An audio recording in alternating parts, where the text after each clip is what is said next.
A Sicilian Romance by Anne Radcliffe. On the northern shore of Sicily are still to be seen the magnificent remains of a castle which formerly belonged to the noble house of Mazzini. It stands in the center of a small bay and upon a gentle acclivity which, on one side, slopes toward the sea, and on the other rises into an eminence crowned by dark woods.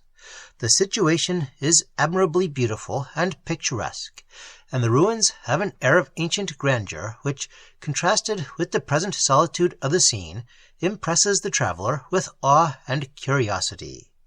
During my travels abroad, I visited this spot. As I walked over the loose fragments of stone, which lay scattered through the immense area of the fabric, and surveyed the sublimity and grandeur of the ruins, I recurred, by a natural association of ideas, to the times when these walls stood proudly in their original splendor, when the halls were the scenes of hospitality and festive magnificence, and when they resounded with the voices of those whom death had long since swept from the earth. Thus, said I, shall the present generation, he who now sinks in misery and he who now swims in pleasure, alike pass away and be forgotten. My heart swelled with the reflection, and as I turned from the scene with a sigh, I fixed my eyes upon a friar, whose venerable figure, gently bending towards the earth, formed no uninteresting object in the picture. He observed my emotion, and as my eye met his, shook his head and pointed to the ruin. These walls, said he, were once the seat of luxury and of vice. They exhibited a singular instance of the retribution of heaven, and were, from that period, forsaken and abandoned to decay. His words excited my curiosity, and I inquired farther concerning their meaning. A solemn history belongs to this castle, said he, which is too long and intricate for me to relate. It is, however, contained in a manuscript in our library, of which I could perhaps procure you a sight. A brother of our order, a descendant of the noble house of Mazzini, collected and recorded the most striking incidents relating to his family, and the history thus formed he left as a legacy to our convent. If you please, we will walk thither. I accompanied him to the convent, and the friar introduced me to his superior, a man of an intelligent mind and benevolent heart, with whom I passed some hours in interesting conversation. I believe my sentiments pleased him, for, by his indulgence, I was permitted to take abstracts of the history before me, which, with some further particulars obtained in conversation with the abbot, I have arranged in the following pages. Chapter 1. Towards the close of the 16th century, this castle was in the possession of Ferdinand, 5th Marquis of Mazzini, and was, for some years, the principal residence of his family. He was a man of a voluptuous and imperious character. To his first wife he married Luisa Bernini, second daughter of the Count della Salario, a lady yet more distinguished for the sweetness of her manners and the gentleness of her disposition than for her beauty. She brought the Marquis one son and 2 daughters, who lost their amiable mother in early childhood. The arrogant and impetuous character of the Marquis operated powerfully upon the mild and susceptible nature of his lady, and it was by many persons believed that his unkindness and neglect put a period to her life. However this might be, he soon afterwards married Maria del Verorno, a young lady eminently beautiful, but of a character very opposite to that of her predecessor. She was a woman of infinite art, devoted to pleasure, and of an unconquerable spirit. The Marquis, whose heart was dead to paternal tenderness, and whose present lady was too volatile to attend to domestic concerns, committed the education of his daughters to the care of a lady, completely qualified for the undertaking, and who was distantly related to the late Marchioness. He quitted Mazzini soon after his second marriage, for the gaieties and splendor of Naples, whither his son accompanied him. Though naturally of a haughty and overbearing disposition, he was governed by his wife. His passions were vehement, and she had the address to bend them to her own purposes, and so well to conceal her influence that he thought himself most independent when he was most enslaved. He paid an annual visit to the castle of Mazzini, but the Marchioness seldom attended him, and he stayed only to give such general directions concerning the education of his daughters as his pride, rather than his affection, seemed to dictate. Emilia, the elder, inherited much of her mother's disposition. She had a mild and sweet temper, united with a clear and comprehensive mind. Her younger sister, Julia, was of a more lively cast. An extreme sensibility subjected her to frequent uneasiness. Her temper was warm but generous. She was quickly irritated and quickly appeased, and to a reproof, however gentle, she would often weep, but was never sullen. Her imagination was ardent, and her mind early exhibited symptoms of genius. It was the particular care of Madame de Menin to counteract those traits in the disposition of her young pupils which appeared inimical to their future happiness, and for this task she had abilities which entitled her to hope for success. A series of early misfortunes had entendered her heart without weakening the powers of her understanding. In retirement she had acquired tranquillity, and had almost lost the consciousness of those sorrows which yet threw a soft and not unpleasing shade over her character. She loved her young charge with maternal fondness, and their gradual improvement and respectful tenderness repaid all her anxiety. Madame excelled in music and drawing. She had often forgot her sorrows in these amusements when her mind was too much occupied to derive consolation from books, and she was assiduous to impart to Emilia and Julia a power so valuable as that of beguiling the sense of affliction. Emilia's taste led her to drawing, and she soon made rapid advances in that art. Julia was uncommonly susceptible of the charms of harmony. She had feelings which trembled in unison to all its various and enchanting powers. The instructions of Madame she caught with astonishing quickness, and in a short time attained to a degree of excellence in her favorite study which few persons have ever exceeded. Her manner was entirely her own. It was not in the rapid intricacies of execution that she excelled so much as in that delicacy of taste, and in those enchanting powers of expression which seem to breathe the soul through the sound, and which take captive the heart of the hearer. The lute was her favorite instrument, and its tender notes accorded well with the sweet and melting tones of her voice.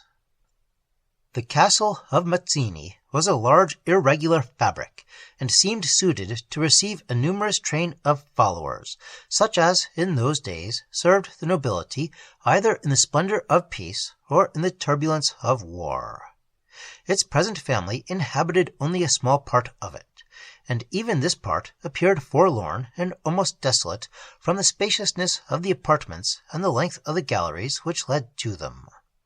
A melancholy stillness reigned through the halls, and the silence of the courts, which were shaded by high turrets, was for many hours together undisturbed by the sound of any footstep.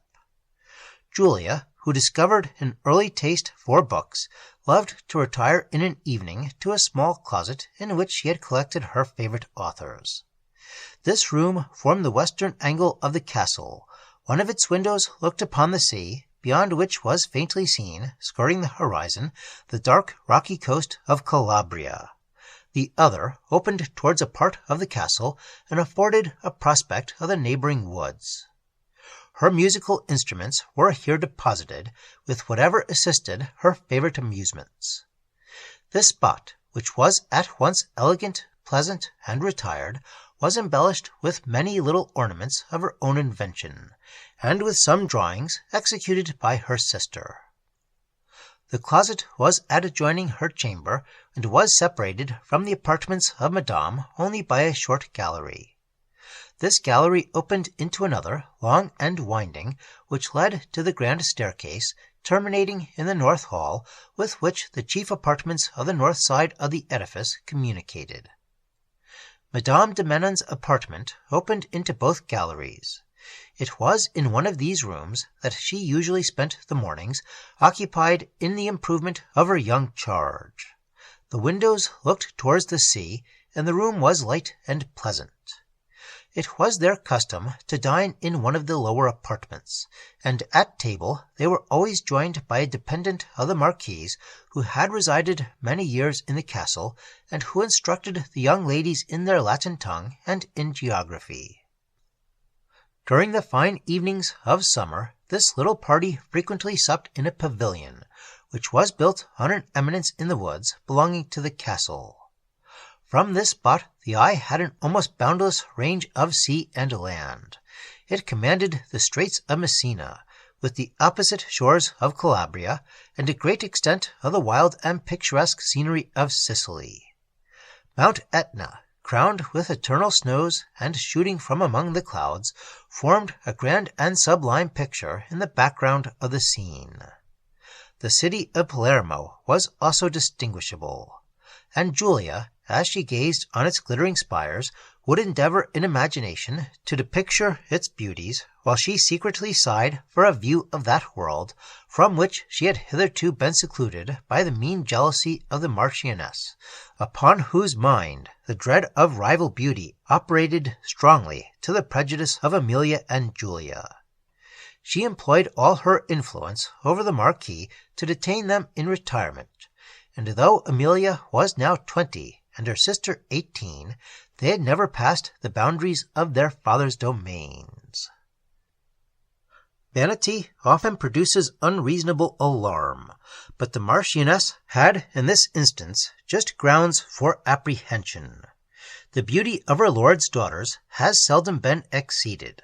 The person of Amelia was finely proportioned, her complexion was fair, her hair flaxen, and her dark blue eyes were full of sweet expression.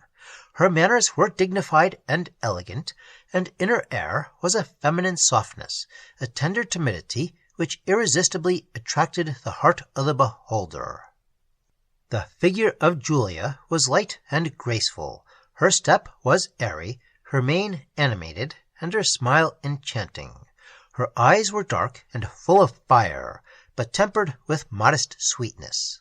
Her features were finely turned, every laughing grace played round her mouth, and her countenance quickly discovered all the various emotions of her soul.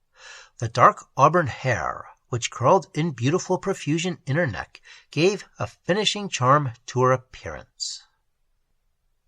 Thus lovely and thus veiled in obscurity were the daughters of the noble Mazzini. But they were happy, for they knew not enough of the world seriously to regret the want of its enjoyments.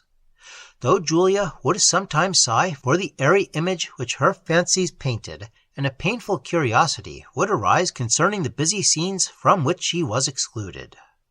A return to her customary amusements, however, would chase the ideal image from her mind, and restore her usual happy complacency. Books, music, and painting divided the hours of her leisure, and many beautiful summer evenings were spent in the pavilion, where the refined conversation of Madame, the poetry of Tasso, the lute of Julia, and the friendship of Amelia combined to form a species of happiness such as elevated and highly susceptible minds are alone capable of receiving or communicating. Madame understood and practiced all the graces of conversation, and her young pupils perceived its value and caught the spirit of its character. Conversation may be divided into two classes, the familiar and the sentimental. It is the province of the familiar to diffuse cheerfulness and ease, to open the heart of man to man, and to beam a temperate sunshine upon the mind. Nature and art must conspire to render us susceptible of the charms, and to qualify us for the practices of the second class of conversation, here termed sentimental, and in which Madame de Menon particularly excelled. To good sense, lively feeling, and natural delicacy of taste, must be united in expansion of mind and refinement of thought, which is the result of high cultivation. To render this sort of conversation irresistibly attractive, a knowledge of the world is requisite, and that enchanting ease, that elegance of manner, which is to be acquired only by frequenting the higher circles of polished life. In sentimental conversation, subjects interesting to the heart and to the imagination are brought forward. They are discussed in a kind of sportive way, with animation and refinement, and are never continued longer than politeness allows. Here fancy flourishes, and sensibilities expand, and wit, guided by delicacy and embellished by taste, points to the heart. Such was the conversation of Madame de Menon, and the pleasant gaiety of the pavilion seemed peculiarly to adapt it for the scene of social delights. On the evening of a very sultry day, having supped in their favourite spot, the coolness of the hour and the beauty of the night tempted this happy party to remain there later than usual. Returning home, they were surprised by the appearance of a light through the broken window-shutters of an apartment belonging to a division of the castle which had for many years been shut up. They stopped to observe it, when it suddenly disappeared, and was seen no more. Madame de Menon, disturbed at this phenomenon, hastened into the castle with the view of inquiring into the cause of it, when she was met in the North Hall by Vincent. She related to him what she had seen, and ordered an immediate search to be made for the keys of those apartments. She apprehended that some person had penetrated that part of the edifice with an intention of plunder, and disdaining a paltry fear where her duty was concerned, she summoned the servants of the castle with an intention of accompanying them thither. Vincent smiled at her apprehensions, and imputed what she had seen to an illusion, which the solemnity of the hour had impressed upon her fancy. Madame, however, persevered in her purpose, and, after a long and repeated search, a massy key, covered with rust, was produced. She then proceeded to the southern side of the edifice, accompanied by Vincent, and followed by the servants, who were agitated with impatient wonder. The key was applied to an iron gate which opened into a court that separated this division from the other parts of the castle. They entered this court, which was overgrown with grass and weeds, and ascended some steps that led to a large door, which they vainly endeavoured to open. All the different keys of the castle were applied to the lock, without effect, and they were at length compelled to quit the place, without having either satisfied their curiosity or quieted their fears. Everything, however, was still, and the light did not reappear. Madame concealed her apprehensions, and the family retired to rest. This circumstance dwelt on the mind of Madame de Menon, and it was some time before she ventured again to spend an evening in the pavilion. After several months passed without further disturbance or discovery, another occurrence renewed the alarm. Julia had one night remained in her closet later than usual. A favourite book had engaged her attention beyond the hour of customary repose, and every inhabitant of the castle, except herself, had long been lost in sleep.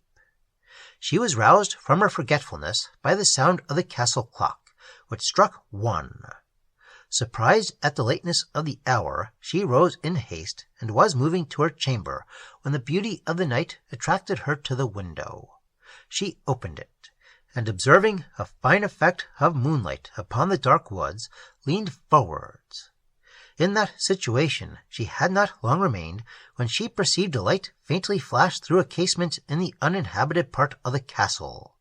A sudden tremor seized her, and she with difficulty supported herself. In a few moments it disappeared, and soon after a figure bearing a lamp proceeded from an obscure door belonging to the south tower, and stealing along the outside of the castle walls, turned round the southern angle, by which it was afterwards hid from view. Astonished and terrified at what she had seen, she hurried to the apartment of Madame de Menon, and related the circumstance. The servants were immediately roused, and the alarm became general. Madame arose and descended into the north hall, where the domestics were already assembled.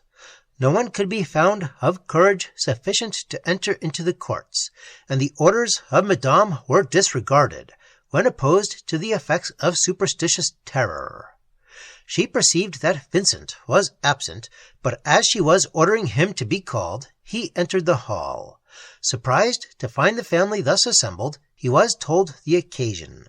He immediately ordered a party of the servants to attend him round the castle walls, and with some reluctance, and more fear, they obeyed him.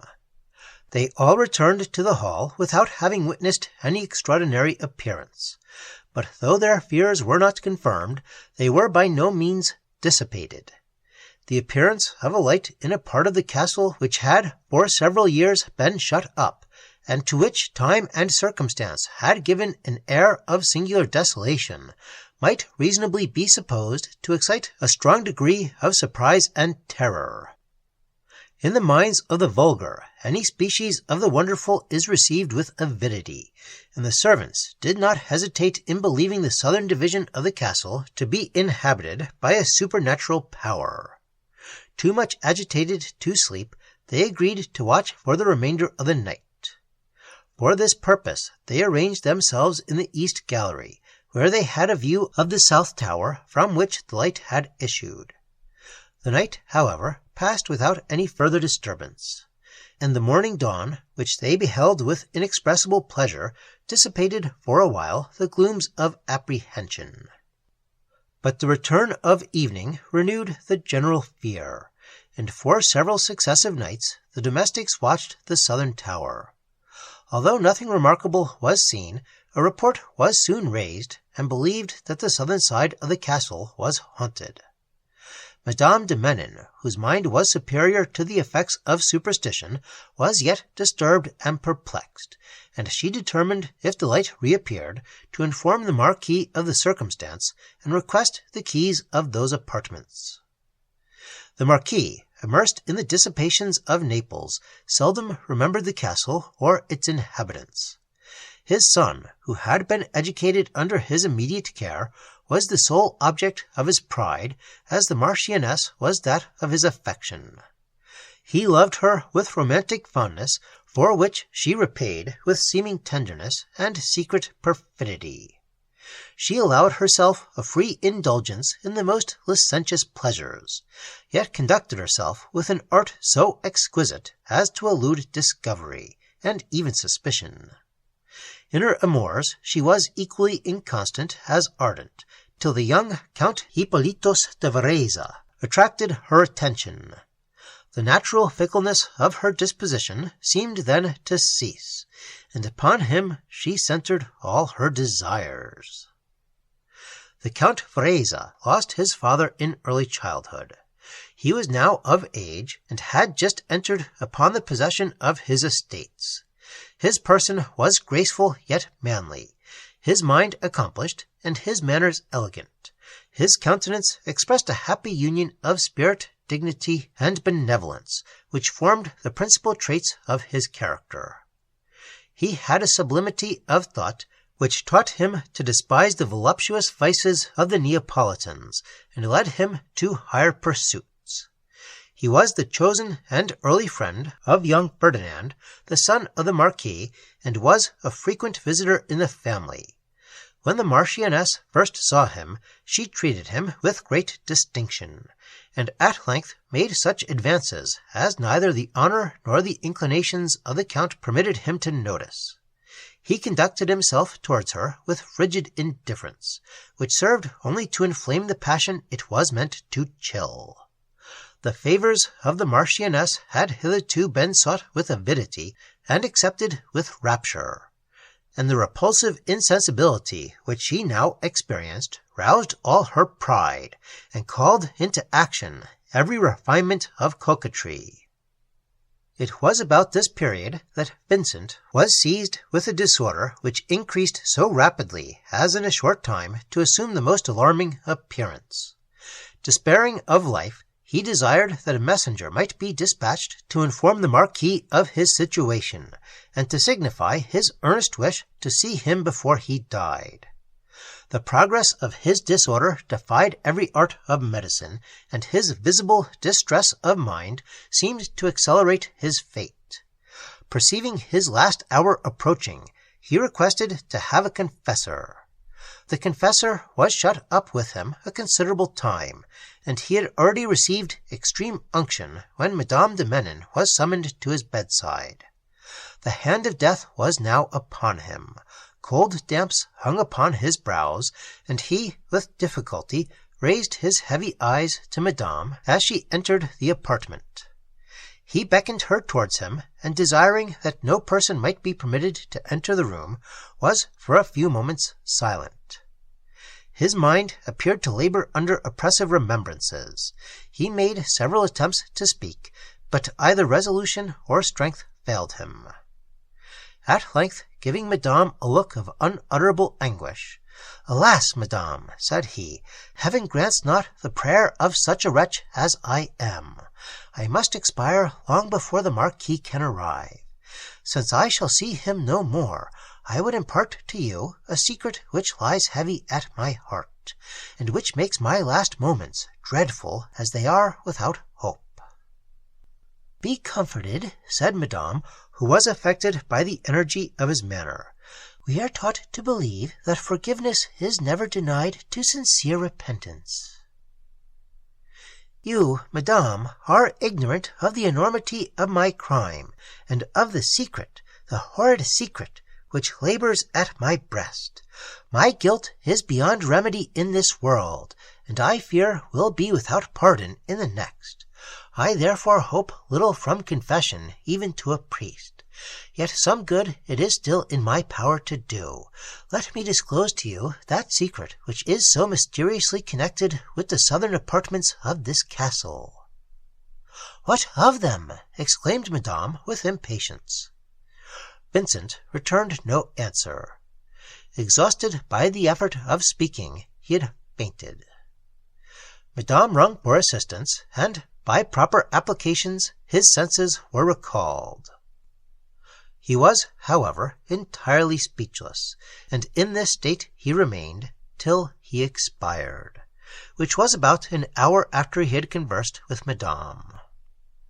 The perplexity and astonishment of Madame were, by the late scene, heightened to a very painful degree. She recollected the various particulars relative to the southern division of the castle, the many years it had stood uninhabited, the silence which had been observed concerning it, the appearance of the light and the figure, the fruitless search for the keys, and the reports so generally believed. And thus remembrance presented her with a combination of circumstances which served only to increase her wonder and heighten her curiosity. A veil of mystery enveloped that part of the castle which it now seemed impossible should ever be penetrated, since the only person who could have removed it was no more. The Marquis arrived on the day after that on which Vincent had expired. He came attended by servants only, and alighted at the gates of the castle with an air of impatience, and a countenance expressive of strong emotion. Madame, with the young ladies, received him in the hall. He hastily saluted his daughters, and passed on to the oak parlour, desiring Madame to follow him. She obeyed, and the Marquis inquired with great agitation after Vincent.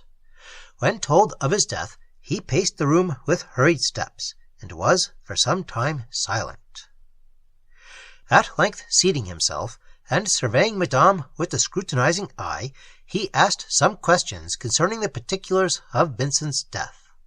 She mentioned his earnest desire to see the Marquis, and repeated his last words. The Marquis remained silent, and Madame proceeded to mention those circumstances relative to the southern division of the castle which she thought it of so much importance to discover. He treated the affair very lightly, laughed at her conjectures, represented the appearances she described as the illusions of a weak and timid mind, and broke up the conversation by going to visit the chamber of Vincent, in which he remained a considerable time. On the following day, Emilia and Julia dined with the Marquis. He was gloomy and silent.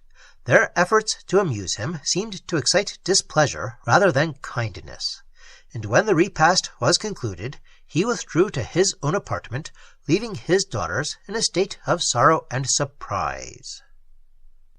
Vincent was to be interred, according to his own desire, in the church belonging to the convent of St. Nicholas. One of the servants, after receiving some necessary orders concerning the funeral, ventured to inform the Marquis of the appearance of the lights in the south tower. He mentioned the superstitious reports that prevailed amongst the household, and complained that the servants would not cross the courts after it was dark. "And who is he that has commissioned you with this story?" said the Marquis in a tone of displeasure. "Are the weak and ridiculous fancies of women and servants to be obtruded upon my notice? Away! Appear no more before me till you have learned to speak what it is proper for me to hear." Robert withdrew abashed, and it was some time before any person ventured to renew the subject with the Marquis. The majority of young Ferdinand now drew near, and the Marquis determined to celebrate the occasion with festive magnificence at the castle of Mazzini.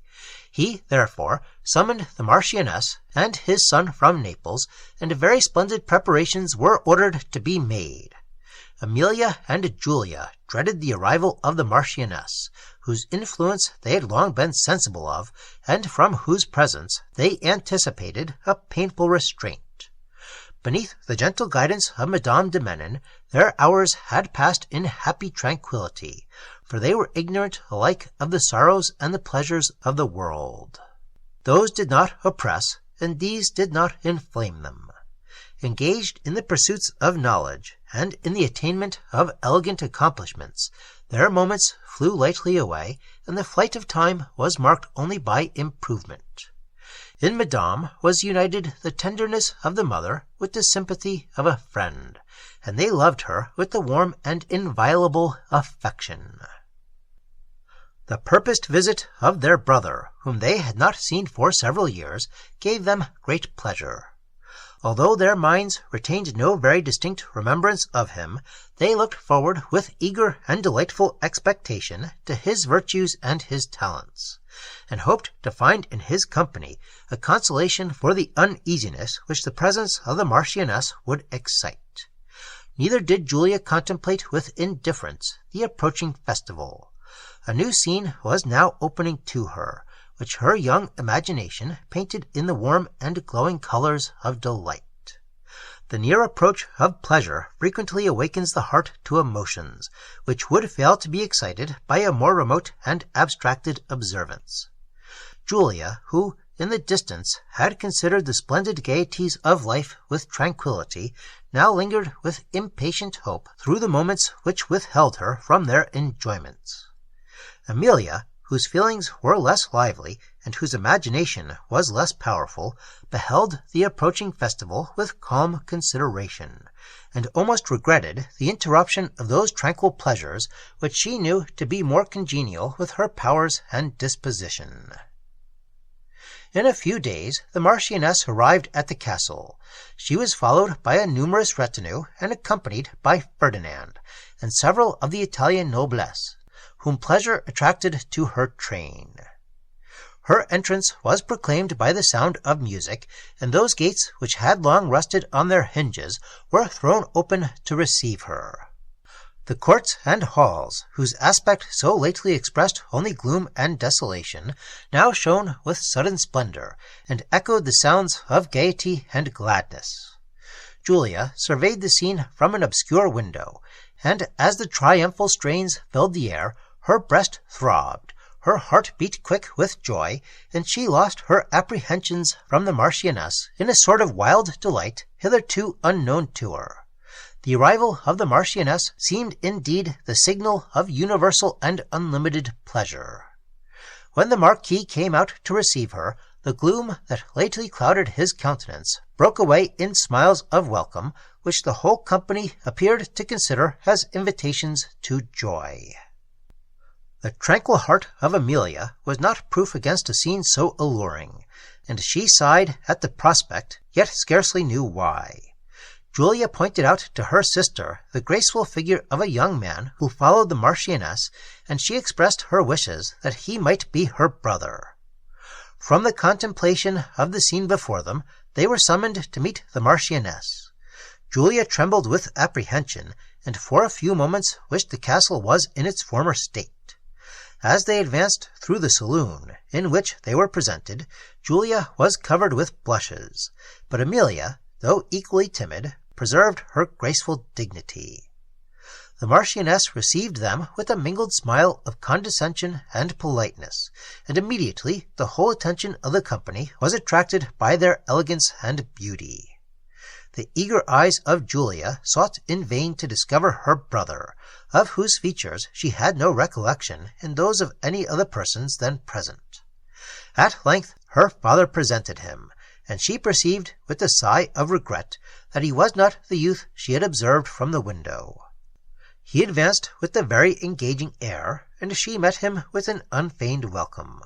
His figure was tall and majestic. He had a very noble and spirited carriage, and his countenance expressed at once sweetness and dignity. Supper was served in the East Hall, and the tables were spread with the profusion of delicacies. A band of music played during the repast, and the evening concluded with a concert in the saloon. Chapter 2. The day of the festival, so long and so impatiently looked for by Julia, was now arrived. All the neighboring nobility were invited, and the gates of the castle were thrown open for a general rejoicing. A magnificent entertainment, consisting of the most luxurious and expensive dishes, was served in the halls. Soft music floated along the vaulted roofs, the walls were hung with decorations, and it seemed as if the wand of a magician had suddenly metamorphosed this once gloomy fabric into the palace of a fairy. The Marquis, notwithstanding the gaiety of the scene, frequently appeared abstracted from its enjoyments, and in spite of all his efforts at cheerfulness, the melancholy of his heart was visible in his countenance. In the evening there was a grand ball. The Marchioness, who was still distinguished for her beauty and for the elegance of her manners, appeared in the most splendid attire. Her hair was ornamented with the profusion of jewels, but was so disposed as to give an air rather of voluptuousness than of grace to her figure. Although conscious of her charms, she beheld the beauty of Amelia and Julia with a jealous eye, and was compelled secretly to acknowledge that the simple elegance with which they were adorned was more enchanting than all the studied artifice of splendid decoration. They were dressed alike in light Sicilian habits, and the beautiful luxuriance of their flowing hair was restrained only by bandelettes of pearl. The ball was opened by Ferdinand and the Lady Matilda Constanza. Amelia danced with the young Marquis della Fazelli, and acquitted herself with the ease and dignity so natural to her.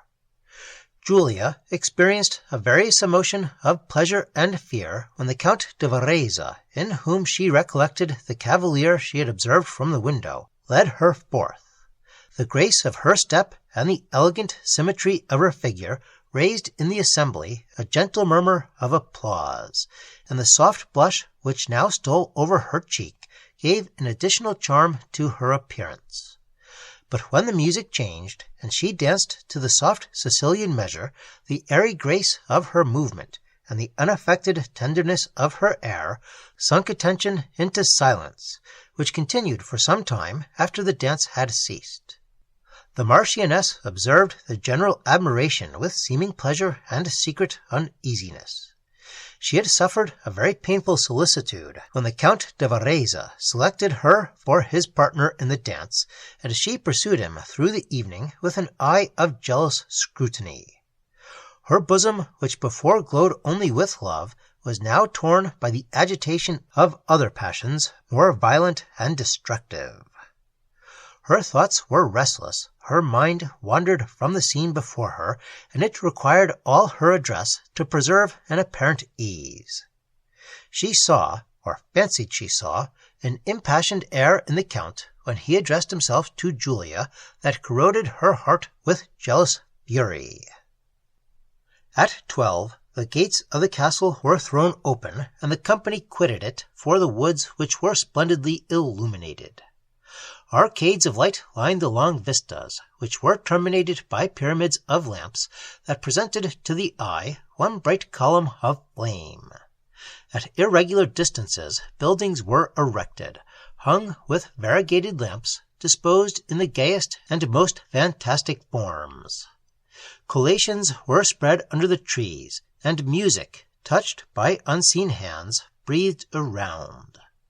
The musicians were placed in the most obscure and embowered spots so as to elude the eye and strike the imagination. The scene appeared enchanting. Nothing met the eye but beauty and romantic splendor. The ear received no sounds but those of mirth and melody. The younger part of the company formed themselves into groups, which at intervals glanced through the woods and were again unseen. Julia seemed the magic queen of the place. Her heart dilated with pleasure, and diffused over her features an expression of pure and complacent delight. A generous, frank, and exalted sentiment sparkled in her eyes and animated her manner. Her bosom glowed with benevolent affections, and she seemed anxious to impart to all around her a happiness as unmixed as that she experienced. Wherever she moved, admiration followed her steps. Ferdinand was as gay as the scene around him. Amelia was pleased, and the Marquis seemed to have left his melancholy in the castle. The Marchioness alone was wretched. She supped with a select party in a pavilion on the seashore, which was fitted up with peculiar elegance. It was hung with white silk, drawn up in festoons, and richly fringed with gold. The sofas were of the same materials, and alternate wreaths of lamps and of roses entwined the columns. A row of small lamps placed about the cornice formed an edge of light around the roof, which, with the other numerous lights, was reflected in a blaze of splendor from the large mirrors that adorned the room. The Count Muriani was of the party. He complimented the Marchioness on the beauty of her daughters, and after lamenting with gaiety the captives which their charms would enthrall, he mentioned the Count de Varese. He is certainly, of all others, the man most deserving the Lady Julia. As they danced, I thought they exhibited a perfect model of the beauty of either sex, and if I mistake not, they are inspired with a mutual admiration. The Marchioness, endeavoring to conceal her uneasiness, said, "Yes, my lord, I allow the Count all the merit you adjudge him, but from the little I have seen of his disposition, he is too volatile for a serious attachment." At that instant the Count entered the pavilion. "Ah," said Muriani laughingly, "you are the subject of our conversation, and seem to be come in good time to receive the honors allotted you. I was interceding with the Marchioness for her interest in your favor with the Lady Julia, but she absolutely refuses it, and though she allows you merit, alleges that you are by nature fickle and inconstant.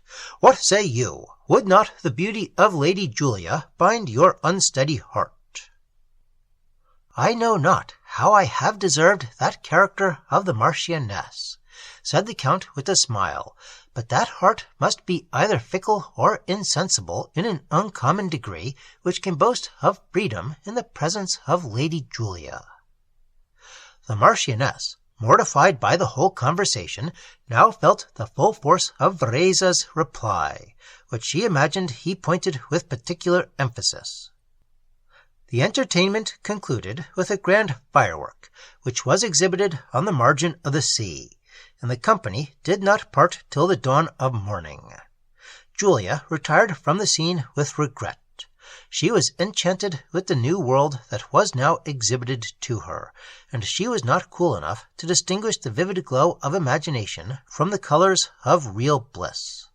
The pleasure she now felt she believed would always be renewed, and in an equal degree, by the objects which first excited it. A weakness of humanity is never willingly perceived by young minds. It is painful to know that we are operated upon by objects whose impressions are variable as they are indefinable, and that what yesterday affected us strongly is today but imperfectly felt, and tomorrow perhaps shall be disregarded. When at length this unwelcome truth is received into the mind, we at first reject with disgust every appearance of good. We disdain to partake of a happiness which we cannot always command, and we not infrequently sink into a temporary despair. Wisdom or accident at length recalls us from our error, and offers to us some object capable of producing a pleasing yet lasting effect, which effect, therefore, we call happiness. Happiness has this essential difference from what is commonly called pleasure, that virtue forms its basis, and virtue, being the offspring of reason, may be expected to produce uniformity of effect. The passions which had hitherto lain concealed in Julia's heart, touched by circumstance, dilated to its power, and afforded her a slight experience of the pain and delight which flow from their influence. The beauty and accomplishments of Varese raised in her a new and various emotion, which reflection made her fear to encourage, but which was too pleasing to be wholly resisted. Tremblingly alive to a sense of delight, and unchilled by disappointment, the young heart welcomes every feeling, not simply painful, with the romantic expectation that it will expand into bliss. Julia sought with eager anxiety to discover the sentiments of Varese towards her. She revolved each circumstance of the day, but they afforded her little satisfaction. They reflected only a glimmering and uncertain light, which, instead of guiding, served only to perplex her. Now she remembered some instance of particular attention, and then some mark of apparent indifference.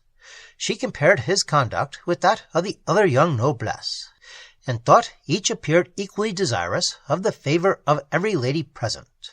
All the ladies, however, appeared to her to court the admiration of Varese, and she trembled lest he should be too sensible of the distinction. She drew from these reflections no positive inference, and though distrust rendered pain the predominant sensation, it was so exquisitely interwoven with delight that she could not wish it exchanged for her former ease. Thoughtful and restless, sleep fled from her eyes, and she longed with impatience for the morning, which should again present Varese and enable her to pursue the inquiry. She rose early and adorned herself with unusual care. In her favourite closet she awaited the hour of breakfast, and endeavoured to read, but her thoughts wandered from the subject. Her lute and favourite airs lost half their power to please. The day seemed to stand still. She became melancholy, and thought the breakfast hour would never arrive. At length the clock struck the signal. The sound vibrated on every nerve, and, trembling, she quitted the closet for her sister's apartment. Love taught her disguise. Till then, Emilia had shared all her thoughts. They now descended to the breakfast-room in silence, and Julia almost feared to meet her eye. In the breakfast-room they were alone. Julia found it impossible to support a conversation with Emilia, whose observations, interrupting the course of her thoughts, became uninteresting and tiresome. She was therefore about to retire to her closet when the Marquis entered. His air was haughty, and his look severe. He coldly saluted his daughters, and they had scarcely time to reply to his general inquiries when the Marchioness entered, and the company soon after assembled. Julia, who had awaited with so painful an impatience for the moment which should present Varese to her sight, now sighed that it was arrived. She scarcely dared to lift her timid eyes from the ground, and when by accident they met his, a soft tremor seized her, and apprehension lest he should discover her sentiments served only to render her confusion conspicuous. At length a glance from the Marchioness recalled her bewildered thoughts, and other fears superseding those of love, her mind by degrees recovered its dignity. She could distinguish in the behavior of Vereza no symptoms of particular admiration, and she resolved to conduct herself towards him with the most scrupulous care. This day, like the preceding one, was devoted to joy. In the evening there was a concert, which was chiefly performed by the nobility. Ferdinand played the violoncello, Vereza the German flute, and Julia the pianoforte, which she touched with a delicacy and execution that engaged every auditor. The confusion of Julia may be easily imagined when Ferdinand, selecting a beautiful duet, desired Vereza would accompany his sister. The pride of conscious excellence, however, quickly overcame her timidity and enabled her to exert all her powers. The air was simple and pathetic, and she gave it those charms of expression so peculiarly her own. She struck the chords of her pianoforte in beautiful accompaniment, and towards the close of the second stanza, her voice, resting on one note, swelled into a tone so exquisite, and from thence descended to a few simple notes, which she touched with such impassioned tenderness, that every eye wept to the sounds. The breath of the flute trembled, and Ippolitus, entranced, forgot to play. A pause of silence ensued at the conclusion of the piece, and continued till a general sigh seemed to awaken the audience from their enchantment. Amid the general applause, Ippolitus was silent. Julia observed his behavior, and, gently raising her eyes to his, there read the sentiments which she had inspired. An exquisite emotion thrilled her heart, and she experienced one of those rare moments which illuminate life with a ray of bliss, by which the darkness of its general shade is contrasted. Care, doubt, every disagreeable sensation vanished, and for the remainder of the evening she was conscious only of delight. A timid respect marked the manner of Ippolitus, more flattering to Julia than the most ardent professions. That evening concluded with the ball, and Julia was again the partner of the Count. When the ball broke up, she retired to her apartment, but not to sleep. Joy is as restless as anxiety or sorrow. She seemed to have entered upon a new state of existence.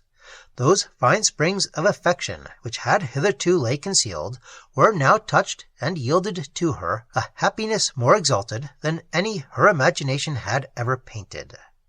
She reflected on the tranquillity of her past life, and comparing it with the emotions of the present hour, exulted in the difference.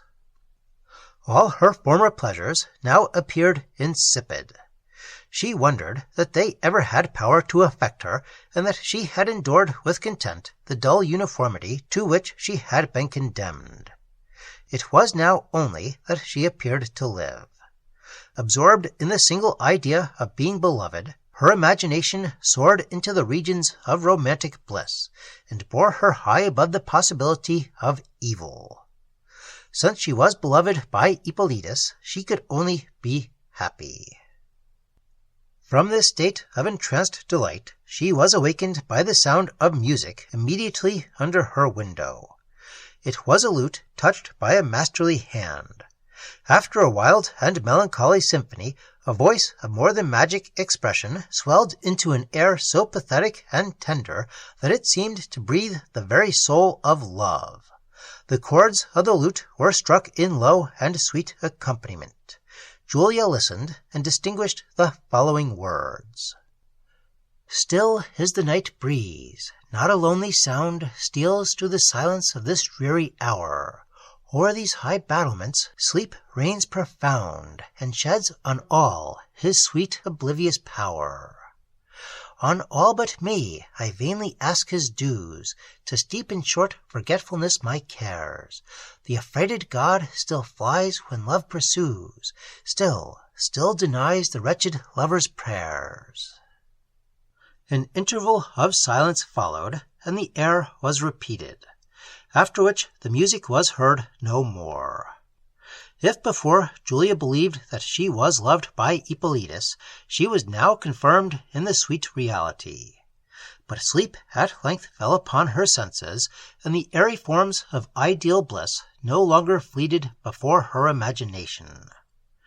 Morning came, and she arose light and refreshed. How different were her present sensations from those of the preceding day!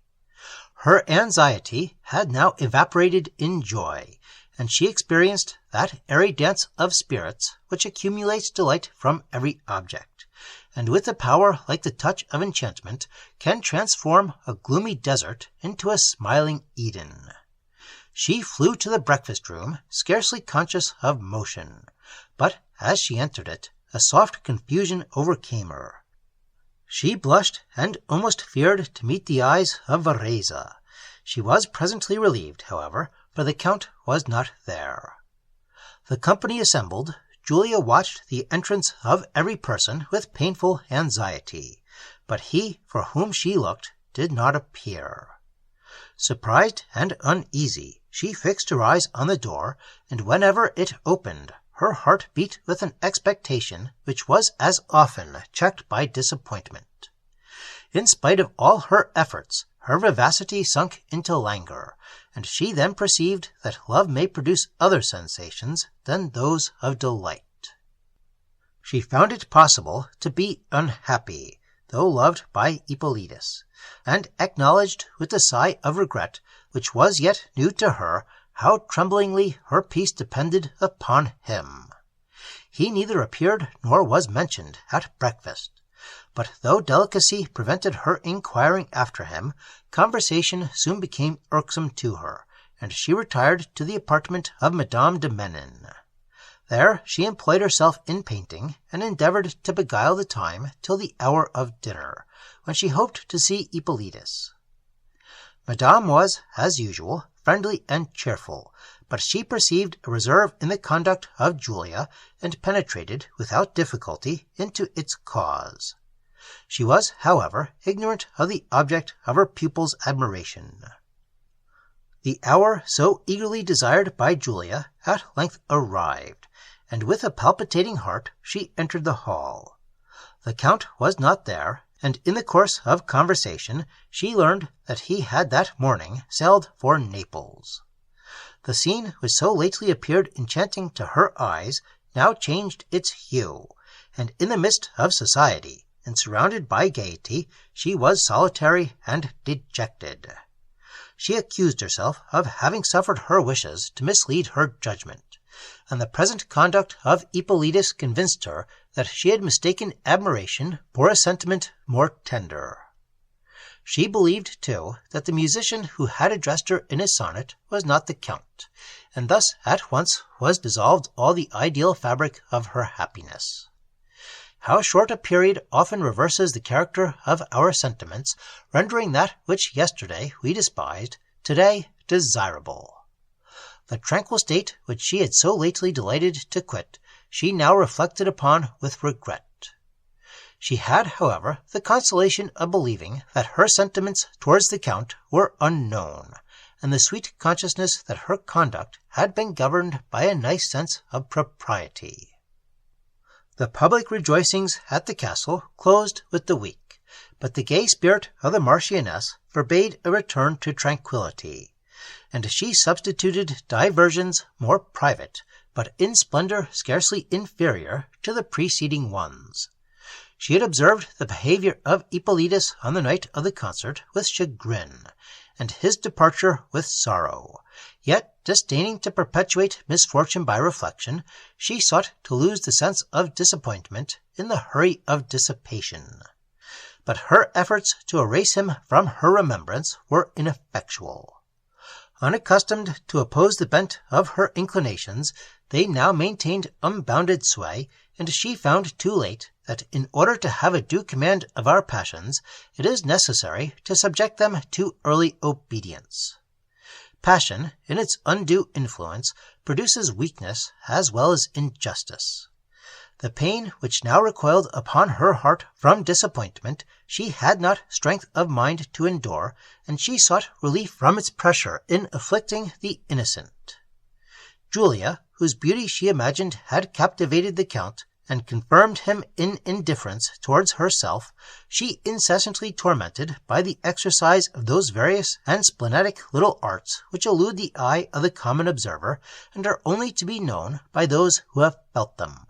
Arts which individually are inconsiderable, but in the aggregate amount to a cruel and decisive effect. From Julia's mind the idea of happiness was now faded. Pleasure had withdrawn her beam from the prospect, and the objects, no longer illumined by her ray, became dark and colourless. As often as her situation would permit, she withdrew from society, and sought the freedom of solitude, where she could indulge in melancholy thoughts, and give a loose to that despair which is so apt to follow the disappointment of our first hopes. Week after week elapsed, yet no mention was made of returning to Naples. The Marquis at length declared it his intention to spend the remainder of the summer in the castle. To this determination the Marchioness submitted with decent resignation, for she was here surrounded by a crowd of flatterers, and her invention supplied her with continual diversions. That gaiety which rendered Naples so dear to her glittered in the woods of Mazzini, and resounded through the castle. The apartments of Madame de Menon were spacious and noble.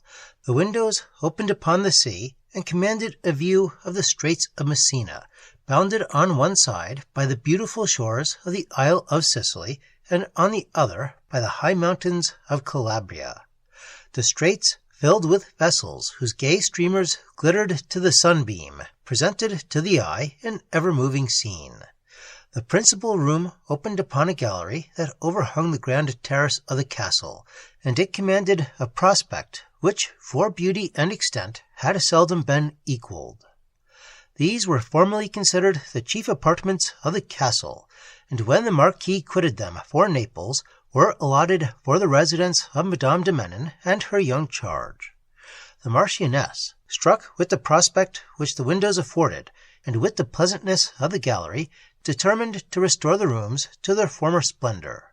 She signified this intention to Madame, for whom other apartments were provided.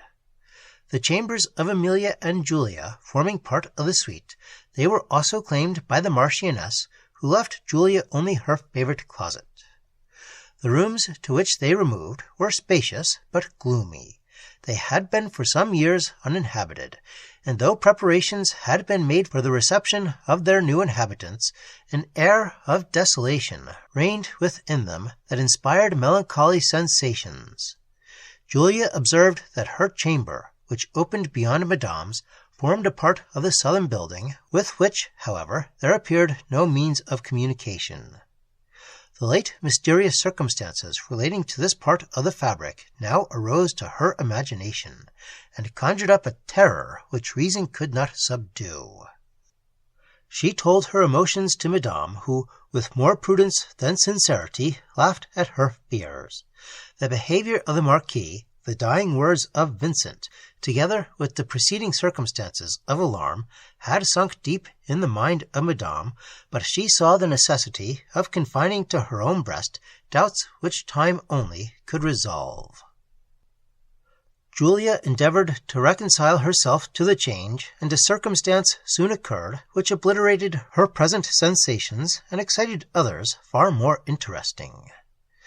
One day, as she was arranging some papers in the small drawers of a cabinet that stood in her apartment, she found a picture which fixed all her attention. It was a miniature of a lady, whose countenance was touched with sorrow, and expressed an air of dignified resignation. The mournful sweetness of her eyes, raised towards heaven with the look of supplication, and the melancholy languor that shaded her features, so deeply affected Julia that her eyes were filled with involuntary tears.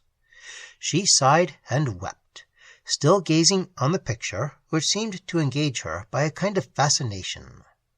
She almost fancied that the portrait breathed, and that the eyes were fixed on hers with the look of penetrating softness. Full of the emotions which the miniature had excited, she presented it to Madame, whose mingled sorrow and surprise increased her curiosity. But what were the various sensations which pressed upon her heart on learning that she had wept over the resemblance of her mother? Deprived of a mother's tenderness before she was sensible of its value, it was now only that she mourned the event which lamentation could not recall. Emilia, with an emotion as exquisite, mingled her tears with those of her sister. With eager impatience they pressed Madame to disclose the cause of that sorrow which so emphatically marked the features of their mother. "Alas, my dear children," said Madame, deeply sighing, "you engage me in a task too severe, not only for your peace, but for mine, since in giving you the information you require, I must retrace scenes of my own life which I wish forever obliterated. It would, however, be both cruel and unjust to withhold an explanation so nearly interesting to you, and I will sacrifice my own ease to your wishes. Luisa di Bernini, your mother, was, as you well know, the only daughter of the Count de Bernini. Of the misfortunes of your family, I believe you are yet ignorant. The chief estates of the Count were situated in the Val di Demona, a valley deriving its name from its vicinity to Mount Etna, which vulgar tradition has peopled with devils. In one of those dreadful eruptions of Etna, which deluged this valley with the flood of fire, a great part of your grandfather's domains in that quarter were laid waste. The Count was at that time with a part of his family at Messina, but the Countess and her son, who were in the country, were destroyed. The remaining property of the Count was proportionally inconsiderable, and the loss of his wife and son deeply affected him. He retired with Louisa, his only surviving child, who was then near 15, to a small estate near Catania. There was some degree of relationship between your grandfather and myself, and your mother was attached to me by the ties of sentiment, which, as we grew up, united us still more strongly than those of blood. Our pleasures and our tastes were the same, and a similarity of misfortunes might perhaps contribute to cement our early friendship. I, like herself, had lost a parent in the eruption of Etna. My mother had died before I understood her value, but my father, whom I revered and tenderly loved, was destroyed by one of those terrible events. His lands were buried beneath the lava, and he left an only son and myself to mourn his fate, and encounter the evils of poverty. The Count, who was our nearest surviving relation, generously took us home to his house, and declared that he considered us as his children. To amuse his leisure hours, he undertook to finish the education of my brother, who was then about 17, and whose rising genius promised to reward the labors of the Count. Louisa and myself often shared the instruction of her father, and at these hours Orlando was generally of the party. The tranquil retirement of the Count's situation, the rational employment of his time between his own studies, the education of those whom he called his children, and the conversation of a few select friends, anticipated the effect of time, and softened the asperities of his distress into a tender, complacent melancholy. As for Louisa and myself, who were yet new in life, and whose spirits possessed the happy elasticity of youth, our minds gradually shifted from suffering to tranquillity, and from tranquillity to happiness. I have sometimes thought that when my brother has been reading to her a delightful passage, the countenance of Louisa discovered a tender interest, which seemed to be excited rather by the reader than by the author. These days, which were surely the most enviable of our lives, now passed in serene enjoyments and in continual gradations of improvement. The Count designed my brother for the army, and the time now drew nigh when he was to join the Sicilian regiment in which he had a commission. The absent thoughts and dejected spirits of my cousin now discovered to me the secret which had long been concealed even from herself, for it was not till Orlando was about to depart that she perceived how dear he was to her peace. On the eve of his departure, the Count lamented, with fatherly yet manly tenderness, the distance which was soon to separate us. "But we shall meet again," said he, "when the honours of war shall have rewarded the bravery of my son." Louisa grew pale. A half-suppressed sigh escaped her, and, to conceal her emotion, she turned to her harpsichord. My brother had a favourite dog, which, before he set off, he presented to Louisa, and, committing it to her care, begged she would be kind to it, and sometimes remember its master. He checked his rising emotion, but, as he turned from her, I perceived the tear that wetted his cheek. He departed, and with him the spirit of our happiness seemed to evaporate. The scenes which his presence had formerly enlivened were now forlorn and melancholy, yet we loved to wander in what were once his favourite haunts. Louisa forbore to mention my brother even to me, but frequently, when she thought herself unobserved, she would steal to her harpsichord and repeat the strain which she had played on the evening before his departure. We had the pleasure to hear from time to time that he was well, and though his own modesty threw a veil over his conduct, we could collect from other accounts that he had behaved with great bravery. At length the time of his return approached, and the enlivened spirits of Louisa declared the influence he retained in her heart. He returned, bearing public testimony of his valour in the honours which had been conferred upon him. He was received with universal joy. The Count welcomed him with the pride and fondness of a father, and the villa became again the seat of happiness. His person and manners were much improved. The elegant beauty of the youth was now exchanged for the graceful dignity of manhood, and some knowledge of the world was added to that of the sciences. The joy which illumined his countenance when he met Louisa spoke at once his admiration and his love, and the blush which her observation of it brought upon her cheek would have discovered, even to an uninterested spectator, that this joy was mutual. Orlando brought with him a young Frenchman, a brother officer who had rescued him from imminent danger in battle, and whom he introduced to the Count as his preserver. The Count received him with gratitude and distinction, and he was, for a considerable time, an inmate at the villa. His manners were singularly pleasing, and his understanding was cultivated and refined. He soon discovered a partiality for me, and he was indeed too pleasing to be seen with indifference.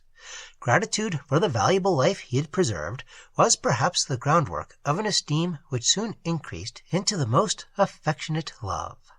Our attachment grew stronger as our acquaintance increased, and at length the Chevalier de Menin asked me of the Count, who consulted my heart, and, finding it favourable to the connection, proceeded to make the necessary inquiries concerning the family of the stranger. He obtained a satisfactory and pleasing account of it. The Chevalier was the second son of a French gentleman of large estates in France, who had been some years deceased. He had left several sons. The family estate, of course, devolved to the eldest, but to the two younger he had bequeathed considerable property. Our marriage was solemnized in a private manner at the villa, in the presence of the Count, Louisa, and my brother. Soon after the nuptials, my husband and Orlando were remanded to their regiments. My brother's affections were now unalterably fixed upon Louisa, but a sentiment of delicacy and generosity still kept him silent. He thought, poor as he was, to solicit the hand of Louisa would be to repay the kindness of the Count with ingratitude. I have seen the inward struggles of his heart, and mine has bled for him.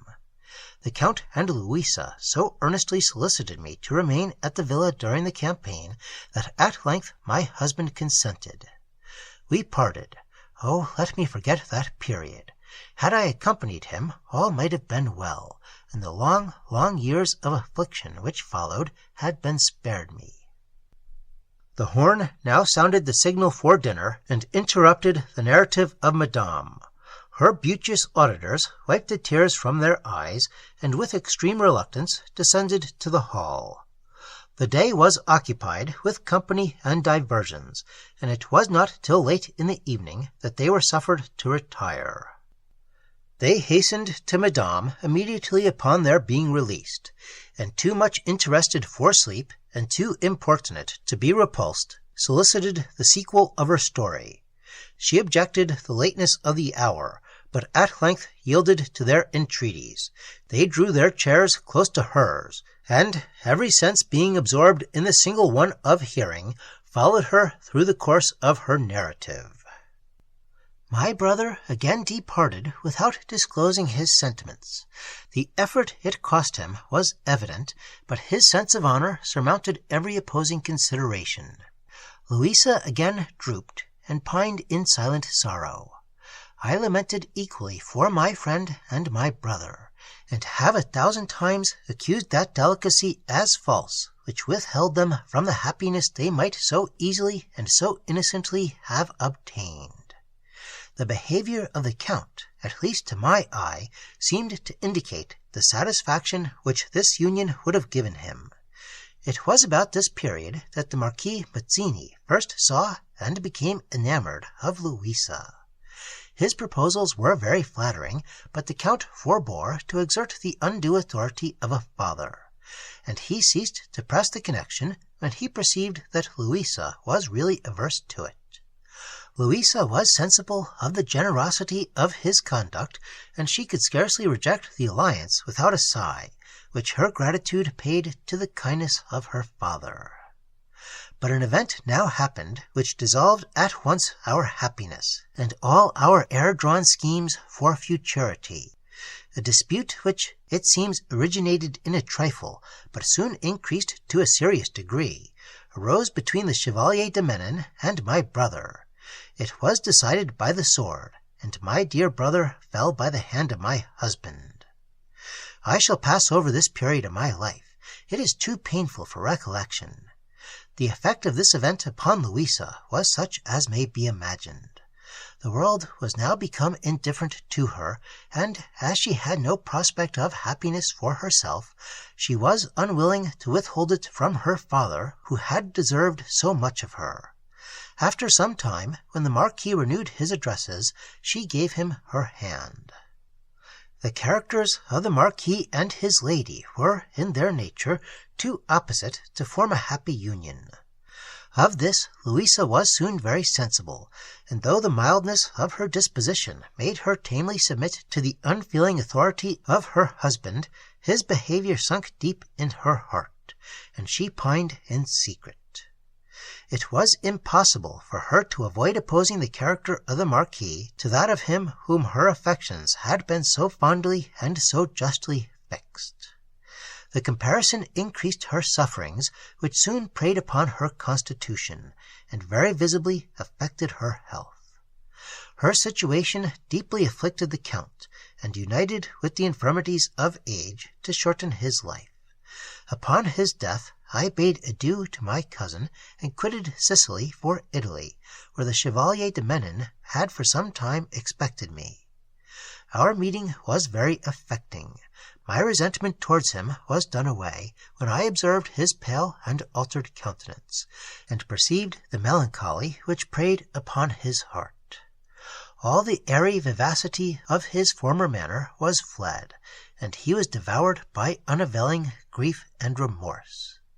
He deplored with unceasing sorrow the friend he had murdered, and my presence seemed to open afresh the wounds which time had begun to close. His affliction, united with my own, was almost more than I could support, but I was doomed to suffer and endure yet more. In a subsequent engagement, my husband, weary of existence, rushed into the heat of battle, and there obtained an honorable death. In a paper which he left behind him, he said it was his intention to die in that battle, that he had long wished for death, and waited for an opportunity of obtaining it without staining his own character by the cowardice of suicide, or distressing me by an act of butchery. This event gave the finishing stroke to my afflictions. Yet let me retract. Another misfortune awaited me when I least expected one. The Chevalier de Menin died without a will, and his brothers refused to give up his estate unless I could produce a witness of my marriage. I returned to Sicily, and, to my inexpressible sorrow, found that your mother had died during my stay abroad, a prey, I fear, to grief. The priest who performed the ceremony of my marriage, having been threatened with punishment for some ecclesiastical offences, had secretly left the country, and thus I was deprived of those proofs which were necessary to authenticate my claims to the estates of my husband. His brothers, to whom I was an utter stranger, were either too prejudiced to believe, or believing, were too dishonourable to acknowledge the justice of my claims. I was therefore at once abandoned to sorrow and to poverty, a small legacy from the Count de Barini being all that now remained to me. When the Marquis married Maria del Vellorno, which was about this period, he designed to quit Mazzini for Naples. His son was to accompany him, but it was his intention to leave you, who were both very young, to the care of some person qualified to superintend your education. My circumstances rendered the office acceptable, and my former friendship for your mother made the duty pleasing to me. The Marquis was, I believe, glad to be spared the trouble of searching further for what he had hitherto found it difficult to obtain, a person whom inclination as well as duty would bind to his interest. Madame ceased to speak, and Amelia and Julia wept to the memory of their mother, whose misfortunes this story recorded. The sufferings of Madame, together with her former friendship for the late Marchioness, endeared her to her pupils, who, from this period, endeavoured by every kind and delicate attention to obliterate the traces of her sorrows. Madame was sensible of this tenderness, and it was productive in some degree of the effect desired. But a subject soon after occurred, which drew off their minds from the consideration of their mother's fate to a subject more wonderful and equally interesting.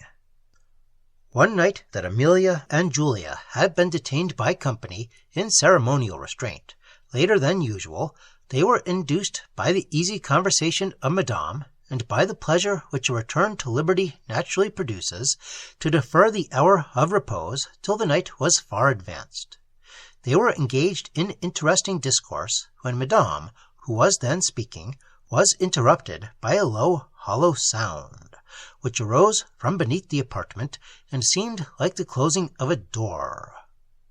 Chilled into a silence, they listened and distinctly heard it repeated. Deadly ideas crowded upon their imaginations, and inspired a terror which scarcely allowed them to breathe. The noise lasted only for a moment, and a profound silence soon ensued. Their feelings at length relaxed, and suffered them to move to Amelia's apartment, when again they heard the same sounds. Almost distracted with fear, they rushed into Madame's apartment, where Amelia sunk upon the bed and fainted. It was a considerable time ere the efforts of Madame recalled her to sensation. When they were again tranquil, she employed all her endeavours to compose the spirits of the young ladies, and dissuade them from alarming the castle. Involved in dark and fearful doubts, she yet commanded her feelings, and endeavoured to assume an appearance of composure. The late behaviour of the Marquis had convinced her that he was nearly connected with the mystery which hung over this part of the edifice, and she dreaded to excite his resentment by a further mention of alarms which were perhaps only ideal, and whose reality she had certainly no means of proving. Influenced by these considerations, she endeavoured to prevail on Amelia and Julia to await in silence some confirmation of their surmises, but their terror made this a very difficult task. They acquiesced, however, so far with her wishes as to agree to conceal the preceding circumstances from every person but their brother, without whose protecting presence they declared it utterly impossible to pass another night in the apartments. For the remainder of this night they resolved to watch. To beguile the tediousness of the time, they endeavored to converse, but the minds of Amelia and Julia were too much affected by the late occurrence to wander from the subject. They compared this with the foregoing circumstance of the figure and the light which had appeared. Their imaginations kindled wild conjectures, and they submitted their opinions to Madame, entreating her to inform them sincerely whether she believed that disembodied spirits were ever permitted to visit this earth. "My children," said she, "I will not attempt to persuade you that the existence of such spirits is impossible. Who shall say that anything is impossible to God? We know that He has made us, who are embodied spirits. He, therefore, can make unembodied spirits. If we cannot understand how such spirits exist, we should consider the limited powers of our minds, and that we cannot understand many things which are indisputably true.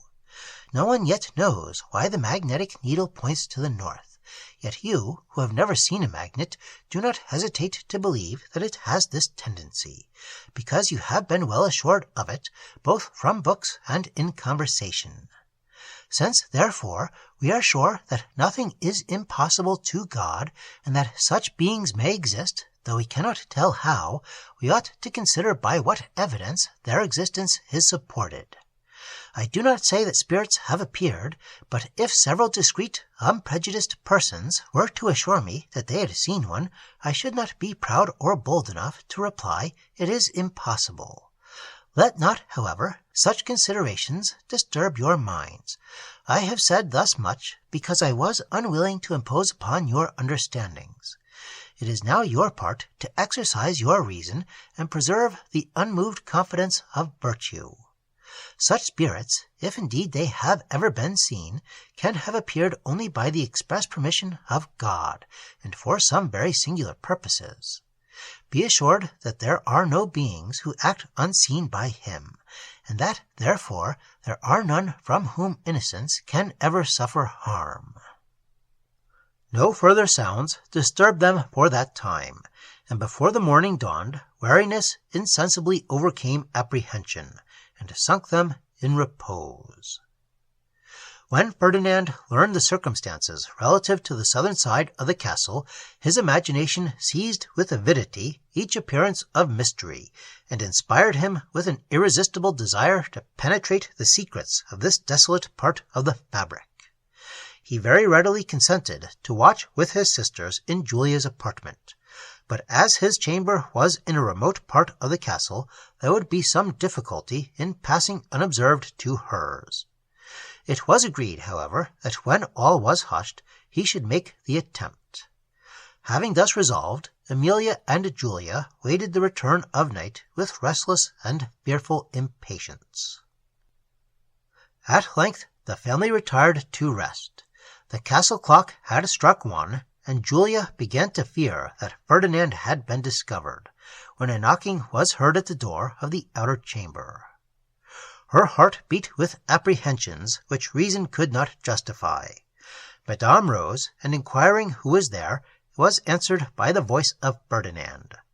The door was cheerfully opened. They drew their chairs round him, and endeavored to pass the time in conversation.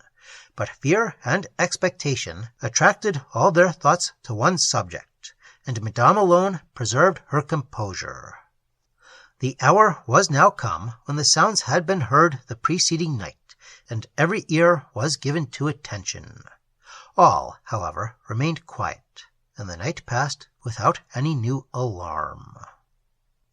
The greater part of several succeeding nights were spent in watching, but no sounds disturbed their silence.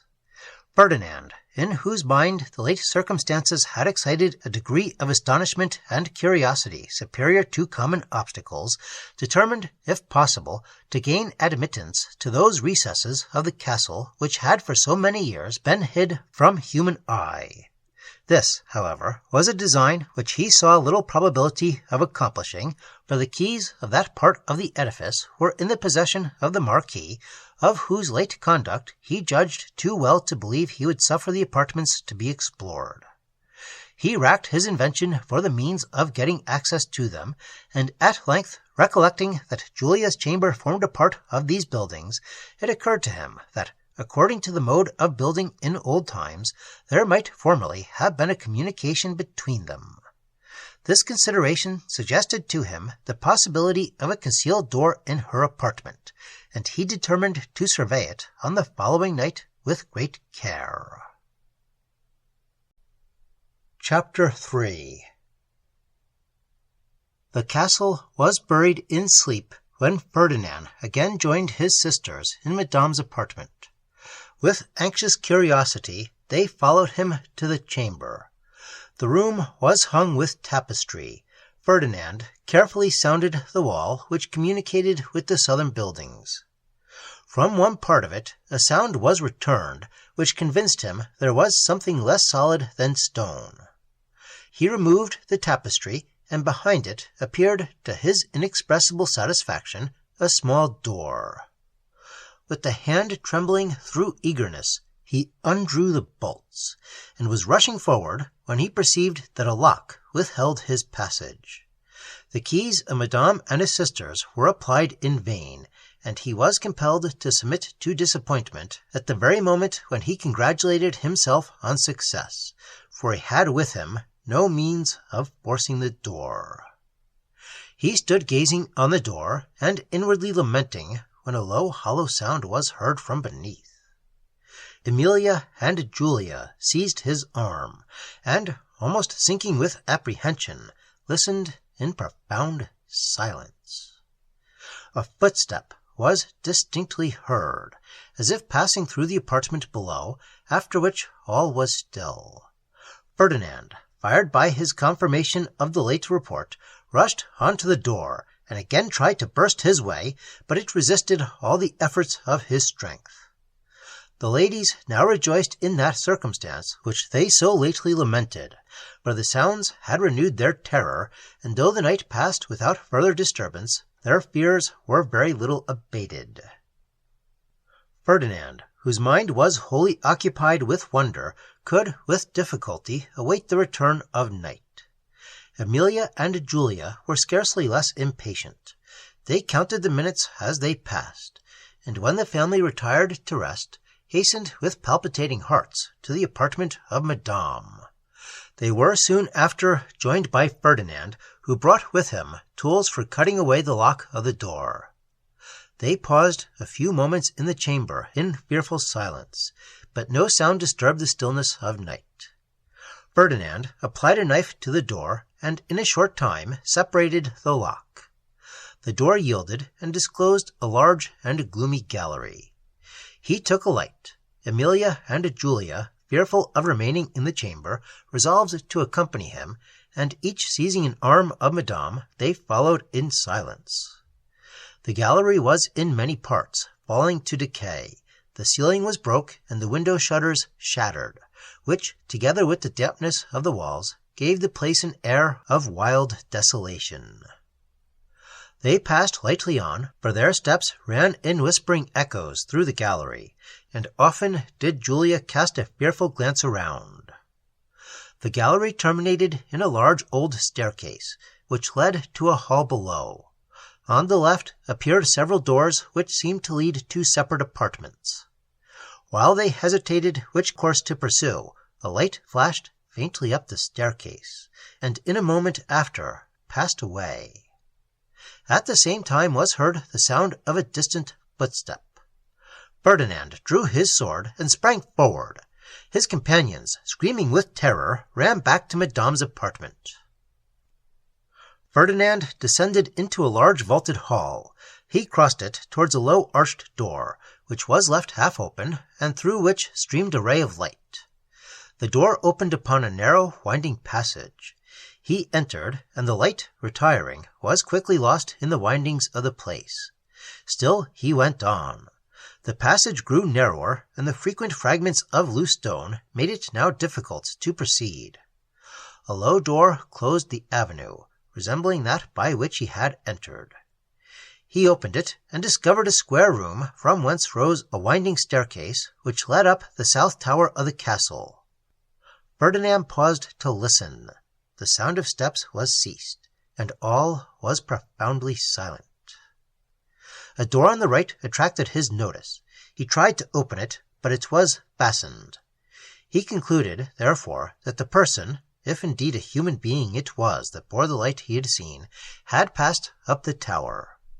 After a momentary hesitation, he determined to ascend the staircase, but its ruinous condition made this an adventure of some difficulty. The steps were decayed and broken, and the looseness of the stones rendered a footing very insecure. Impelled by an irresistible curiosity, he was undismayed, and began the ascent. He had not proceeded very far when the stones of a step which his foot had just quitted, loosened by his weight, gave way, and dragging with them those adjoining, formed a chasm in the staircase that terrified even Ferdinand, who was left tottering on the suspended half of the steps in momentary expectation of falling to the bottom with the stone on which he rested. In the terror which this occasioned, he attempted to save himself by catching at a kind of beam which projected over the stairs, when the lamp dropped from his hand, and he was left in total darkness. Terror now usurped the place of every other interest, and he was utterly perplexed how to proceed. He feared to go on, lest the steps above, as infirm as those below, should yield to his weight. To return was impracticable, for the darkness precluded the possibility of discovering a means. He determined, therefore, to remain in this situation till light should dawn through the narrow grates in the walls, and enable him to contrive some method of letting himself down to the ground. He had remained here above an hour, when he suddenly heard a voice from below. It seemed to come from the passage leading to the tower, and perceptibly drew nearer. His agitation was now extreme, for he had no power of defending himself, and while he remained in this state of torturing expectation, a blaze of light burst upon the staircase beneath him. In the succeeding moment he heard his own name sounded from below. His apprehensions instantly vanished, for he distinguished the voices of Madame and his sisters. They had awaited his return in all the horrors of apprehension, till at length all fear for themselves was lost in their concern for him, and they, who so lately had not dared to enter this part of the edifice, now undauntedly searched it in quest of Ferdinand. What were their emotions when they discovered his perilous situation? The light now enabled him to take a more accurate survey of the place. He perceived that some few stones of the steps which had fallen still remained attached to the wall, but he feared to trust their support only. He observed, however, that the wall itself was partly decayed, and consequently rugged with the corners of half-worn stones. On these small projections he contrived, with the assistance of the steps already mentioned, to suspend himself, and at length gained the unbroken part of the stairs in safety. It is difficult to determine which individual of the party rejoiced most at this escape. The morning now dawned, and Ferdinand desisted for the present from further inquiry. The interest which these mysterious circumstances excited in the mind of Julia had withdrawn her attention from a subject more dangerous to its peace. The image of Vereza, notwithstanding, would frequently intrude upon her fancy, and, awakening the recollection of happy emotions, would call forth a sigh which all her efforts could not suppress. She loved to indulge the melancholy of her heart in the solitude of the woods. One evening she took her lute to a favorite spot on the seashore, and resigning herself to a pleasing sadness, touched some sweet and plaintive airs. The purple flush of evening was diffused over the heavens. The sun, involved in clouds of splendid and innumerable hues, was setting over the distant waters, whose clear bosom glowed with rich reflection. The beauty of the scene, the soothing murmur of the high trees, waved by the light air which overshadowed her, and the soft shelling of the waves that flowed gently in upon the shores, insensibly sunk her mind into a state of repose. She touched the chords of her lute in sweet and wild melody, and sung the following ode. Evening, veiled in dewy shades, slowly sinks upon the main. See the empurpled glory fades beneath her sober, chastened reign. Around her car the pensive hours in sweet elapses meet the sight, crowned their brows with closing flowers, rich with crystal dews of night. Her hands the dusky hues arrange, o'er the fine tints of parting day. Insensibly the colors change, and languish into soft decay. Wide over the waves her shadowy veil she draws, as faint they die along the distant shores. Through the still air I mark each solemn pause, each rising murmur which the wild wave pours. A browner shadow spreads upon the air, and o'er that scene a pensive grandeur throws. The rocks, the woods, a wilder beauty wear, and the deep wave in softer music flows. And now the distant view, where vision fails, twilight and grey obscurity pervade. Tint following tint each darkening object veils, till all the landscape sinks into the shade. Oft from the airy steep of some lone hill, while sleeps the scene beneath the purple glow, and evening lives o'er all serene and still, rapt let me view the magic world below, and catch the dying gale that swells remote, that steals the sweetness from the shepherd's flute, that distant torrent's melancholy note, and the soft warblings of the lover's lute. Still through the deepening gloom of bowery shades, to fancy's eyes fantastic forms appear. Low whispering echoes steal along the glades, and thrill the ear with wildly pleasing fear. Parent of shades, of silence, dewy airs, of solemn musing, and of vision wild, to thee my soul her pensive tribute bears, and hails thy gradual step, thy influence mild. Having ceased to sing, her fingers wandered over the lute in melancholy symphony, and for some moments she remained lost in the sweet sensations which the music and the scenery had inspired. She was awakened from her reverie by a sigh that stole from among the trees, and, directing her eyes whence it came, beheld Hippolytus. 1,000 sweet and mingled emotions pressed upon her heart, yet she scarcely dared to trust the evidence of sight. He advanced, and, throwing himself at her feet, "Suffer me," said he, in a tremulous voice, "to disclose to you the sentiments which you have inspired, and to offer you the effusions of a heart filled only with love and admiration." "Rise, my lord," said Julia, moving from her seat with an air of dignity. "That attitude is neither becoming you to use, nor me to suffer. The evening is closing, and Ferdinand will be impatient to see you." "Never will I rise, madame," replied the Count with an impassioned air, "till—" He was interrupted by the Marchioness, who at this moment entered the grove. On observing the position of the Count, she was retiring. "Stay, madame," said Julia, almost sinking under her confusion. "By no means," replied the Marchioness in a tone of irony. "My presence would only interrupt a very agreeable scene. The Count, I see, is willing to pay you his earliest respects." Saying this, she disappeared, leaving Julia distressed and offended, and the Count provoked at the intrusion. He attempted to renew the subject, but Julia hastily followed the steps of the Marchioness and entered the castle. The scene she had witnessed raised in the Marchioness a tumult of dreadful emotions. Love, hatred, and jealousy raged by turns in her heart, and defied all power of control. Subjected to their alternate violence, she experienced a misery more acute than any she had yet known. Her imagination, invigorated by opposition, heightened to her the graces of Hippolytus. Her bosom glowed with more intense passion, and her brain was at length exasperated almost to madness.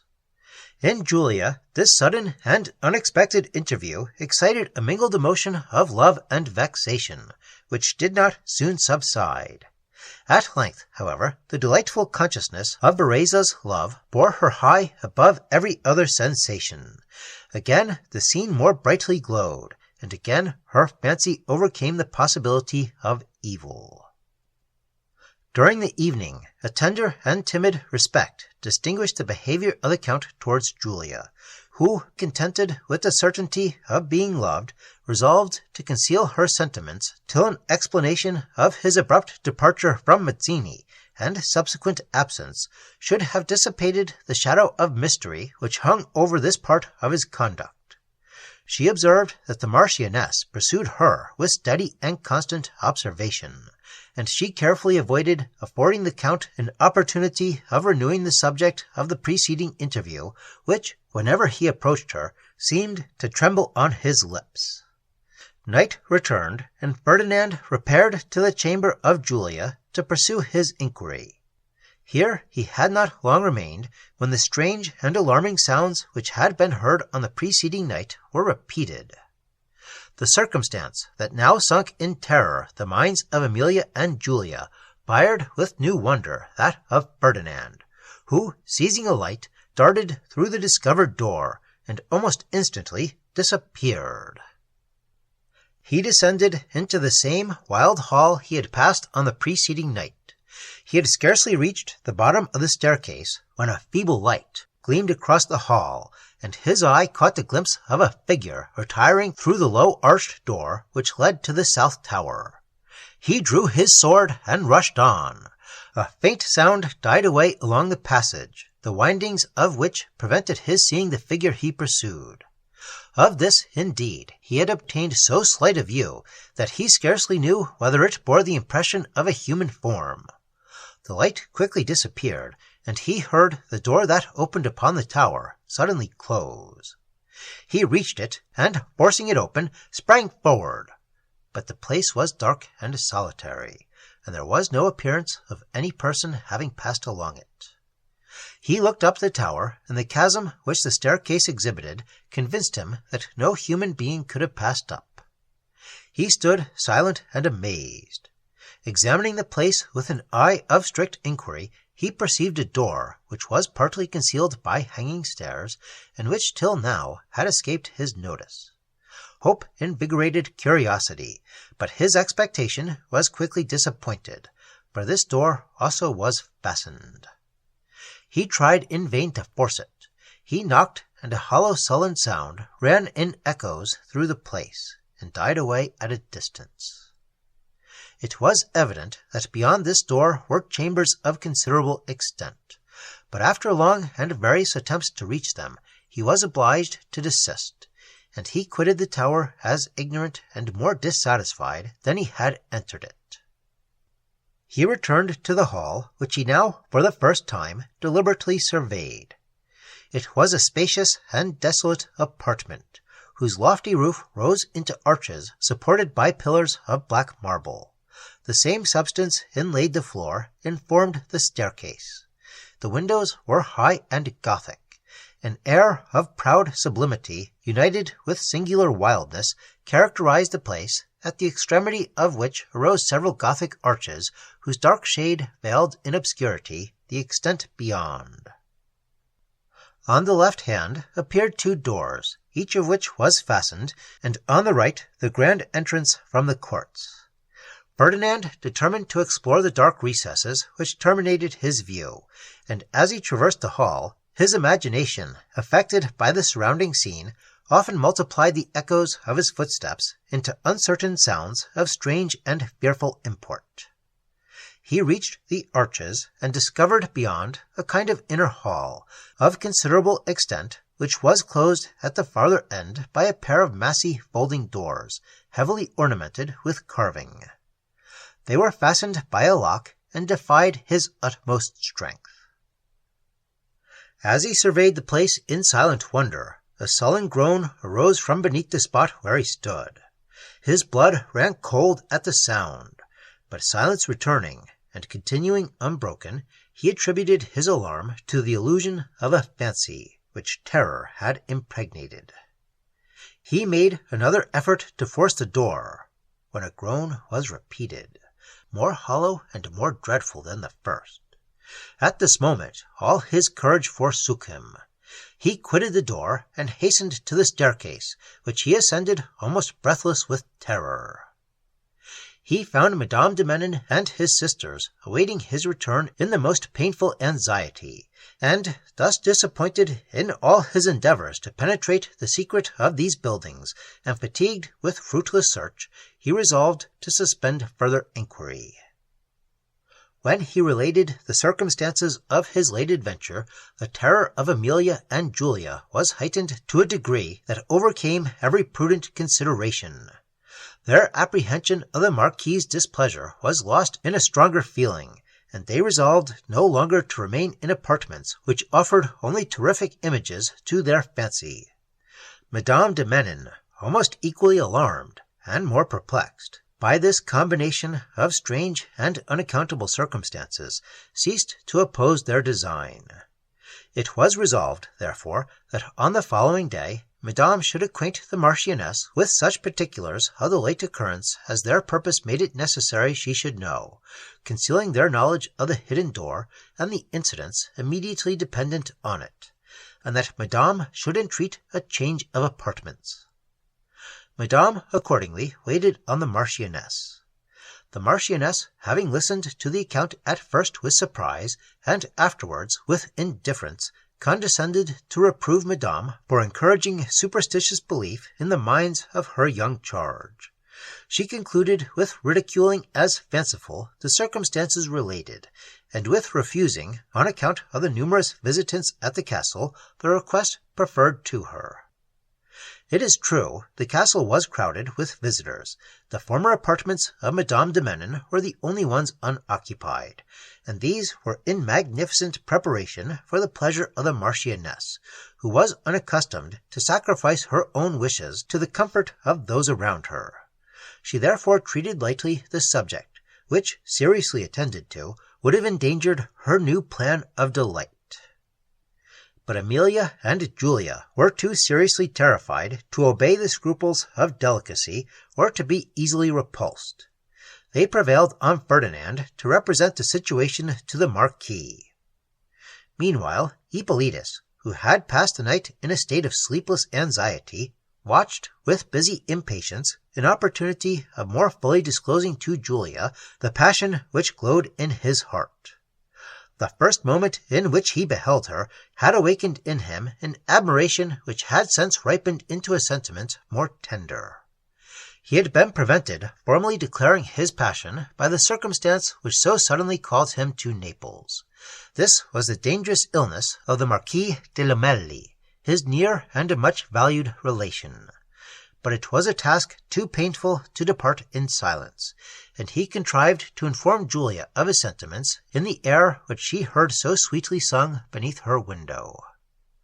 When Hippolytus reached Naples, the Marquis was yet living, but expired a few days after his arrival, leaving the Count heir to the small possessions which remained from the extravagance of their ancestors. The business of adjusting his rights had till now detained him from Sicily, whither he came for the sole purpose of declaring his love. Here unexpected obstacles awaited him. The jealous vigilance of the Marchioness conspired with the delicacy of Julia to withhold from him the opportunity he so anxiously sought. When Ferdinand entered upon the subject of the southern buildings to the Marquis, he carefully avoided mentioning the hidden door. The Marquis listened for some time to the relation in gloomy silence, but at length, assuming an air of displeasure, reprehended Ferdinand for yielding his confidence to those idle alarms, which, he said, were the suggestions of a timid imagination. "Alarms," continued he, "which will readily find admittance to the weak mind of a woman, but which the firmer nature of man should disdain. Degenerate boy! Is it thus you reward my care? Do I live to see my son the sport of every idle tale a woman may repeat? Learn to trust reason and your senses, and you will then be worthy of my attention." The Marquis was retiring, and Ferdinand now perceived it necessary to declare that he had himself witnessed the sounds he mentioned. "Pardon me, my lord," said he.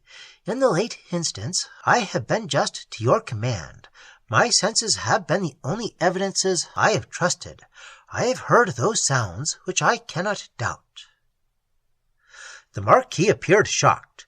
Ferdinand perceived the change, and urged the subject so vigorously that the Marquis, suddenly assuming a look of grave importance, commanded him to attend him in the evening in his closet.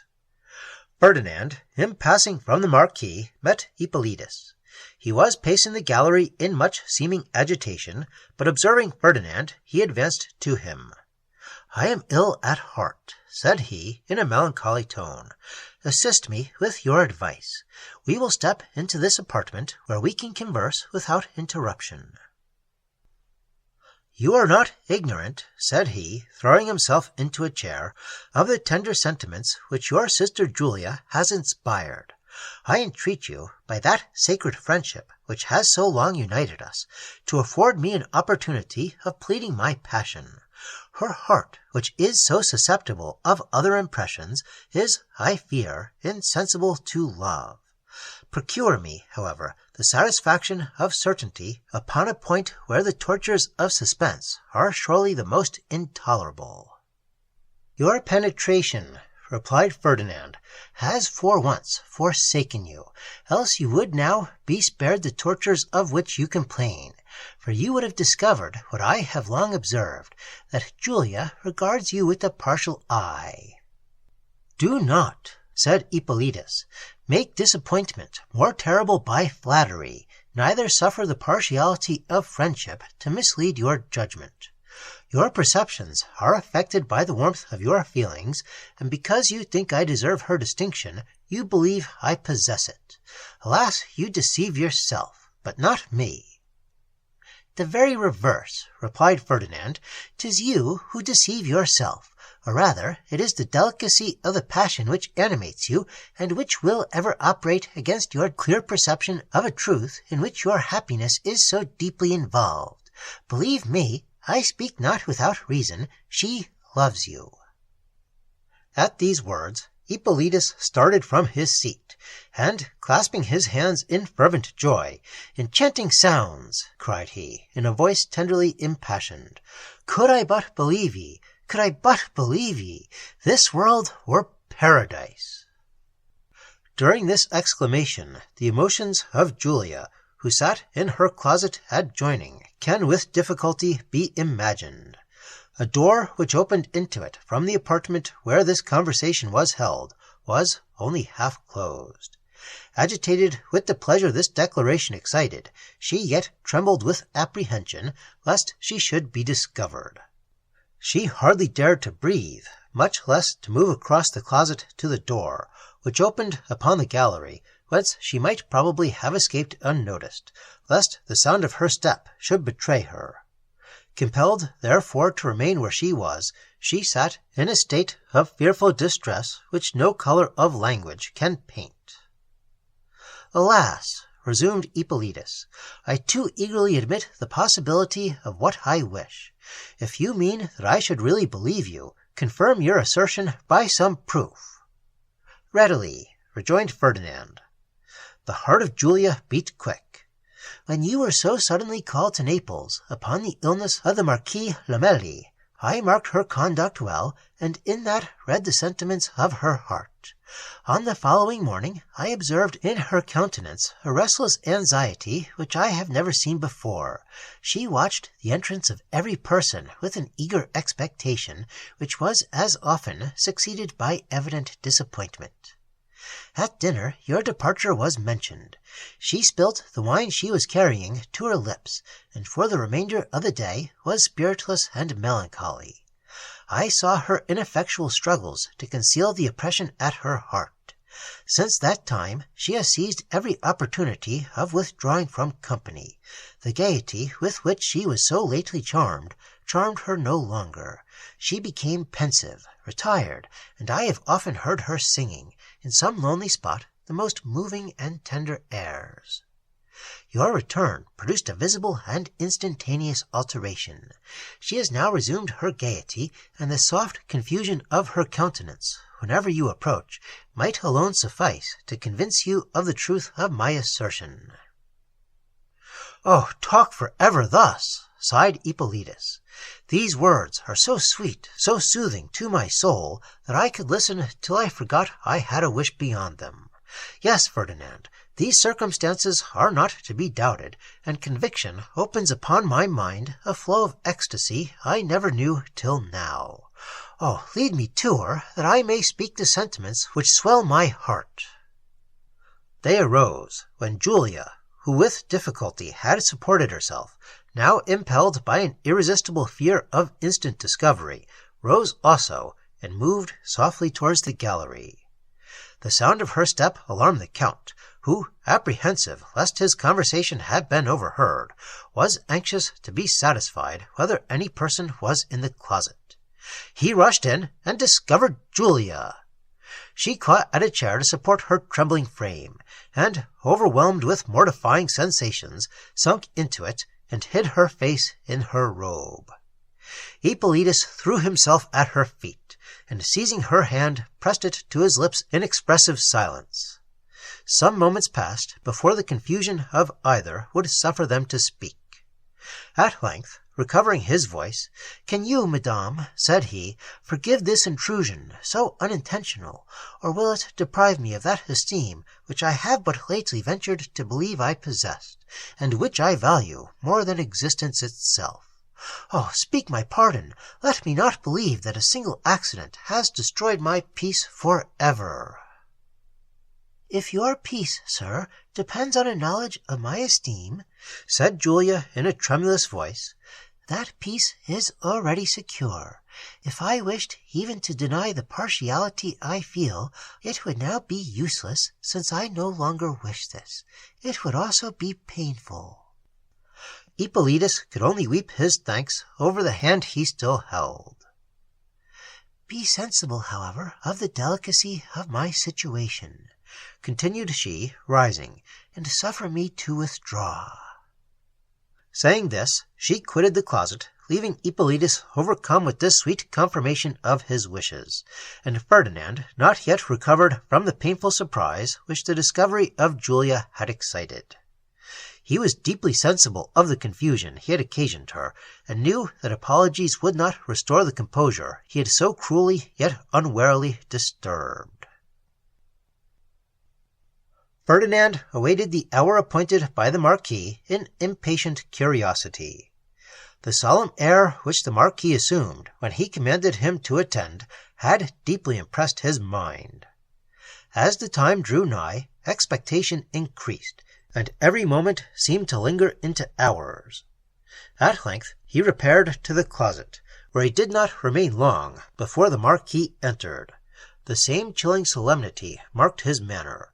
He locked the door of the closet, and, seating himself, addressed Ferdinand as follows: "I am now going to repose in you a confidence which will severely prove the strength of your honor. But before I disclose a secret, hitherto so carefully concealed, and now reluctantly told, you must swear to preserve on this subject an eternal silence. If you doubt the steadiness of your discretion, now declare it, and save yourself from the infamy and the fatal consequences which may attend a breach of your oath. If, on the contrary, you believe yourself capable of a strict integrity, now accept the terms and receive the secret I offer." Ferdinand was awed by this exordium. The impatience of curiosity was for a while suspended, and he hesitated whether he should receive the secret upon such terms. At length he signified his consent, and the Marquis, arising, drew his sword from the scabbard. "Here," said he, offering it to Ferdinand, "seal your vows. Swear by this sacred pledge of honor never to repeat what I shall now reveal." Ferdinand bowed upon the sword, and, raising his eyes to heaven, solemnly swore. The Marquis then resumed his seat and proceeded. "You are now to learn that, about a century ago, This castle was in the possession of Vincent, 3rd Marquis of Mazzini, my grandfather. At that time there existed an inveterate hatred between our family and that of Della Campo. I shall not now revert to the origin of the animosity, or relate the particulars of the consequent feuds. Suffice it to observe that by the power of our family the Della Campos were unable to preserve their former consequence in Sicily, and they have therefore quitted it for a foreign land to live in unmolested security. To return to my subject, my grandfather, believing his life endangered by his enemy, planted spies upon him. He employed some of the numerous banditti who sought protection in his service, and after some weeks passed in waiting for an opportunity, they seized Henry Della Campo and brought him secretly to this castle. He was for some time confined in a close chamber of the southern buildings, where he expired, by what means I shall forbear to mention. The plan had been so well conducted, and the secrecy so strictly preserved, that every endeavor of his family to trace the means of his disappearance proved ineffectual. Their conjectures, if they fell upon our family, were supported by no proof, and the Della Campos are to this day ignorant of the mode of his death. A rumor had prevailed long before the death of my father that the southern buildings of the castle were haunted. I disbelieved the fact, and treated it accordingly. One night, when every other human being of the castle, except myself, was retired to rest, I had such strong and dreadful proofs of the general assertion, that even at this moment I cannot recollect them without horror. Let me, if possible, forget them. From that moment I forsook those buildings. They have ever since been shut up, and the circumstance I mentioned is the true reason why I have resided so little at the castle. Ferdinand listened to this narrative in silent horror. He remembered the temerity with which he had dared to penetrate those apartments, the light and figure he had seen, and, above all, his situation in the staircase of the tower. Every nerve thrilled at the recollection, and the terrors of remembrance almost equalled those of reality. The Marquis permitted his daughters to change their apartments, but he commanded Ferdinand to tell them that, in granting their request, he consulted their ease only, and was himself by no means convinced of its propriety.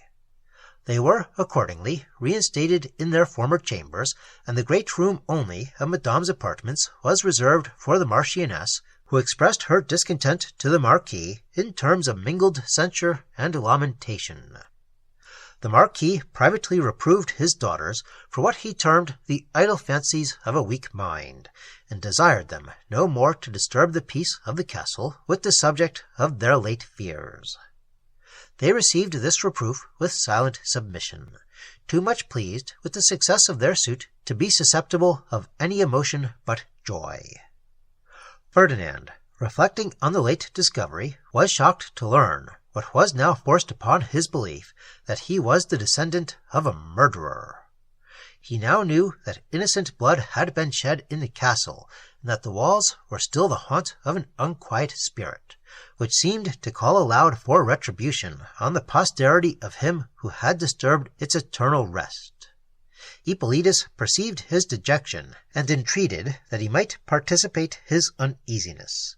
But Ferdinand, who had hitherto been frank and ingenuous, was now inflexibly reserved. "Forbear," said he, "to urge a discovery of what I am not permitted to reveal. This is the only point upon which I conjure you to be silent, and this, even to you, I cannot explain." Hippolytus was surprised, but pressed the subject no farther. Julia, though she had been extremely mortified by the circumstances attendant on the discovery of her sentiments to Hippolytus, experienced, after the first shock had subsided, an emotion more pleasing than painful. The late conversation had painted in strong colors the attachment of her lover. His diffidence, his slowness to perceive the effect of his merit, his succeeding rapture when conviction was at length forced upon his mind, and his conduct upon discovering Julia, proved to her at once the delicacy and the strength of his passion, and she yielded her heart to sensations of pure and unmixed delight. She was roused from this state of visionary happiness by a summons from the Marquis to attend him in the library. A circumstance so unusual surprised her, and she obeyed with trembling curiosity. She found him pacing the room in deep thought, and she had shut the door before he perceived her. The authoritative severity in his countenance alarmed her, and prepared her for a subject of importance. He seated himself by her, and continued a moment silent. At length, steadily observing her, "I sent for you, my child," said he, "to declare the honour which awaits you. The Duke de Luovo has solicited your hand. An alliance so splendid was beyond my expectation. You will receive the distinction with the gratitude it claims, and prepare for the celebration of the nuptials." This speech fell like a dart of death upon the heart of Julia.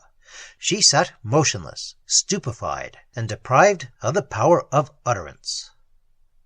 The Marquis observed her consternation, and, mistaking its cause, "I acknowledge," said he, "that there is somewhat abrupt in this affair, but the joy occasioned by a distinction so unmerited on your part ought to overcome the little feminine weakness you might otherwise indulge.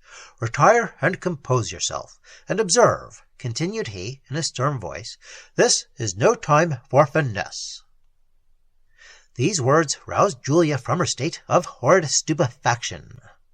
"Oh, sir," said she, throwing herself at his feet, "forbear to enforce authority upon a point where to obey you would be worse than death, if indeed to obey you were possible." "Cease," said the Marquis, "this affectation, and practice what becomes you." "Pardon me, my lord," she replied. "My distress is, alas, unfeigned. I cannot love the Duke." "Away!" interrupted the Marquis, "nor tempt my rage with objections thus childish and absurd." "Yet hear me, my lord," said Julia, tears swelling in her eyes, "and pity the sufferings of a child who never till this moment had dared to dispute your commands." "Nor shall she now," said the Marquis. "What! When wealth, honour, and distinction are laid at my feet, shall they be refused because a foolish girl, a very baby, who knows not good from evil, cries and says she cannot love? Let me not think of it. My just anger may perhaps outrun discretion, and tempt me to chastise your folly. Attend to what I say. Accept the Duke, or quit this castle forever, and wander where you will." Saying this, he burst away, and Julia, who had hung weeping upon his knees, fell prostrate upon the floor. The violence of the fall completed the effect of her distress, and she fainted. In this state she remained a considerable time. When she recovered her senses, the recollection of her calamity burst upon her mind with the force that almost again overwhelmed her. She at length raised herself from the ground and moved towards her own apartment, but had scarcely reached the great gallery when Ippolitus entered it. Her trembling limbs would no longer support her. She caught at a banister to save herself, and Ippolitus, with all his speed, was scarcely in time to prevent her falling. The pale distress exhibited in her countenance terrified him, and he anxiously inquired concerning it. She could answer him only with tears, which she found it impossible to suppress, and, gently disengaging herself, tottered to her closet. Ippolitus followed her to the door, but desisted from further importunity. He pressed her hand to his lips in tender silence, and withdrew, surprised and alarmed. Julia, resigning herself to despair, indulged in solitude the excess of her grief. A calamity so dreadful as the present had never before presented itself to her imagination. The union proposed would have been hateful to her, even if she had no prior attachment. What then must have been her distress when she had given her heart to him who deserved all her admiration and returned all her affection? The Duke d'Uovo was a character very similar to that of the Marquis. The love of power was his ruling passion. With him no gentle or generous sentiment ameliorated the harshness of authority, or directed it to acts of beneficence. He delighted in simple, undisguised tyranny.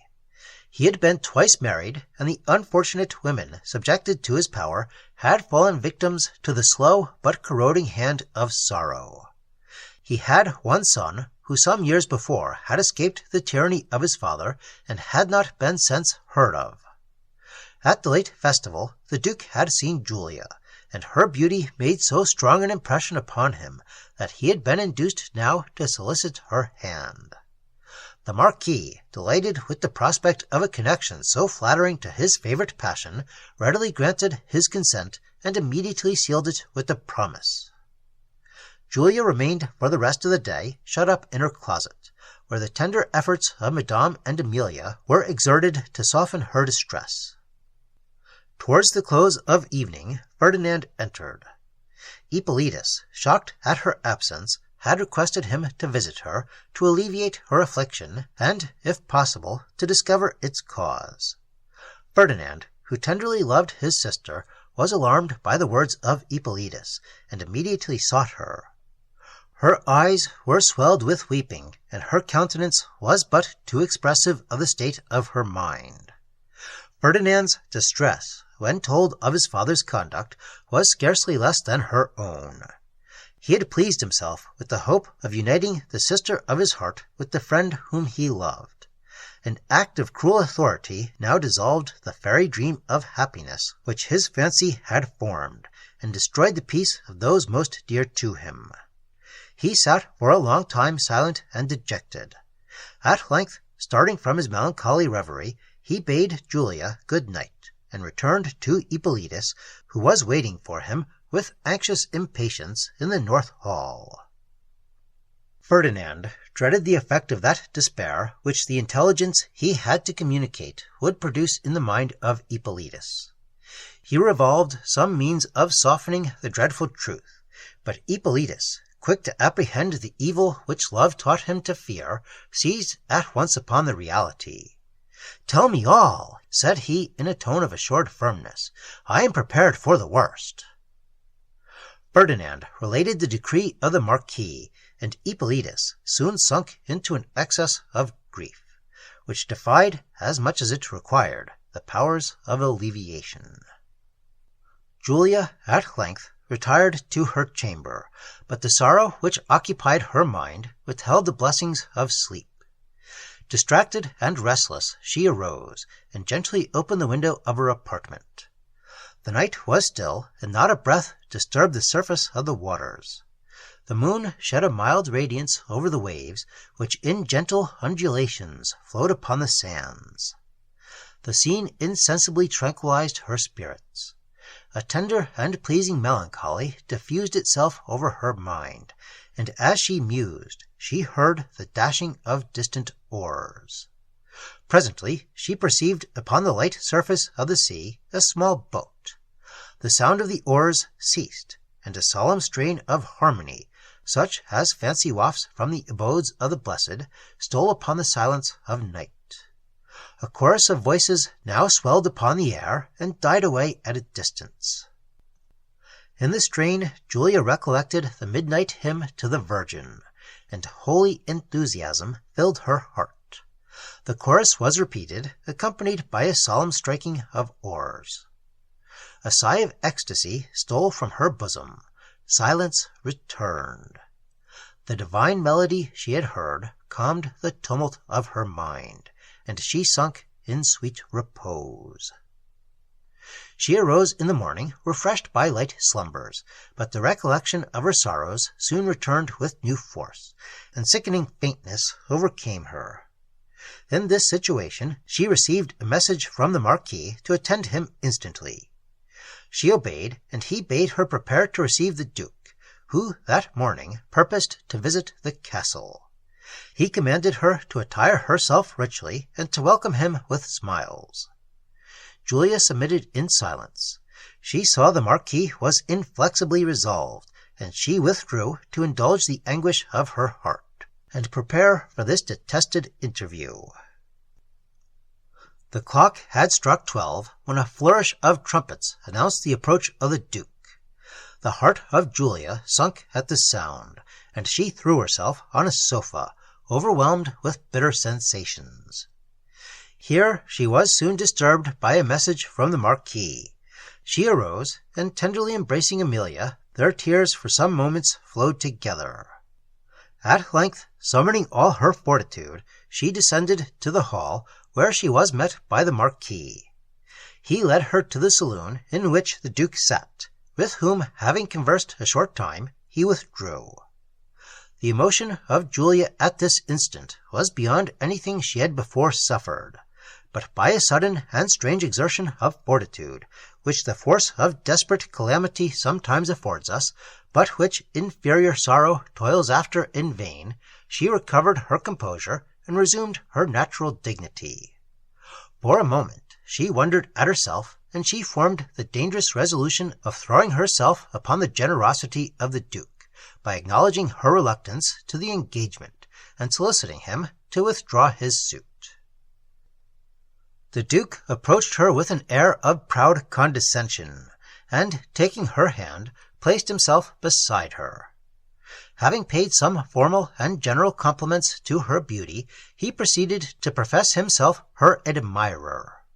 She listened for some time to his professions, and when he appeared willing to hear her, she addressed him. "I am justly sensible, my lord, of the distinction you offer me, and must lament that respectful gratitude is the only sentiment I can return. Nothing can more strongly prove my confidence in your generosity than when I confess to you that parental authority urges me to give my hand whither my heart cannot accompany it." She paused. The Duke continued silent. "'Tis you only, my lord, who can release me from a situation so distressing, and to your goodness and justice I appeal, certain that necessity will excuse the singularity of my conduct, that I shall not appeal in vain." The Duke was embarrassed. A flush of pride overspread his countenance, and he seemed endeavoring to stifle the feelings that swelled his heart. "I had been prepared, madame," said he, "to expect a very different reception, and had certainly no reason to believe that the Duke de Luovo was likely to sue in vain. Since, however, madam, you acknowledge that you have already disposed of your affections, I shall certainly be very willing, if the Marquis will release me from our mutual agreements, to resign you to a more favoured lover." "Pardon me, my lord," said Julia, blushing. "Suffer me to—" "I am not so easily deceived, madame," interrupted the Duke. "Your conduct can be attributed only to the influence of a prior attachment, and though for so young a lady such a circumstance is somewhat extraordinary, I have certainly no right to arraign your choice. Permit me to wish you a good morning." He bowed low and quitted the room. Julia now experienced a new distress. She dreaded the resentment of the Marquis, when he should be informed of her conversation with the Duke, of whose character she now judged too justly not to repent the confidence she had reposed in him. The Duke, on quitting Julia, went to the Marquis, with whom he remained in conversation some hours. When he had left the castle, the Marquis sent for his daughter, and poured forth his resentment with all the violence of threats and all the acrimony of contempt. So severely did he ridicule the idea of her disposing of her heart, and so dreadfully did he denounce vengeance on her disobedience, that she scarcely thought herself safe in his presence. She stood trembling and confused, and heard his reproaches without the power to reply. At length the Marquis informed her that the nuptials would be solemnized on the 3rd day from the present, and as he quitted the room, a flood of tears came to her relief, and saved her from fainting. Julia passed the remainder of the day in her closet with Amelia. Night returned, but brought her no peace. She sat long after the departure of Amelia, and to beguile recollection, she selected a favorite author, endeavoring to revive those sensations his page had once excited. She opened to a passage, the tender sorrow of which was applicable to her own situation, and her tears flowed anew. Her grief was soon suspended by apprehension. Hitherto a deadly silence had reigned through the castle, interrupted only by the wind, whose low sound crept at intervals through the galleries. She now thought she heard a footstep near her door, but presently all was still, for she believed she had been deceived by the wind. The succeeding moment, however, convinced her of her error, for she distinguished the low whisperings of some persons in the gallery. Her spirits, already weakened by sorrow, deserted her. She was seized with the universal terror, and presently afterwards a low voice called her from without, and the door was opened by Ferdinand. She shrieked and fainted. On recovering, she found herself supported by Ferdinand and Ippolitus, who had stolen this moment of silence and security to gain admittance to her presence. Ippolitus came to urge a proposal which despair only could have suggested. "Fly," said he, "from the authority of a father who abuses his power, and assert the liberty of choice which nature assigned you. Let the desperate situation of my hopes plead excuse for the apparent boldness of this address, and let the man who exists but for you be the means of saving you from destruction. Alas, madame, you are silent, and perhaps I have forfeited, by this proposal, the confidence I so lately flattered myself I possessed. If so, I will submit to my fate in silence, and will tomorrow quit a scene which presents only images of distress to my mind." Julia could speak but with her tears.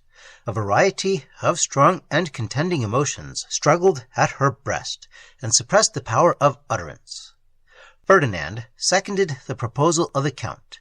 "It is unnecessary, my sister," said he, "to point out the misery which awaits you here. I love you too well tamely to suffer you to be sacrificed to ambition, and to a passion still more hateful. I now glory in calling Ippolitus my friend. Let me ere long receive him as a brother. I can give no stronger testimony of my esteem for his character than in the wish I now express. Believe me, he has a heart worthy of your acceptance, a heart noble and expansive as your own." "Ah, cease," said Julia, "to dwell upon a character of whose worth I am fully sensible. Your kindness and his merit can never be forgotten by her whose misfortunes you have so generously suffered to interest you." She paused in silent hesitation. A sense of delicacy made her hesitate upon the decision which her heart so warmly prompted. If she fled with Ippolitus, she would avoid one evil and encounter another. She would escape the dreadful destiny awaiting her, but must, perhaps, sully the purity of that reputation which was dearer to her than existence. In a mind like hers, exquisitely susceptible of the pride of honor, this fear was able to counteract every other consideration, and to keep her intentions in a state of painful suspense. She sighed deeply and continued silent. Ippolitus was alarmed by the calm distress which her countenance exhibited. "Oh, Julia," said he, "relieve me from this dreadful suspense. Speak to me. Explain this silence." She looked mournfully upon him. Her lips moved, but no sounds were uttered. As he repeated his question, she waved her hand and sunk back in her chair. She had not fainted, but continued some time in a state of stupor not less alarming. The importance of the present question, operating upon her mind already harassed by distress, had produced a temporary suspension of reason. Ippolitus hung over her in an agony not to be described, and Ferdinand vainly repeated her name. At length, uttering a deep sigh, she raised herself, and, like one awakened from a dream, gazed around her. Ippolitus thanked God fervently in his heart. "Tell me but that you are well," said he, "and that I may dare to hope, and we will leave you to repose." "My sister," said Ferdinand, "consult only your own wishes, and leave the rest to me. Suffer a confidence in me to dissipate the doubts with which you are agitated." "Ferdinand," said Julia emphatically, "how shall I express the gratitude your kindness has excited?" "Your gratitude," said he, "will be best shown in consulting your own wishes, for be assured that whatever procures your happiness will most effectually establish mine. Do not suffer the prejudices of education to render you miserable. Believe me that a choice which involves the happiness or misery of your whole life ought to be decided only by yourself." "Let us forbear for the present," said Hippolytus, "to urge this subject. Repose is necessary for you," addressing Julia, "and I will not suffer a selfish consideration any longer to withhold you from it. Grant me but this request, that at this hour tomorrow night I may return hither to receive my doom." Julia having consented to receive Hippolytus and Ferdinand, they quitted the closet. In turning into the grand gallery, they were surprised by the appearance of a light which gleamed upon the wall that terminated their view. It seemed to proceed from a door which opened upon a back staircase. They pushed on, but it almost instantly disappeared, and upon the staircase all was still. They then separated and retired to their apartments, somewhat alarmed by this circumstance, which induced them to suspect that their visit to Julia had been observed. Julia passed the night in broken slumbers and anxious consideration. On her present decision hung the crisis of her fate. Her consciousness of the influence of Hippolytus over her heart made her fear to indulge its predilection by trusting to her own opinion of its fidelity. She shrunk from the disgraceful idea of an elopement. Yet she saw no means of avoiding this but by rushing upon the fate so dreadful to her imagination. On the following night, when the inhabitants of the castle were retired to rest, Hippolytus, whose expectation had lengthened the hours into ages, accompanied by Ferdinand, revisited the closet. Julia, who had known no interval of rest since they last left her, received them with much agitation. The vivid glow of health had fled her cheek, and was succeeded by a languid delicacy, less beautiful but more interesting. To the eager inquiries of Hippolytus she returned no answer, but faintly smiling through her tears, presented him her hand, and covered her face with the robe. "I receive it," cried he, "as the pledge of my happiness. Yet let your voice ratify the gift." "If the present concession does not sink me in your esteem," said Julia in a low tone, "this hand is yours." "The concession, my love, for by that tender name I may now call you, would, if possible, raise you in my esteem. But since that has been long incapable of addition, it can only heighten my opinion of myself, and increase my gratitude to you, gratitude which I will endeavor to show by an anxious care of your happiness, and by the tender attentions of a whole life. From this blessed moment," continued he in a voice of rapture, "permit me in thought to hail you as my wife. From this moment let me banish every vestige of sorrow. Let me dry those tears," gently pressing her cheek with his lips, "never to spring again." The gratitude and joy which Ferdinand expressed upon this occasion united with the tenderness of Hippolytus to soothe the agitated spirits of Julia, and she gradually recovered her complacency.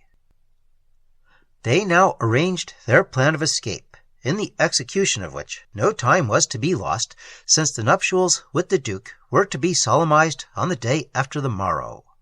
Their scheme, whatever it was that should be adopted, they therefore resolved to execute on the following night. But when they descended from the first warmth of enterprise to minuter examination, they soon found the difficulties of the undertaking. The keys of the castle were kept by Robert, the confidential servant of the Marquis, who every night deposited them in an iron chest in his chamber. To obtain them by stratagem seemed impossible, and Ferdinand feared to tamper with the honesty of this man, who had been many years in the service of the Marquis. Dangerous as was the attempt, no other alternative appeared, and they were therefore compelled to rest all their hopes upon the experiment. It was settled that if the keys could be procured, Ferdinand and Ippolitus should meet Julia in the closet, that they should convey her to the seashore, from whence a boat, which was to be kept in waiting, would carry them to the opposite coast of Calabria, where the marriage might be solemnized without danger of interruption. But as it was necessary that Ferdinand should not appear in the affair, it was agreed that he should return to the castle immediately upon the embarkation of his sister. Having thus arranged their plan of operation, they separated till the following night, which was to decide the fate of Ippolitus and Julia. Julia, whose mind was soothed by the fraternal kindness of Ferdinand and the tender assurances of Ippolitus, now experienced an interval of repose. At the return of day, she awoke refreshed and tolerably composed. She selected a few clothes which were necessary, and prepared them for her journey. A sentiment of generosity justified her in the reserve she preserved to Amelia and Madame de Menon, whose faithfulness and attachment she could not doubt, but whom she disdained to involve in the disgrace that must fall upon them, should their knowledge of her flight be discovered. In the meantime, the castle was a scene of confusion. The magnificent preparations which were making for the nuptials engaged all eyes and busied all hands.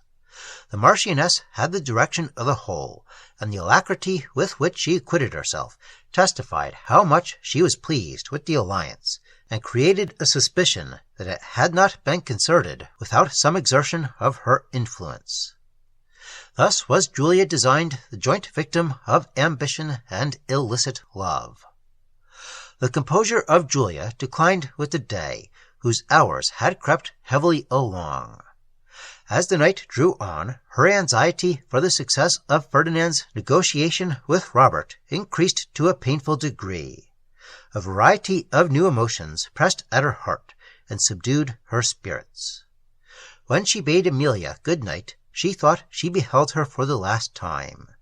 The ideas of the distance which would separate them, of the dangers she was going to encounter, with a train of wild and fearful anticipations, crowded upon her mind. Tears sprang in her eyes, and it was with difficulty she avoided betraying her emotions. Of Madame, too, her heart took a tender farewell. At length she heard the Marquis retire to his apartment, and the doors belonging to the several chambers of the guests successively close. She marked with trembling attention the gradual change from bustle to quiet, till all was still. She now held herself in readiness to depart at the moment in which Ferdinand and Ippolitus, for whose steps in the gallery she eagerly listened, should appear. The castle clock struck 12. The sound seemed to shake the pile. Julia felt it thrill upon her heart. "I hear you," sighed she, "for the last time." The stillness of death succeeded. She continued to listen, but no sound met her ear. For a considerable time she sat in a state of anxious expectation not to be described. The clock chimed the successive quarters, and her fear rose to each additional sound. At length she heard it strike 1. Hollow was that sound, and dreadful to her hopes, for neither Ippolitus nor Ferdinand appeared. She grew faint with fear and disappointment. Her mind, which for 2 hours had been kept upon the stretch of expectation, now resigned itself to despair. She gently opened the door of her closet, and looked upon the gallery, but all was lonely and silent. It appeared that Robert had refused to be accessory to their scheme, and it was probable that he had betrayed it to the Marquis. Overwhelmed with bitter reflections, she threw herself upon the sofa in the first distraction of despair.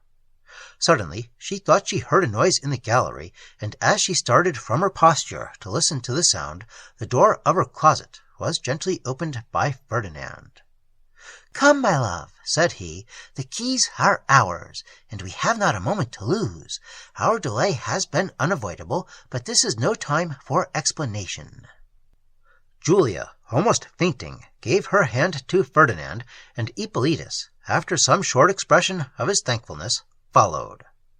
They passed the door of Madame's chamber, and, treading the gallery with slow and silent steps, descended to the hall. This they crossed towards a door, after opening which they were to find their way, through various passages, to a remote part of the castle, where a private door opened upon the walls. Ferdinand carried the several keys. They fastened the hall door after them, and proceeded through a narrow passage terminating in a staircase. They descended, and had hardly reached the bottom, when they heard a loud noise at the door above, and presently the voices of several people. Julia scarcely felt the ground she trod on, and Ferdinand flew to unlock a door that obstructed their way. He applied the different keys, and at length found the proper one, but the lock was rusted, and refused to yield. Their distress was not now to be conceived. The noise above increased, and it seemed as if the people were forcing the door. Ippolitus and Ferdinand vainly tried to turn the key. A sudden crash from above convinced them that the door had yielded, when, making another desperate effort, the key broke in the lock. Trembling and exhausted, Julia gave herself up for lost. As she hung upon Ferdinand, Ippolitus vainly endeavoring to soothe her, the noise suddenly ceased. They listened, dreading to hear the sounds renewed, but to their utter astonishment, the silence of the place remained undisturbed. They had now time to breathe, and to consider the possibility of effecting their escape, for from the Marquis they had no mercy to hope. Ippolitus, in order to ascertain whether the people had quitted the door above, began to ascend the passage, in which he had not gone many steps, when the noise was renewed with increased violence. He instantly retreated, and, making a desperate push at the door below, which obstructed their passage, it seemed to yield, and by another effort of Ferdinand, burst open. They had not an instant to lose, for they now heard the steps of persons descending the stairs. The avenue they were in opened into a kind of chamber, whence 3 passages branched, of which they immediately chose the first. Another door now obstructed their passage, and they were compelled to wait while Ferdinand applied the keys. "Be quick," said Julia, "or we are lost. Oh, if this lock too is rusted!" "Hark!" said Ferdinand. They now discovered what apprehension had before prevented them from perceiving, that the sounds of pursuit were ceased, and all again was silent. As this could happen only by the mistake of their pursuers in taking the wrong route, they resolved to preserve their advantage by concealing the light which Ferdinand now covered with his cloak. The door was opened, and they passed on, but they were perplexed in the intricacies of the place, and wandered about in vain endeavor to find their way. Often did they pause to listen, and often did fancy give them sounds of fearful import. At length they entered on the passage, which Ferdinand knew led directly to a door that opened on the woods. Rejoiced at this certainty, they soon reached the spot which was to give them liberty. Ferdinand turned the key. The door unclosed, and, to their infinite joy, discovered to them the great dawn.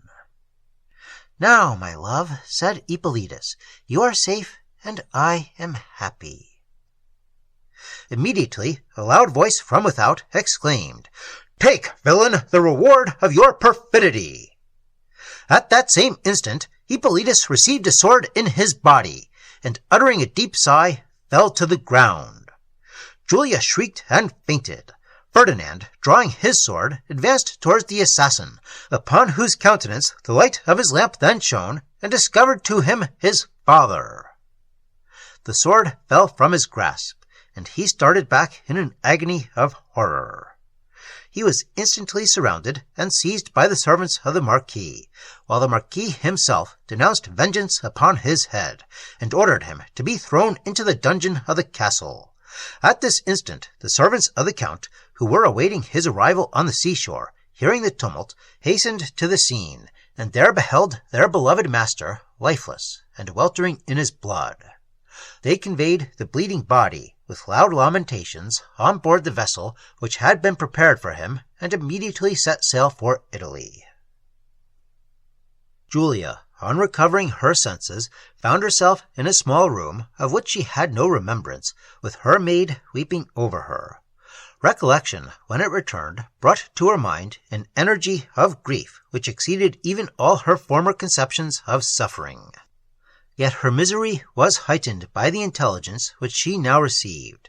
She learned that Ippolitus had been borne away lifeless by his people, that Ferdinand was confined in a dungeon by order of the Marquis, and that herself was a prisoner in a remote room, from which, on the day after the morrow, she was to be removed to the chapel of the castle, and there sacrificed to the ambition of her father and the absurd love of the Duke de Luovo. This accumulation of evil subdued each power of resistance, and reduced Julia to a state little short of distraction. No person was allowed to approach her but her maid and the servant who brought her food. Emilia, who, though shocked by Julia's apparent want of confidence, severely sympathized in her distress, solicited to see her, but the pain of denial was so sharply aggravated by rebuke that she dared not again to urge the request. In the meantime, Ferdinand, involved in the gloom of a dungeon, was resigned to the painful recollection of the past and a horrid anticipation of the future. From the resentment of the Marquis, whose passions were wild and terrible, and whose rank gave him an unlimited power of life and death in his own territories, Ferdinand had much to fear. Yet selfish apprehension soon yielded to a more noble sorrow. He mourned the fate of Ippolitus and the sufferings of Julia. He could attribute the failure of their scheme only to the treachery of Robert, who had, however, met the wishes of Ferdinand with strong apparent sincerity and generous interest in the cause of Julia. On the night of the intended elopement, he had consigned the keys to Ferdinand, who, immediately upon receiving them, went to the apartment of Ippolitus. There they were detained till after the clock had struck 1, by a low noise, which returned at intervals, and convinced them that some part of the family was not yet retired to rest. This noise was undoubtedly occasioned by the people whom the Marquis had employed to watch, and whose vigilance was too faithful to suffer the fugitives to escape. The very caution of Ferdinand defeated its purpose, for it is probable that had he attempted to quit the castle by the common entrance, he might have escaped. The keys of the grand door and those of the courts remaining in the possession of Robert, the Marquis was certain of the intended place of their departure, and was thus enabled to defeat their hopes at the very moment when they exulted in their success. When the Marchioness learned the fate of Ippolitus, the resentment of jealous passion yielded to emotions of pity. Revenge was satisfied, and she could now lament the sufferings of a youth whose personal charms had touched her heart as much as his virtues had disappointed her hopes. Still true to passion, and inaccessible to reason, she poured upon the defenseless Julia her anger for that calamity of which she herself was the unwilling cause. By a dexterous adaptation of her powers, she had worked upon the passions of the Marquis so as to render him relentless in the pursuit of ambitious purposes, and insatiable in revenging his disappointment. But the effects of her artifices exceeded her intention in exerting them, and when she meant only to sacrifice a rival to her love, she found she had given up its object to revenge. Chapter 4.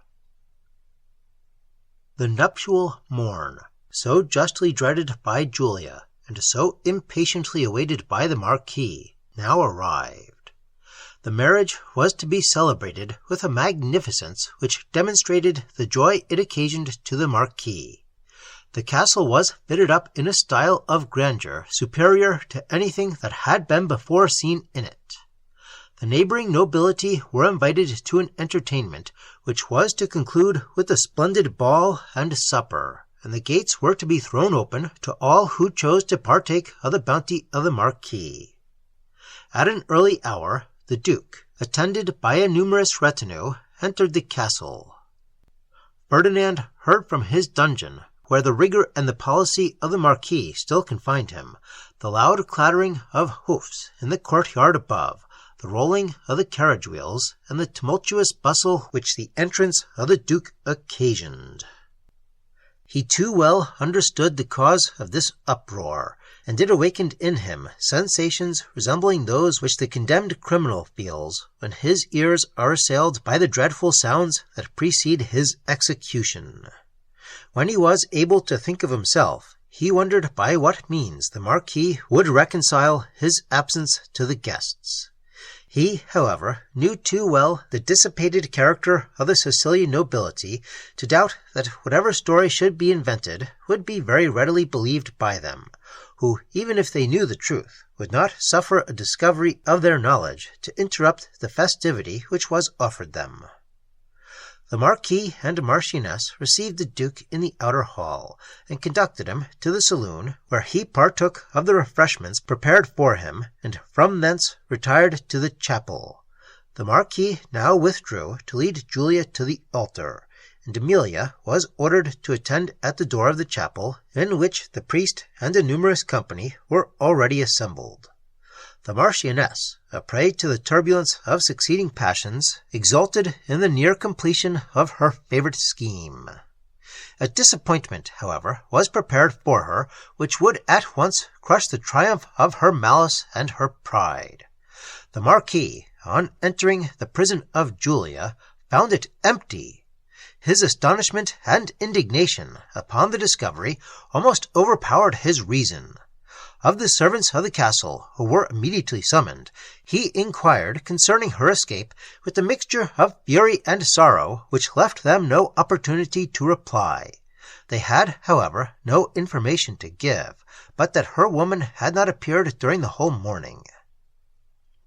In the prison were found the bridal habiliments which the Marchioness herself had sent on the preceding night, together with a letter addressed to Emilia, which contained the following words: "Adieu, dear Emilia.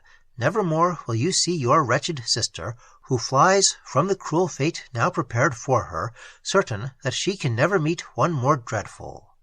In happiness or misery, in hope or despair, whatever may be your situation, still remember me with pity and affection. Dear Emilia, adieu. You will always be the sister of my heart. May you never be the partner of my misfortunes." While the Marquis was reading this letter, the Marchioness, who supposed the delay occasioned by some opposition from Julia, flew to the apartment. By her orders, all the habitable parts of the castle were explored, and she herself assisted in the search. At length the intelligence was communicated to the chapel, and the confusion became universal. The priest quitted the altar, and the company returned to the saloon. The letter, when it was given to Emilia, excited emotions which she found it impossible to disguise, but which did not, however, protect her from a suspicion that she was concerned in the transaction, her knowledge of which this letter appeared intended to conceal. The Marquis immediately dispatched servants upon the fleetest horses of his stables, with directions to take different routes, and to scour every corner of the island in pursuit of the fugitives. When these exertions had somewhat quieted his mind, he began to consider by what means Julia could have effected her escape. She had been confined in a small room in a remote part of the castle, to which no person had been admitted but her own woman, and Robert, the confidential servant of the Marquis. Even Lisette had not been suffered to enter unless accompanied by Robert, in whose room, since the night of the fatal discovery, the keys had been regularly deposited.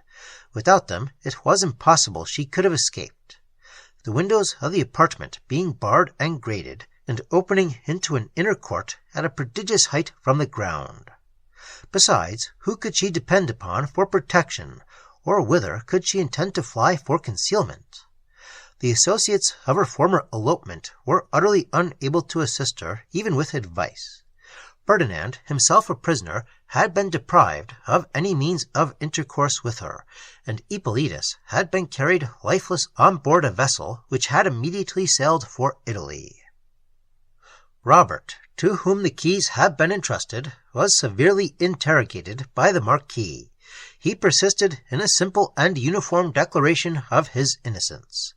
But as the Marquis believed it impossible that Julia could have escaped without his knowledge, he was ordered into imprisonment till he should confess the fact.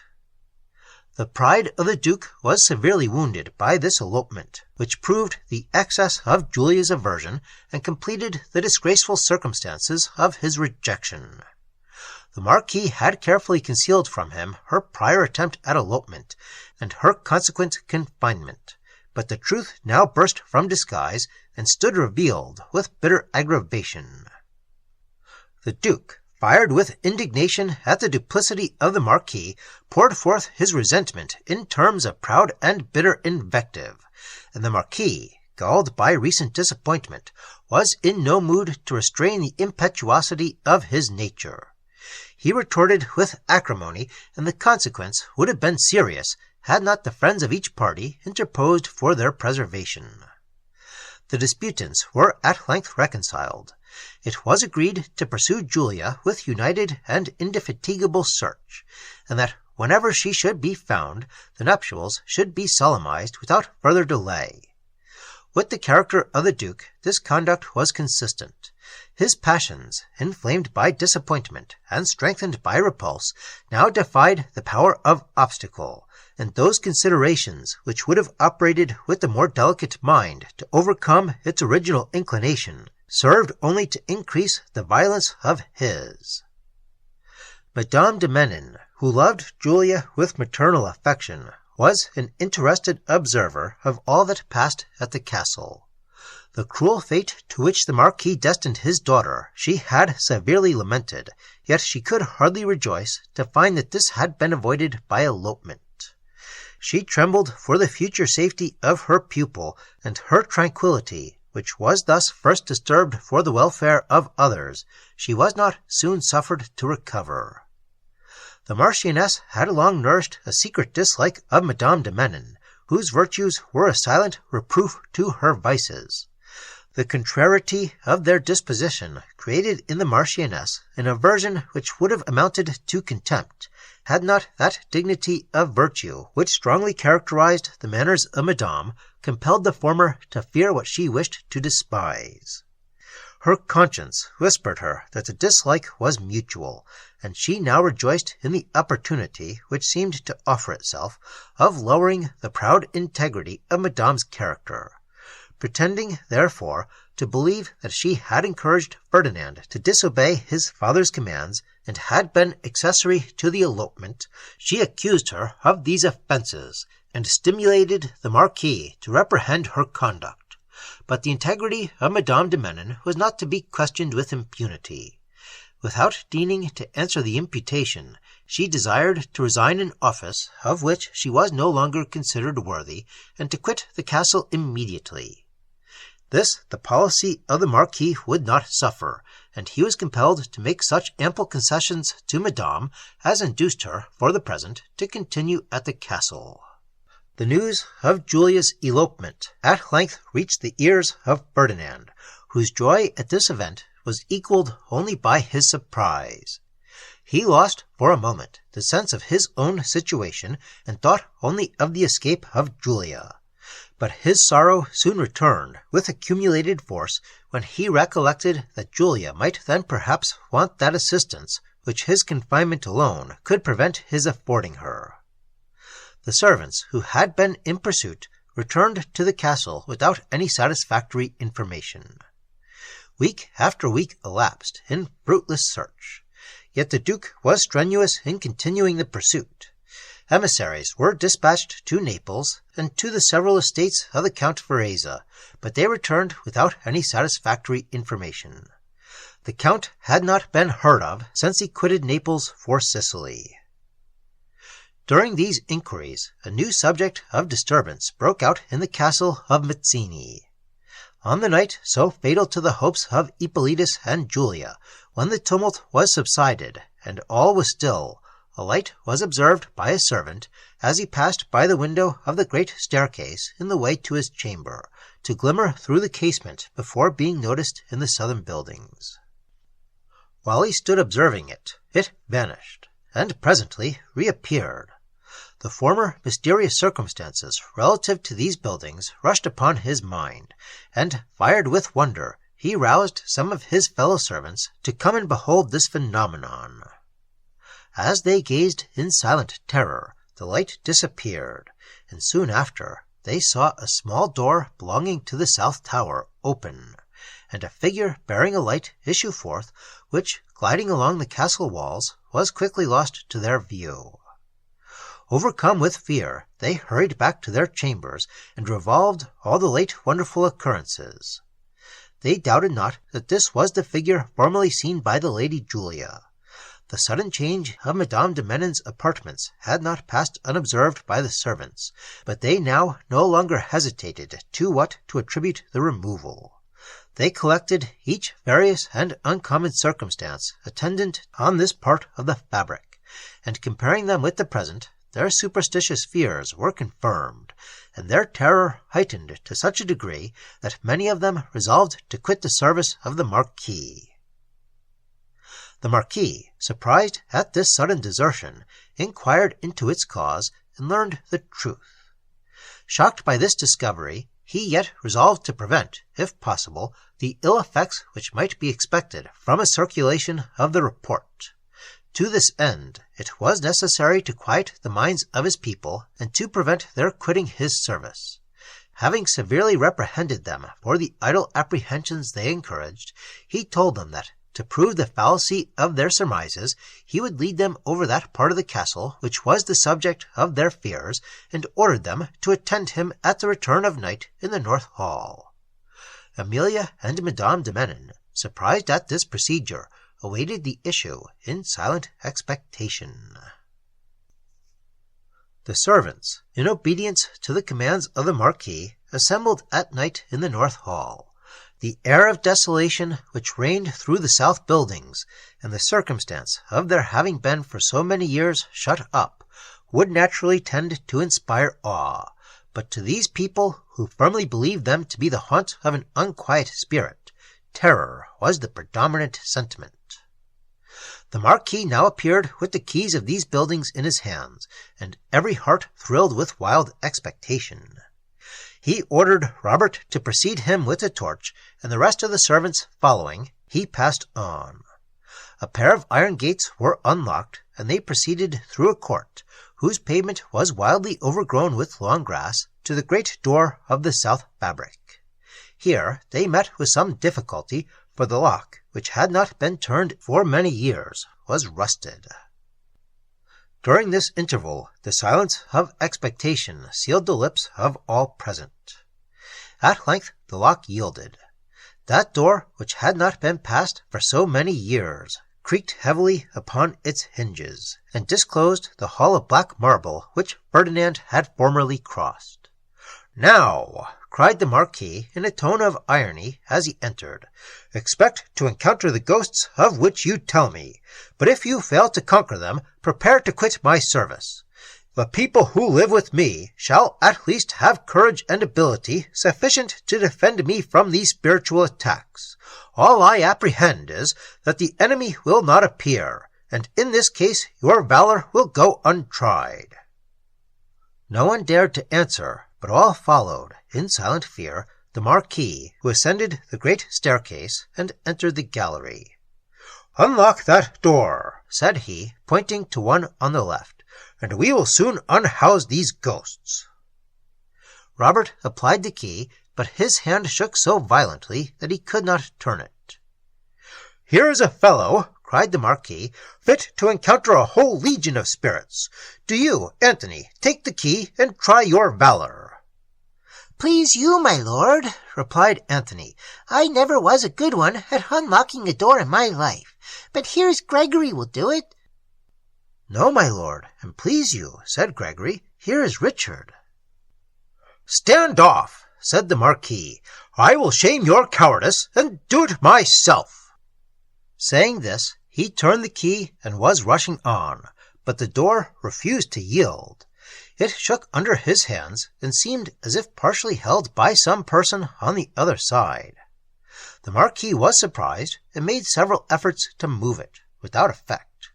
He then ordered his servants to burst it open, but shrinking back with one accord, they cried, "For God's sake, my lord, go no farther. We are satisfied here are no ghosts, only let us get back." "It is now, then, my turn to be satisfied," replied the Marquis, "and till I am, not one of you shall stir. Open me that door." "My lord!" "Nay," said the Marquis, assuming a look of stern authority, "dispute not my commands. I am not to be trifled with." They now stepped forward and applied their strength to the door, when a loud and sudden noise burst from within, and resounded through the hollow chambers. The men started back in affright, and were rushing headlong down the staircase, when the voice of the Marquis arrested their flight. They returned with hearts palpitating with terror. "Observe what I say," said the Marquis, "and behave like men. Yonder door," pointing to one at some distance, "will lead us through other rooms to this chamber. Unlock it, therefore, for I will know the cause of these sounds." Shocked at this determination, the servants again supplicated the Marquis to go no farther, and to be obeyed he was obliged to exert all his authority. The door was opened, and discovered a long narrow passage, into which they descended by a few steps. It led to a gallery that terminated in a back staircase, where several doors appeared, one of which the Marquis unclosed. A spacious chamber appeared beyond, whose walls, decayed and discolored by the damps, exhibited a melancholy proof of desertion. They passed on through a long suite of lofty and noble apartments, which were in the same ruinous condition. At length they came to the chamber whence the noise had issued. "Go first, Robert, with the light," said the Marquis as they approached the door. "This is the key." Robert trembled, but obeyed, and the other servants followed in silence. They stopped a moment at the door to listen, but all was still within. The door was opened, and disclosed a large vaulted chamber, nearly resembling those they had passed, and on looking round, they discovered at once the cause of the alarm. A part of the decayed roof was fallen in, and the stones and rubbish of the ruin, falling against the gallery door, obstructed the passage. It was evident, too, whence the noise which occasioned their terror had arisen, the loose stones which were piled against the door being shook by the effort made to open it, had given way and rolled to the floor.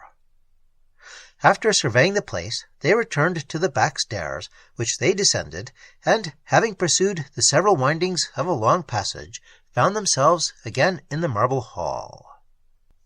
"Now," said the Marquis, "what think ye? What evil spirits infest these walls? Henceforth be cautious how ye credit the phantasms of idleness, for ye may not always meet with the master who will condescend to undeceive ye." They acknowledged the goodness of the Marquis, and professing themselves perfectly conscious of the error of their former suspicions, desired they might search no farther. "I choose to leave nothing to your imagination," replied the Marquis, "lest hereafter it should betray you into a similar error. Follow me, therefore, you shall see the whole of these buildings." Saying this, he led them to the south tower. They remembered that from a door of this tower the figure which caused their alarm had issued, and, notwithstanding the late assertion of their suspicions being removed, fear still operated powerfully upon their minds, and they would willingly have been excused from further research. "Would any of you choose to explore this tower?" said the Marquis, pointing to the broken staircase. "For myself, I am mortal, and therefore fear to venture, but you, who hold communion with disembodied spirits, may partake something of their nature. If so, you may pass without apprehension where the ghost has probably passed before." They shrunk at this reproof, and were silent. The Marquis, turning to a door on his right hand, ordered it to be unlocked. It opened upon the country, and the servants knew it to be the same whence the figure had appeared. Having relocked it, "Lift that trap-door. We will descend into the vaults," said the Marquis. "What trap-door, my lord?" said Robert, with increased agitation. "I see none." The Marquis pointed, and Robert perceived a door, which lay almost concealed beneath the stones that had fallen from the staircase above. He began to remove them, when the Marquis, suddenly turning, "I have already sufficiently indulged your folly," said he, "and am weary of this business. If you are capable of receiving conviction from truth, you must now be convinced that these buildings are not the haunt of a supernatural being, and if you are incapable, it would be entirely useless to proceed. You, Robert, may therefore spare yourself the trouble of removing the rubbish. We will quit this part of the fabric." The servants joyfully obeyed, and the Marquis, locking the several doors, returned with the keys to the habitable part of the castle. Every inquiry after Julia had hitherto proved fruitless, and the imperious nature of the Marquis, heightened by the present vexation, became intolerably oppressive to all around him.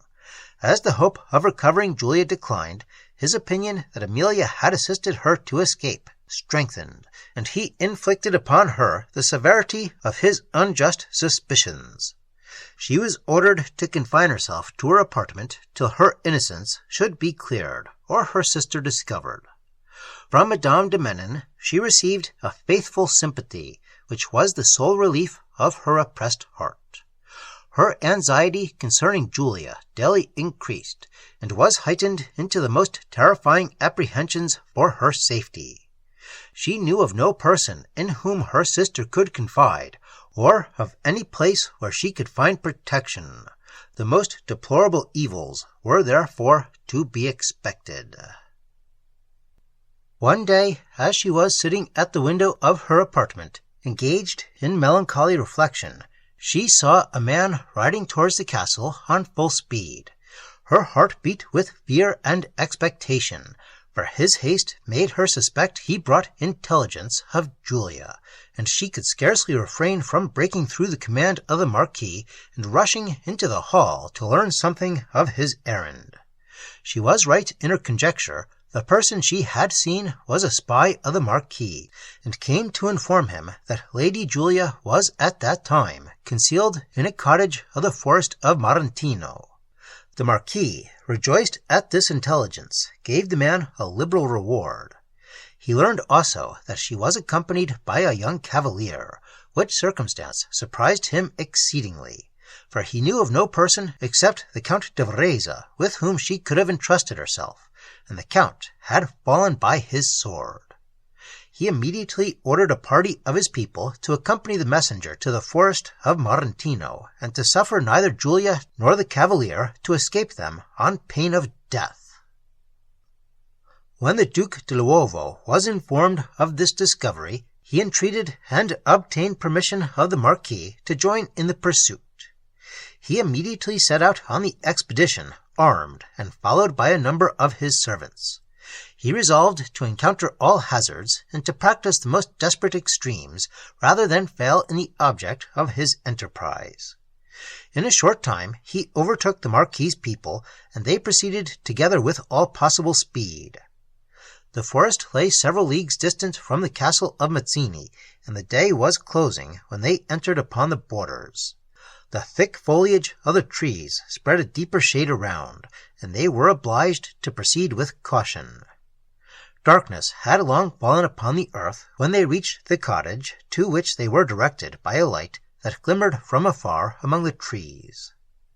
The Duke left his people at some distance, and dismounting, and accompanied only by one servant, approached the cottage. When he reached it, he stopped, and, looking through the window, observed a man and woman in the habit of peasants seated at their supper. They were conversing with earnestness, and the Duke, hoping to obtain farther intelligence of Julia, endeavored to listen to their discourse. They were praising the beauty of a lady, whom the Duke did not doubt to be Julia, and the woman spoke much in praise of the cavalier. "He has a noble heart," said she, "and I am sure, by his look, belongs to some great family." "Nay," replied her companion, "the lady is as good as he. I have been at Palermo, and ought to know what great folks are, and if she is not one of them, never take my word again. Poor thing, how does she take on? It made my heart ache to see her." They were some time silent. The Duke knocked at the door, and inquired of the man who opened it concerning the lady and cavalier then in his cottage. He was assured there were no other persons in the cottage than those he then saw. The Duke persisted in affirming that the persons he inquired for were there, concealed, which the man, being as resolute in denying, he gave the signal, and his people approached and surrounded the cottage. The peasants, terrified by this circumstance, confessed that a lady and cavalier, such as the Duke described, had been for some time concealed in the cottage, but that they were now departed. Suspicious of the truth of the latter assertion, the Duke ordered his people to search the cottage, and that part of the forest contiguous to it. The search ended in disappointment. The Duke, however, resolved to obtain all possible information concerning the fugitives, and assuming, therefore, a stern air, bade the peasants, on pain of instant death, discover all he knew of them. The man replied that on a very dark and stormy night, about a week before, 2 persons had come to the cottage and desired shelter, that they were unattended, but seemed to be persons of consequence in disguise, that they paid very liberally for what they had, and that they departed from the cottage a few hours before the arrival of the Duke. The Duke inquired concerning the course they had taken, and, having received information, remounted his horse and set forward in pursuit. The road lay for several leagues through the forest, and the darkness and the probability of encountering banditti made the journey dangerous. About the break of day they quitted the forest, and entered upon a wild and mountainous country, in which they travelled some miles without perceiving a hut or a human being. No vestige of cultivation appeared, and no sounds reached them but those of their horses' feet, and the roaring of the winds through the deep forests that overhung the mountains. The pursuit was uncertain, but the Duke resolved to persevere. They came at length to a cottage, where he repeated his inquiries, and learned to his satisfaction that 2 persons, such as he described, had stopped there for refreshment about 2 hours before. He found it now necessary to stop for the same purpose. Bread and milk, the only provisions of the place, were set before him, and his attendants would have been well contented had there been sufficient of this homely affair to have satisfied their hunger. Having dispatched a hasty meal, they again set forward in the way pointed out to them as the route of the fugitives. The country assumed a more civilized aspect. Corn, vineyards, olives, and groves of mulberry trees adorned the hills. The valleys, luxuriant in shade, were frequently embellished by the windings of a lucid stream, and diversified by clusters of half-seen cottages. Here the rising turrets of a monastery appeared above the thick trees with which they were surrounded, and there the savage wilds the travellers had passed formed a bold and picturesque background to the scene. To the questions put by the Duke to the several persons he met, he received answers that encouraged him to proceed. At noon he halted at a village to refresh himself and his people. He could gain no intelligence of Julia, and was perplexed which way to choose, but determined at length to pursue the road he was then in, and accordingly again set forward. He travelled several miles without meeting any person who could give him the necessary information, and began to despair of success. The lengthened shadows of the mountains and the fading light gave signals of declining day, when, having gained the summit of a high hill, he observed 2 persons travelling on horseback in the plains below. On one of them he distinguished the habiliments of a woman, and in her air he thought he discovered that of Julia. While he stood attentively surveying them, they looked towards the hill, when, as if urged by a sudden impulse of terror, they set off on full speed over the plains. The Duke had no doubt that these were the persons he sought, and he, therefore, ordered some of his people to pursue them, and pushed his horse into a full gallop. Before he reached the plains, the fugitives, winding round an abrupt hill, were lost to his view. The Duke continued his course, and his people, who were a considerable way before him, at length reached the hill behind which the 2 persons had disappeared. No traces of them were to be seen, and they entered a narrow defile between two ranges of high and savage mountains, on the right of which a rapid stream rolled along and broke with its deep, resounding murmurs the solemn silence of the place. The shades of evening now fell thick, and the scene was soon enveloped in darkness, but to the Duke, who was animated by a strong and impetuous passion, these were unimportant circumstances. Although he knew that the wilds of Sicily were frequently infested with banditti, his numbers made him fearless of attack. Not so his attendants, many of whom, as the darkness increased, testified emotions not very honorable to their courage, starting at every bush, and believing it concealed a murderer. They endeavored to dissuade the Duke from proceeding, expressing uncertainty of their being in the right route, and recommending the open plains. But the Duke, whose eye had been vigilant to mark the flight of the fugitives, and who was not to be dissuaded from his purpose, quickly repressed their arguments. They continued their course without meeting a single person. The moon now rose, and afforded them a shadowy, imperfect view of the surrounding objects. The prospect was gloomy and vast, and not a human habitation met their eyes. They had now lost every trace of the fugitives, and found themselves bewildered in a wild and savage country. Their only remaining care was to extricate themselves from so forlorn a situation, and they listened at every step with anxious attention for some sound that might discover to them the haunts of men. They listened in vain. The stillness of night was undisturbed but by the wind, which broke at intervals in low and hollow murmurs from among the mountains. As they proceeded with silent caution, they perceived a light break from among the rocks at some distance. The Duke hesitated whether to approach, since it might probably proceed from a party of the banditti with which these mountains were said to be infested. While he hesitated, it disappeared, but he had not advanced many steps when it returned. He now perceived it to issue from the mouth of a cavern, and cast a bright reflection upon the overhanging rocks and shrubs. He dismounted, and, followed by two of his people, leaving the rest at some distance, moved with slow and silent steps towards the cave. As he drew near, he heard the sound of many voices in high carousal. Suddenly the uproar ceased, and the following words were sung by a clear and manly voice. Pour the rich libation high, the sparkling cup to Bacchus fill, his joy shall dance in every eye, and chase the forms of future ill. Quick the magic raptures steal o'er the fancy-kindling brain, warm the heart with social zeal, and song and laughter reign. Then visions of pleasure shall float on our sight, while light bounding our spirits shall flow, and the god shall impart a fine sense of delight, which in vain sober mortals would know. The last verse was repeated in loud chorus. The Duke listened with astonishment. Such social merriment, amid a scene of such savage wilderness, appeared more like enchantment than reality. He would not have hesitated to pronounce this a party of banditti, had not the delicacy of expression preserved in the song appeared unattainable by men of their class. He had now a full view of the cave, and the moment which convinced him of his error served only to increase his surprise. He beheld, by the light of a fire, a party of banditti seated within the deepest recess of the cave round a rude kind of table formed in the rock.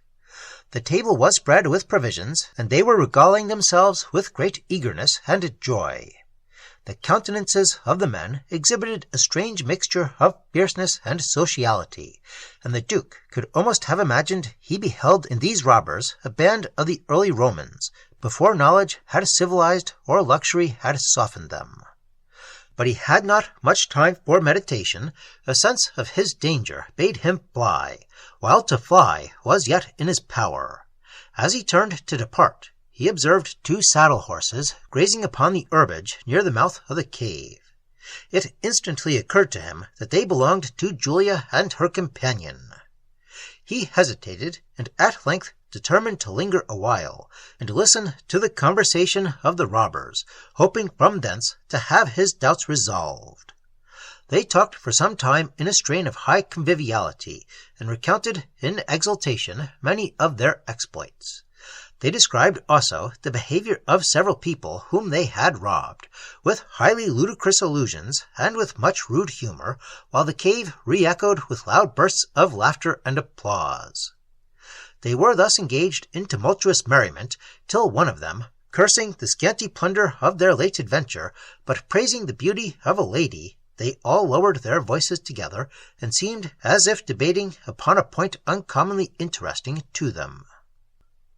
The passions of the Duke were roused, and he became certain that it was Julia of whom they had spoken. In the first impulse of feeling he drew his sword, but recollecting the number of his adversaries, restrained his fury. He was turning from the cave with the design of summoning his people, when the light of the fire, glittering upon the bright blade of his weapon, caught the eye of one of the banditti. He started from his seat, and his comrades, instantly rising in consternation, discovered the Duke. They rushed with loud vociferation towards the mouth of the cave. He endeavored to escape to his people, but two of the banditti, mounting the horses which were grazing near, quickly overtook and seized him. His dress and air proclaimed him to be a person of distinction, and, rejoicing in their prospect of plunder, they forced him towards the cave. Here their comrades awaited them, but what were the emotions of the Duke when he discovered in the person of the principal robber his own son, who, to escape the galling severity of his father, had fled from his castle some years before, and had not been heard of since. He had placed himself at the head of a party of banditti, and, pleased with the liberty which till then he had never tasted, and with the power which his new situation afforded him, he became so much attached to this wild and lawless mode of life, that he determined never to quit it till death should dissolve those ties which now made his rank only oppressive. This event seemed at so great a distance that he seldom allowed himself to think of it. Whenever it should happen, he had no doubt that he might either resume his rank without danger of discovery, or might justify his present conduct as a frolic which a few acts of generosity would easily excuse. He knew his power would then place him beyond the reach of censure, in a country where the people are accustomed to implicit subordination, and seldom dare to scrutinize the actions of the nobility. His sensations, however, on discovering his father were not very pleasing, but, proclaiming the Duke, he protected him from further outrage. With the Duke, whose heart was a stranger to the softer affections, indignation usurped the place of parental feeling. His pride was the only passion affected by the discovery, and he had the rashness to express the indignation which the conduct of his son had excited in terms of unrestrained invective. The banditti, inflamed by the opprobrium with which he loaded their order, threatened instant punishment to his temerity, and the authority of Riccardo could hardly restrain them within the limits of forbearance. The menaces and at length entreaties of the Duke to prevail with his son to abandon his present way of life were equally ineffectual.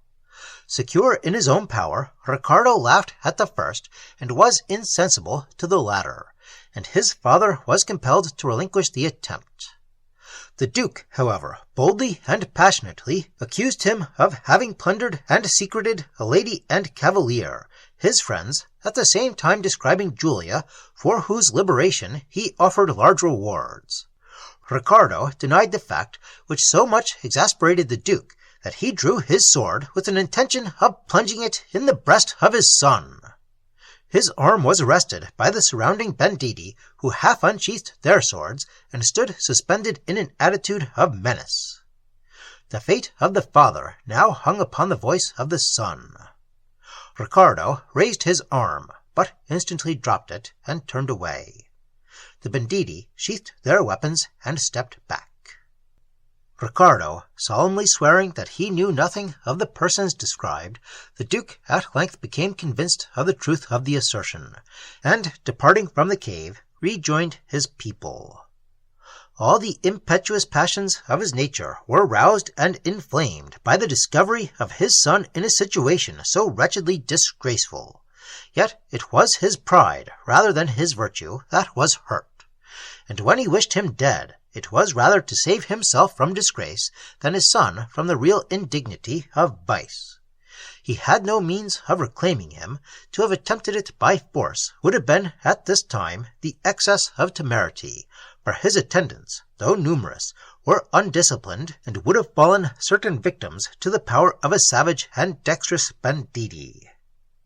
With thoughts agitated in fierce and agonizing conflict, he pursued his journey, and, having lost all trace of Julia, sought only for a habitation which might shelter him from the night and afford necessary refreshment for himself and his people. With this, however, there appeared little hope of meeting. Chapter 5. The night grew stormy. The hollow winds swept over the mountains and blew bleak and cold around. The clouds were driven swiftly over the face of the moon, and the Duke and his people were frequently involved in total darkness. They had traveled on silently and dejectedly for some hours, and were bewildered in the wilds, when they suddenly heard the bell of a monastery chiming for midnight prayer. Their hearts revived at the sound, which they endeavored to follow, but they had not gone far when the gale wafted it away, and they were abandoned to the uncertain guide of their own conjectures. They had pursued for some time the way which they judged led to the monastery, when the note of the bell returned upon the wind, and discovered to them that they had mistaken their route. After much wandering and difficulty, they arrived, overcome with weariness, at the gates of a large and gloomy fabric. The bell had ceased, and all was still. By the moonlight, which through broken clouds now streamed upon the building, they became convinced it was the monastery they had sought, and the Duke himself struck loudly upon the gate. Several minutes elapsed. No person appeared, and he repeated the stroke. A step was presently heard within. The gate was unbarred, and a thin, shivering figure presented itself. The Duke solicited admission, but was refused, and reprimanded for disturbing the convent at the hour sacred to prayer. He then made known his rank, and bade the friar inform the superior that he requested shelter from the night. The friar, suspicious of deceit and apprehensive of robbers, refused with much firmness, and repeated that the convent was engaged in prayer. He had almost closed the gate, when the Duke, whom hunger and fatigue made desperate, rushed by him, and passed into the court. It was his intention to present himself to the superior, and he had not proceeded far when the sound of laughter, and of many voices in loud and mirthful jollity, attracted his steps. It led him through several passages to a door, through the crevices of which light appeared. He paused a moment, and heard within a wild uproar of merriment and song. He was struck with astonishment, and could scarcely credit his senses. He unclosed the door, and beheld in a large room, well lighted, a company of friars, dressed in the habit of their order, placed round a table which was profusely spread with wines and fruits. The superior, whose habit distinguished him from his associates, appeared at the head of the table. He was lifting a large goblet of wine to his lips, and was roaring out, "Profusion and confusion," at the moment when the Duke entered. His appearance caused a general alarm. That part of the company who were not too much intoxicated arose from their seats, and the superior, dropping the goblet from his hands, endeavored to assume a look of austerity which his rosy countenance belied. The Duke received a reprimand, delivered in the lisping accents of intoxication, and embellished with frequent interjections of hiccup. He made known his quality, his distress, and solicited a night's lodging for himself and his people. When the superior understood the distinction of his guest, his features relaxed into a smile of joyous welcome, and taking him by the hand, he placed him by his side. The table was quickly covered with luxurious provisions, and orders were given that the Duke's people should be admitted and taken care of. he was regaled with the variety of the finest wines, and at length, highly elevated by monastic hospitality, he retired to the apartment allotted him, leaving the superior in a condition which precluded all ceremony. He departed in the morning, very well pleased with the accommodating principles of monastic religion. He had been told that the enjoyment of the good things of this life was the surest sign of our gratitude to heaven, and it appeared that within the walls of a Sicilian monastery the precept and the practice were equally enforced. He was now at a loss what course to choose, for he had no clue to direct him towards the object of his pursuit, but hope still invigorated and urged him to perseverance. He was not many leagues from the coast, and it occurred to him that the fugitives might make towards it with the design of escaping into Italy. He therefore determined to travel towards the sea, and proceed along the shore. At the house where he stopped to dine, he learned that 2 persons, such as he described, had halted there about an hour before his arrival, and had set off again in much seeming haste. They had taken the road towards the coast, whence it was obvious to the Duke they designed to embark. He stayed not to finish the repast set before him, but instantly remounted to continue the pursuit. To the inquiries he made of persons he chanced to meet, favorable answers were returned for a time, but he was at length bewildered in uncertainty, and travelled for some hours in a direction which chance, rather than judgment, prompted him to take. The falling evening again confused his prospects, and unsettled his hopes. The shades were deepened by thick and heavy clouds that enveloped the horizon, and the deep-sounding air foretold a tempest. The thunder now rolled at a distance, and the accumulated clouds grew darker. The Duke and his people were on a wild and dreary heath, round which they looked in vain for shelter, the view being terminated on all sides by the same desolate scene. They rode, however, as hard as their horses would carry them, and at length one of the attendants spied on the skirts of the waste a large mansion, towards which they immediately directed their course. They were overtaken by the storm, and at the moment when they reached the building, a peal of thunder, which seemed to shake the pile, burst over their heads. They now found themselves in a large and ancient mansion, which seemed totally deserted, and was falling to decay. The edifice was distinguished by an air of magnificence, which ill accorded with the surrounding scenery, and which excited some degree of surprise in the mind of the Duke, who, however, fully justified the owner in forsaking a spot which presented to the eye only views of rude and desolated nature. The storm increased with much violence, and threatened to detain the Duke a prisoner in his present habitation for the night. The hall, of which he and his people had taken possession, exhibited in every feature marks of ruin and desolation. The marble pavement was in many places broken, the walls were mouldering in decay, and round the high and shattered windows the long grass waved to the lonely gale. Curiosity led him to explore the recesses of the mansion. He quitted the hall, and entered upon a passage which conducted him to a remote part of the edifice. He wandered through the wild and spacious apartments in gloomy meditation, and often paused in wonder at the remains of magnificence which he beheld. The mansion was irregular and vast, and he was bewildered in its intricacies. In endeavouring to find his way back, he only perplexed himself more, till at length he arrived at a door which he believed led into the hall he first quitted.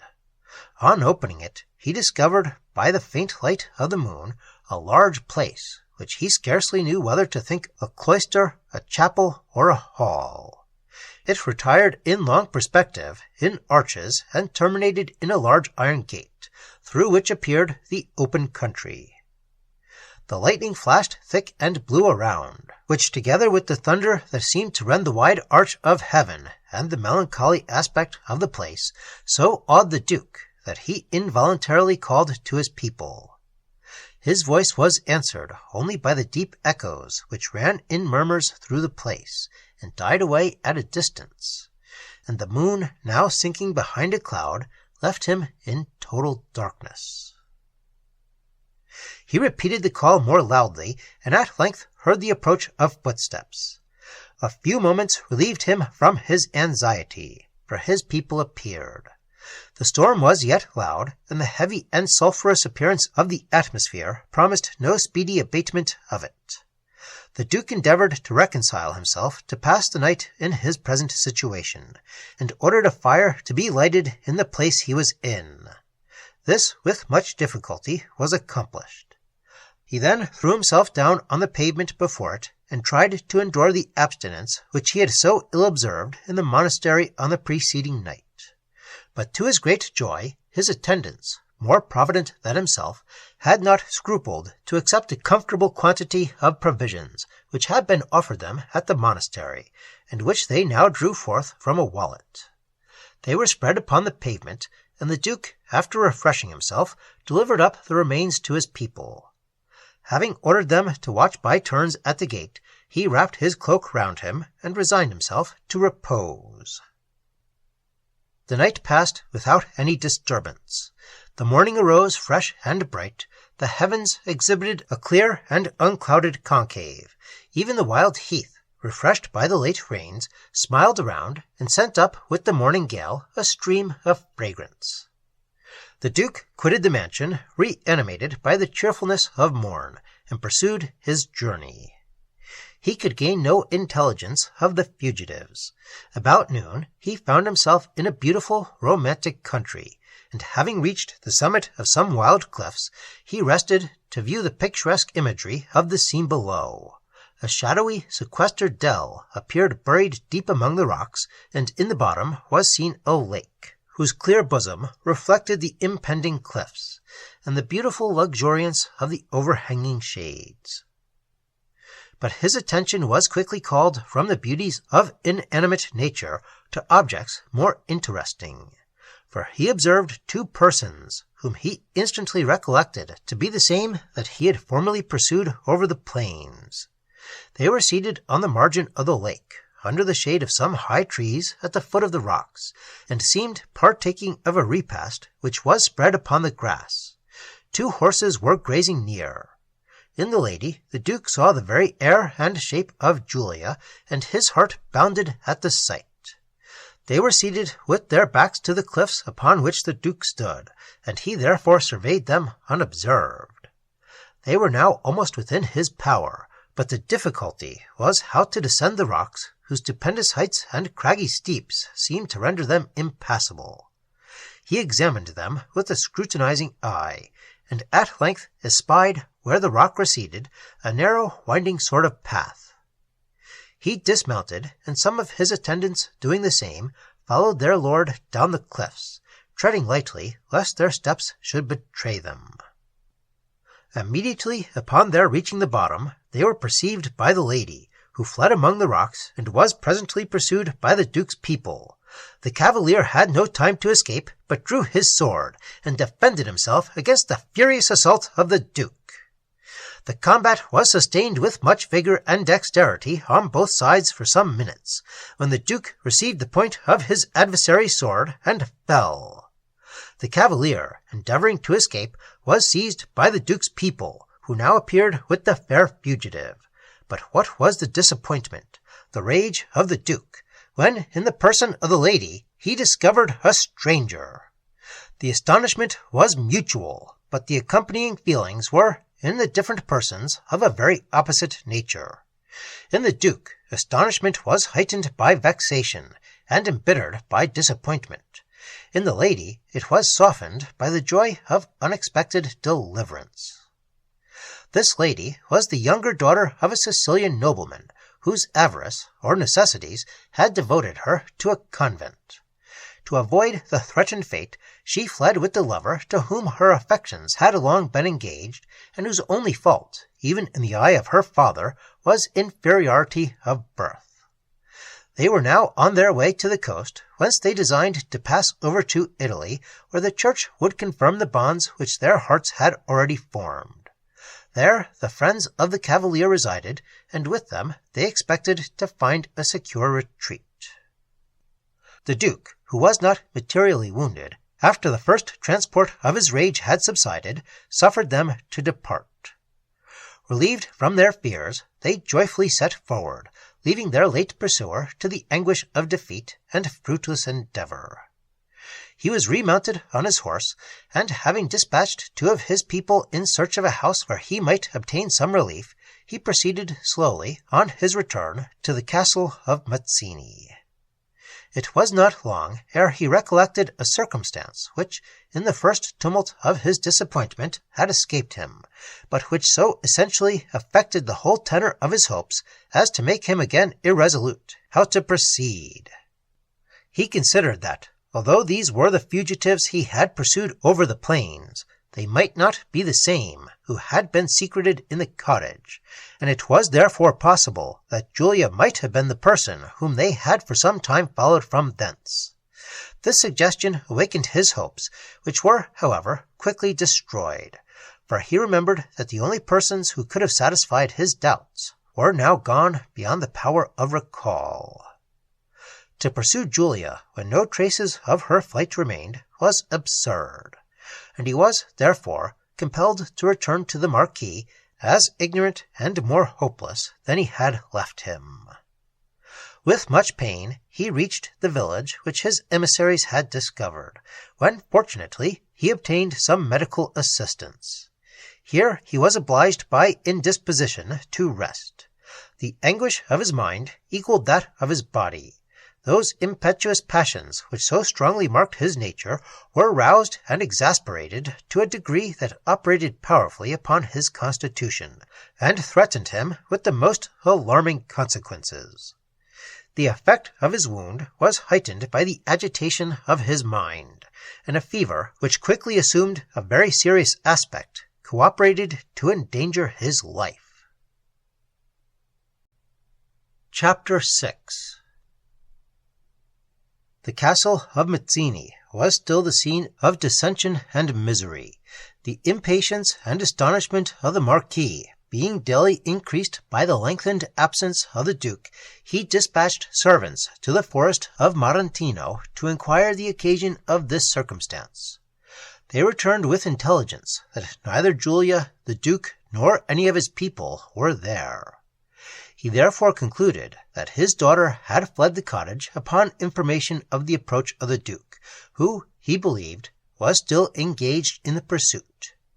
With respect to Ferdinand, who yet pined in sorrow and anxiety in his dungeon, the rigour of the Marquis's conduct was unabated.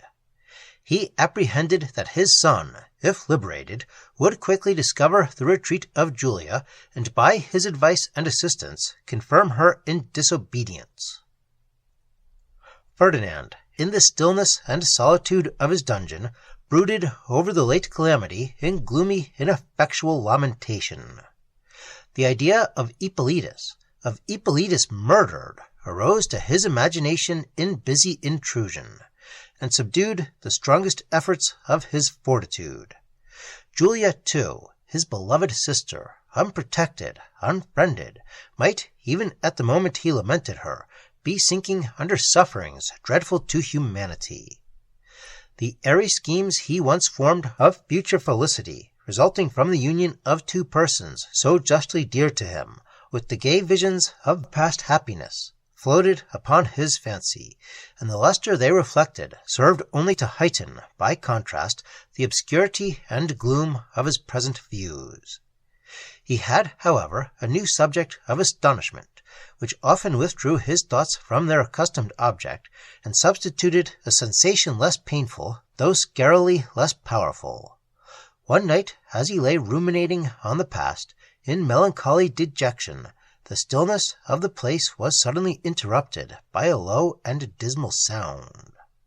It returned at intervals in hollow sighings, and seemed to come from some person in deep distress.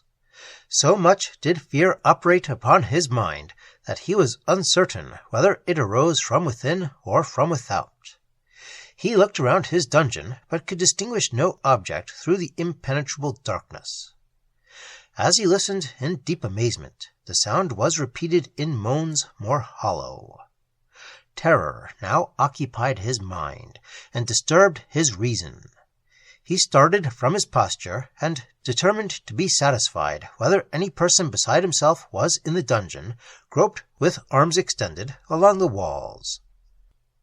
The place was empty, but coming to a particular spot, the sound suddenly arose more distinctly to his ear.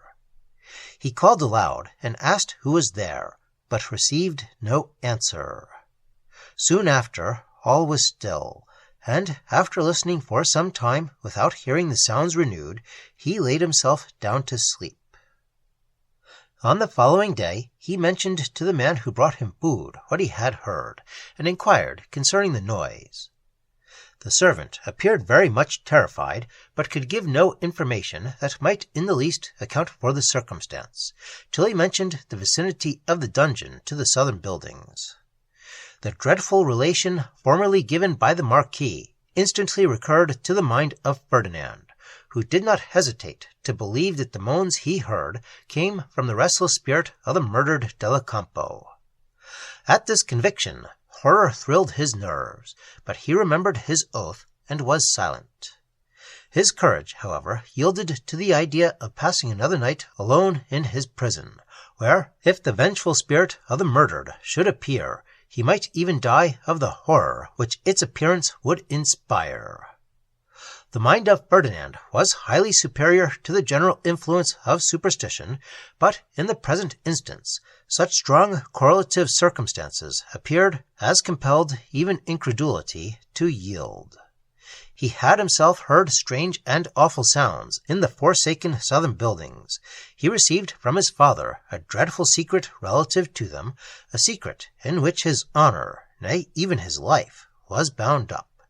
His father had also confessed that he had himself there seen appearances which he could never after remember without horror, and which had occasioned him to quit that part of the castle. All these recollections presented to Ferdinand a chain of evidence too powerful to be resisted, and he could not doubt that the spirit of the dead had for once been permitted to revisit the earth, and to call down vengeance on the descendants of the murderer. This conviction occasioned him a degree of horror, such as no apprehension of mortal powers could have excited, and he determined, if possible, to prevail on Peter to pass the hours of midnight with him in his dungeon. The strictness of Peter's fidelity yielded to the persuasions of Ferdinand, though no bribe could tempt him to incur the resentment of the Marquis by permitting an escape. Ferdinand passed the day in lingering, anxious expectation, and the return of night brought Peter to the dungeon. His kindness exposed him to a danger which he had not foreseen, for when seated in the dungeon alone with his prisoner, how easily might that prisoner have conquered him, and left him to pay his life to the fury of the Marquis. He was preserved by the humanity of Ferdinand, who instantly perceived his advantage, but disdained to involve an innocent man in destruction, and spurned the suggestion from his mind. Peter, whose friendship was stronger than his courage, trembled with apprehension as the hour drew nigh in which the groans had been heard on the preceding night. He recounted to Ferdinand a variety of terrific circumstances which existed only in the heated imaginations of his fellow-servants, but which were still admitted by them as facts. Among the rest, he did not omit to mention the light and the figure which had been seen to issue from the south tower on the night of Julia's intended elopement, a circumstance which he embellished with innumerable aggravations of fear and wonder. He concluded with describing the general consternation it had caused, and the consequent behavior of the Marquis, who laughed at the fears of his people, yet condescended to quiet them by a formal review of the buildings whence their terror had originated. He related the adventure of the door which refused to yield, the sounds which arose from within, and the discovery of the fallen roof, but declared that neither he nor any of his fellow-servants believed the noise or the obstruction proceeded from that. "Because, my lord," continued he, "the door seemed to be held only in one place, and as for the noise, oh Lord, I never shall forget what a noise it was. It was 1,000 times louder than what any stones could make." Ferdinand listened to this narrative in silent wonder, wonder not occasioned by the adventure described, but by the hardihood and rashness of the Marquis, who had thus exposed to the inspection of his people that dreadful spot, which he knew from experience to be the haunt of an injured spirit, a spot which he had hitherto scrupulously concealed from human eye and human curiosity, and which, for so many years, he had not dared even himself to enter. Peter went on, but was presently interrupted by a hollow moan, which seemed to come from beneath the ground. "Blessed Virgin!" exclaimed he. Ferdinand listened in awful expectation. A groan longer and more dreadful was repeated, when Peter started from his seat, and snatching up the lamp, rushed out of the dungeon. Ferdinand, who was left in total darkness, followed to the door, which the affrighted Peter had not stopped to fasten, but which had closed, and seemed held by a lock that could be opened only on the outside. The sensations of Ferdinand, thus compelled to remain in the dungeon, are not to be imagined. The horrors of the night, whatever they were to be, he was to endure alone. By degrees, however, he seemed to acquire the valor of despair. The sounds were repeated at intervals for near an hour, when silence returned and remained undisturbed during the rest of the night. Ferdinand was alarmed by no appearance, and at length, overcome with anxiety and watching, he sunk to repose. On the following morning, Peter returned to the dungeon, scarcely knowing what to expect, yet expecting something very strange, perhaps the murder, perhaps the supernatural disappearance of his young lord. Full of these wild apprehensions, he dared not venture thither alone, but persuaded some of the servants, to whom he had communicated his terrors, to accompany him to the door.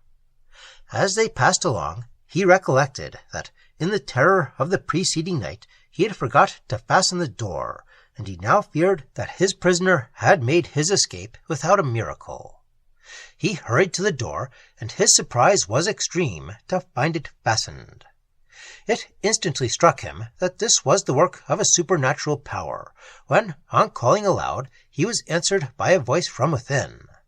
His absurd fear did not suffer him to recognize the voice of Ferdinand, neither did he suppose that Ferdinand had failed to escape. He, therefore, attributed the voice to the being he had heard on the preceding night, and, starting back from the door, fled with his companions to the great hall. There the uproar occasioned by their entrance called together a number of persons, amongst whom was the Marquis, who was soon informed of the cause of the alarm with the long history of the circumstances of the foregoing night.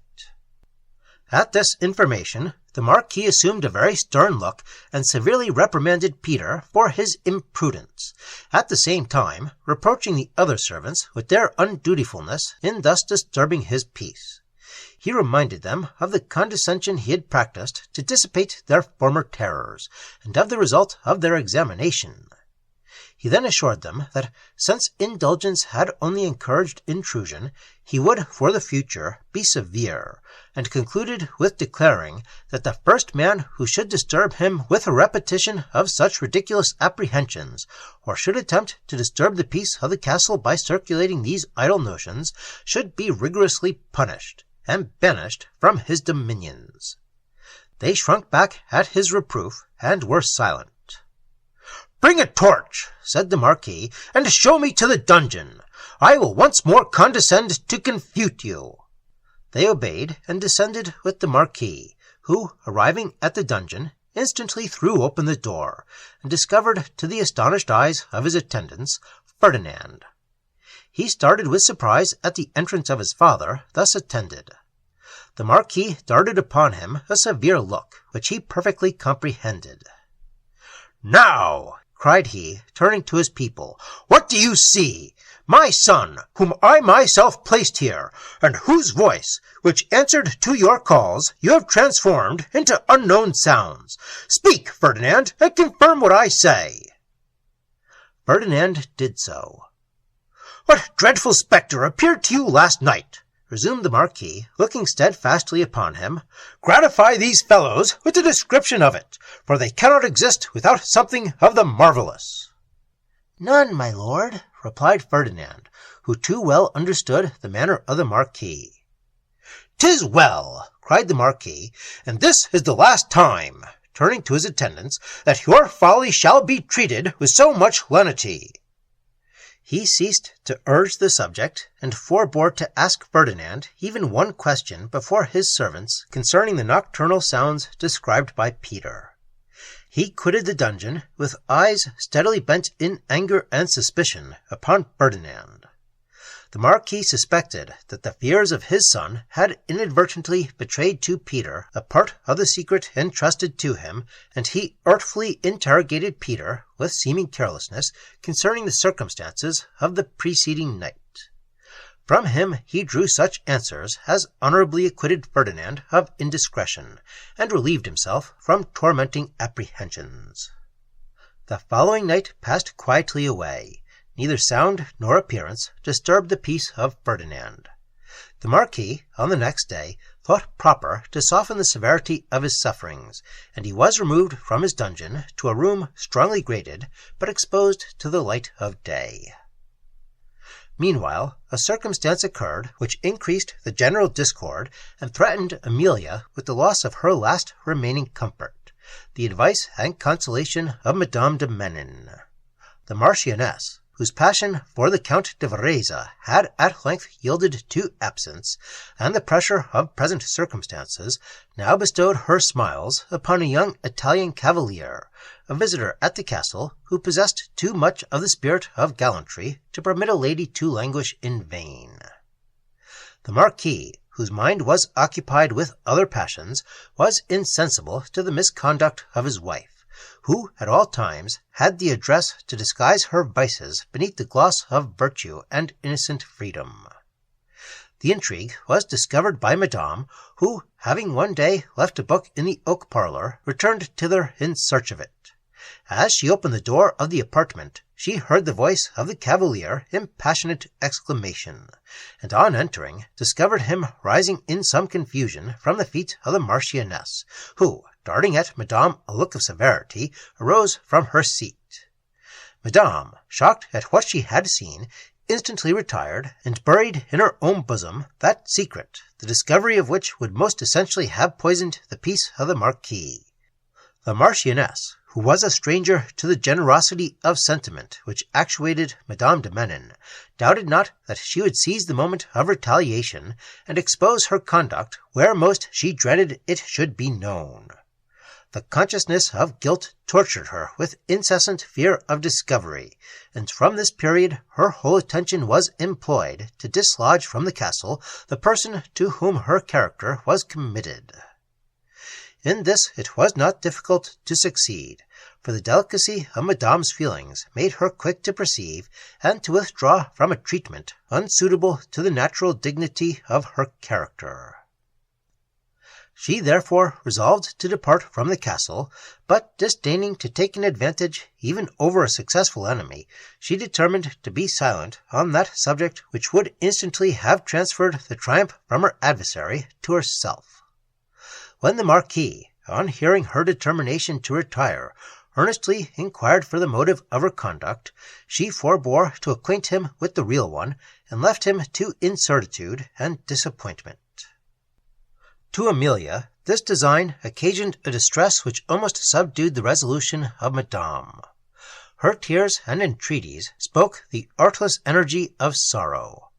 In Madame she lost her only friend, and she too well understood the value of that friend to see her depart without feeling and expressing the deepest distress.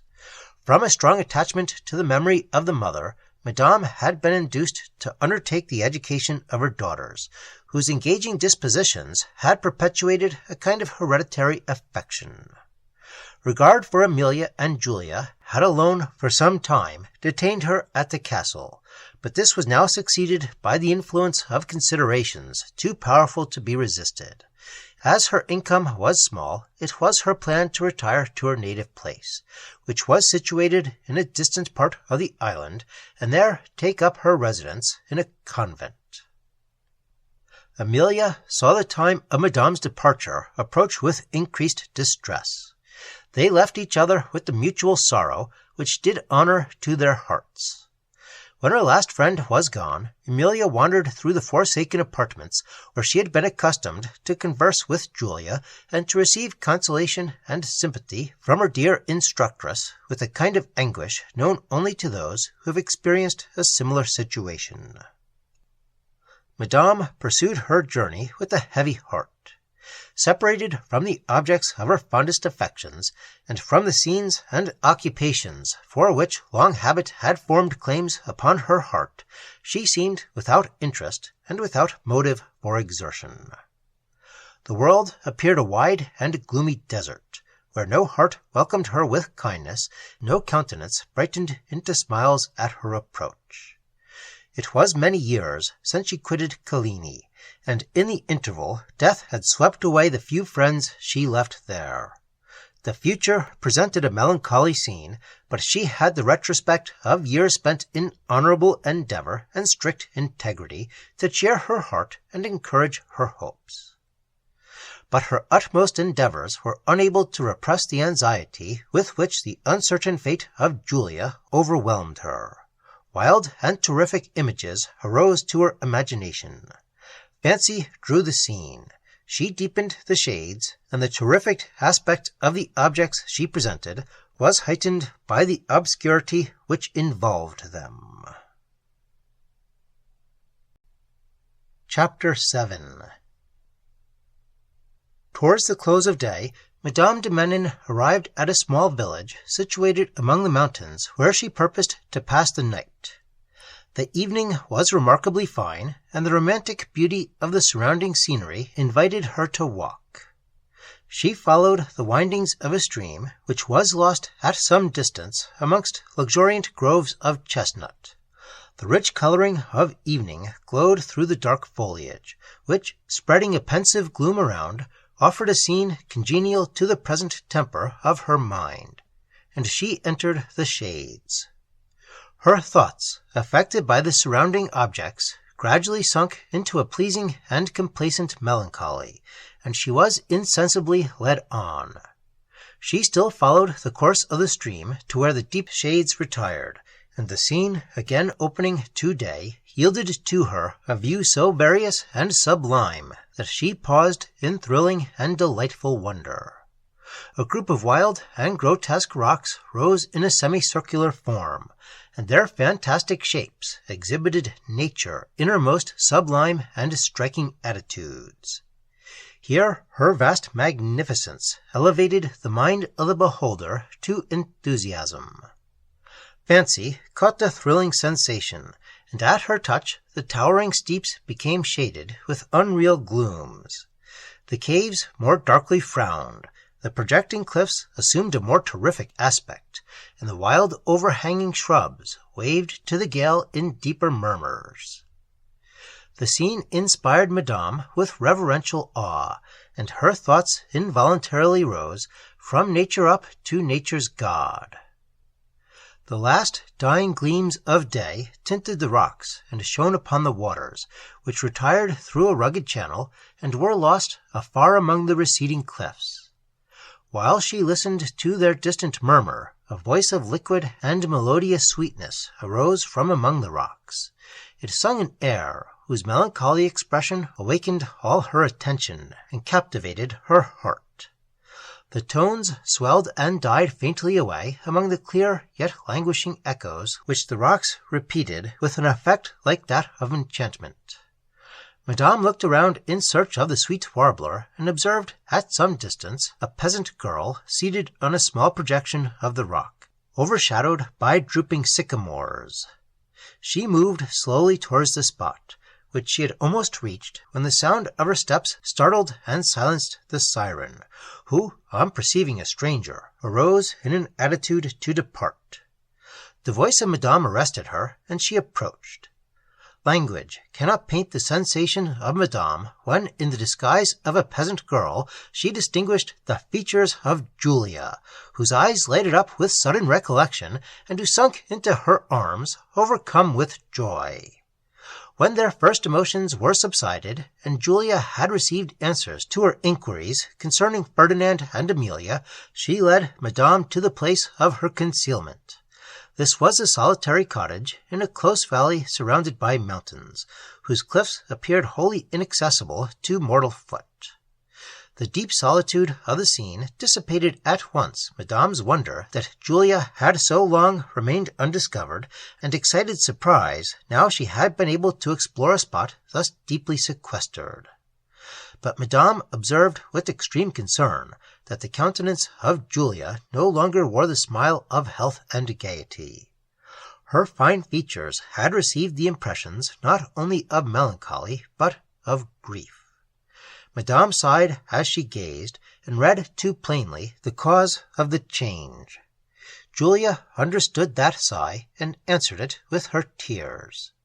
She pressed the hand of Madame in mournful silence to her lips, and her cheeks were suffused with the crimson glow. At length recovering herself, "I have much, my dear Madame, to tell," she said, "and much to explain, ere you will admit me again to that esteem of which I was once so justly proud.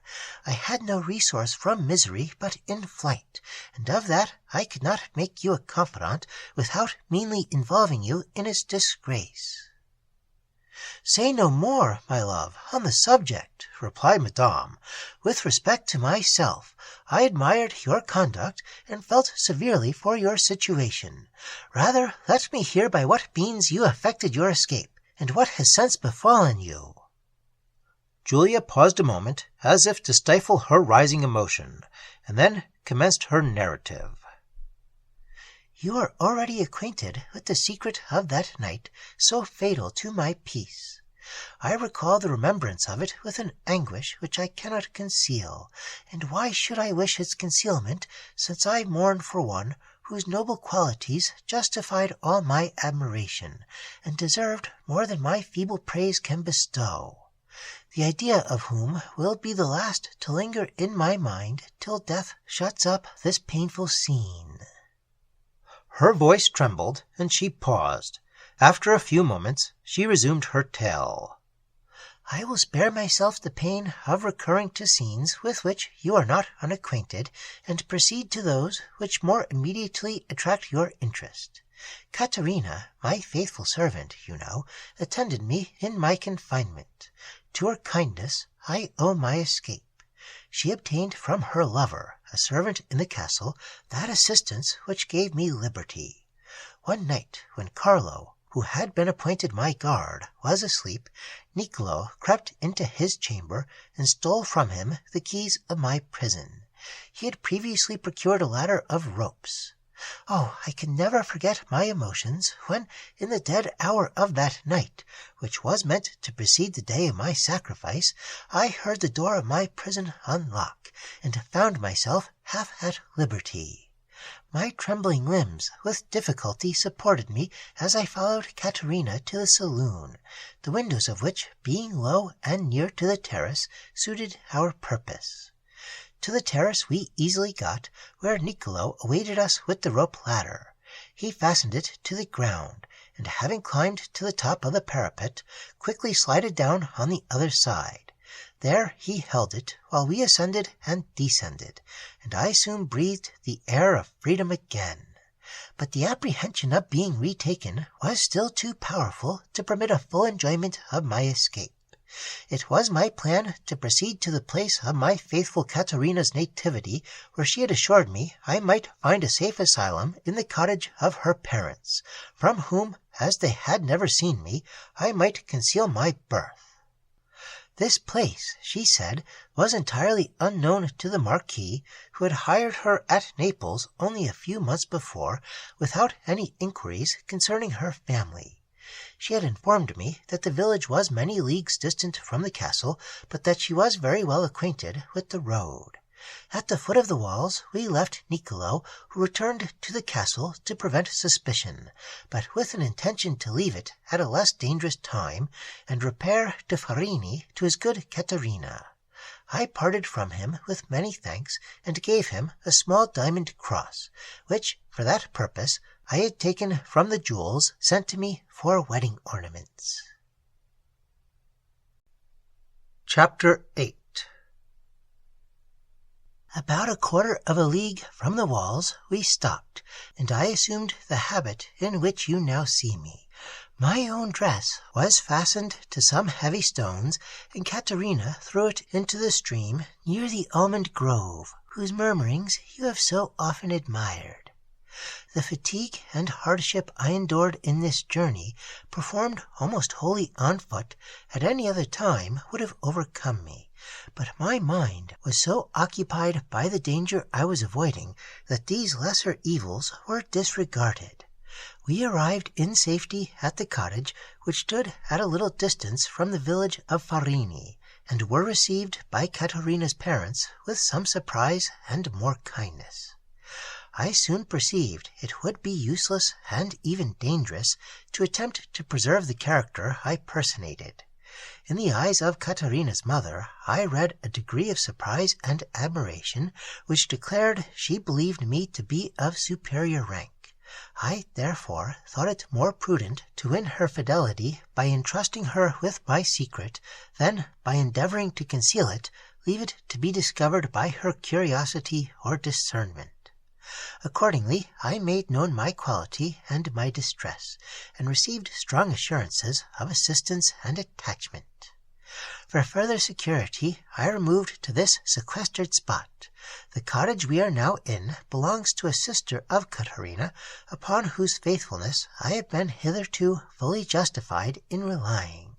But I am not even here secure from apprehension, since for several days past horsemen of a suspicious appearance have been observed near Marcy, which is only half a league from hence. Here Julia closed her narration, to which Madame had listened with the mixture of surprise and pity, which her eyes sufficiently discovered. The last circumstance of the narrative seriously alarmed her. She acquainted Julia with the pursuit which the Duke had undertaken, and she did not hesitate to believe it a party of his people whom Julia had described.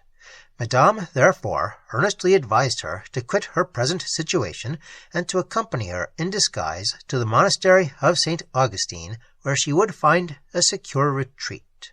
Because, even if her place of refuge should be discovered, the superior authority of the Church would protect her. Julia accepted the proposal with much joy. As it was necessary that Madame should sleep at the village where she had left her servants and horses, it was agreed that at break of day she should return to the cottage, where Julia would await her. Madame took an affectionate leave of Julia, whose heart, in spite of reason, sunk when she saw her depart, though but for the necessary interval of repose. At the dawn of day, Madame arose. Her servants, who were hired for the journey, were strangers to Julia. From them, therefore, she had nothing to apprehend. She reached the cottage before sunrise, having left her people at some little distance. Her heart foreboded evil when, on knocking at the door, no answer was returned. She knocked again, and still all was silent. Through the casement she could discover no object amidst the grey obscurity of the dawn. She now opened the door, and to her inexpressible surprise and distress found the cottage empty. She proceeded to a small inner room, where lay a part of Julia's apparel. The bed had no appearance of having been slept in, and every moment served to heighten and confirm her apprehensions. While she pursued the search, she suddenly heard the trampling of feet at the cottage door, and presently after some people entered. Her fears for Julia now yielded to those for her own safety, and she was undetermined whether to discover herself or remain in her present situation, when she was relieved from her irresolution by the appearance of Julia. On the return of the good woman, who had accompanied Madame to the village on the preceding night, Julia went to the cottage at Carini. Her grateful heart would not suffer her to depart without taking leave of her faithful friends, thanking them for their kindness, and informing them of her future prospects.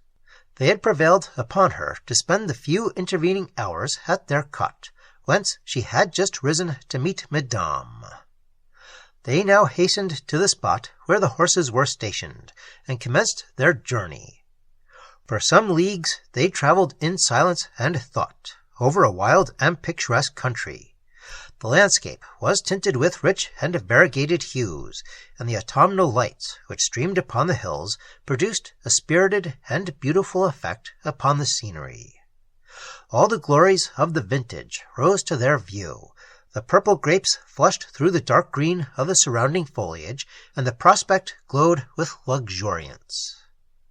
They now descended into a deep valley, which appeared more like a scene of airy enchantment than reality. Along the bottom flowed a clear, majestic stream, whose banks were adorned with thick groves of orange and citron trees. Julia surveyed the scene in silent complacency, but her eye quickly caught an object which changed with instantaneous shock the tone of her feelings. She observed a party of horsemen winding down the side of a hill behind her.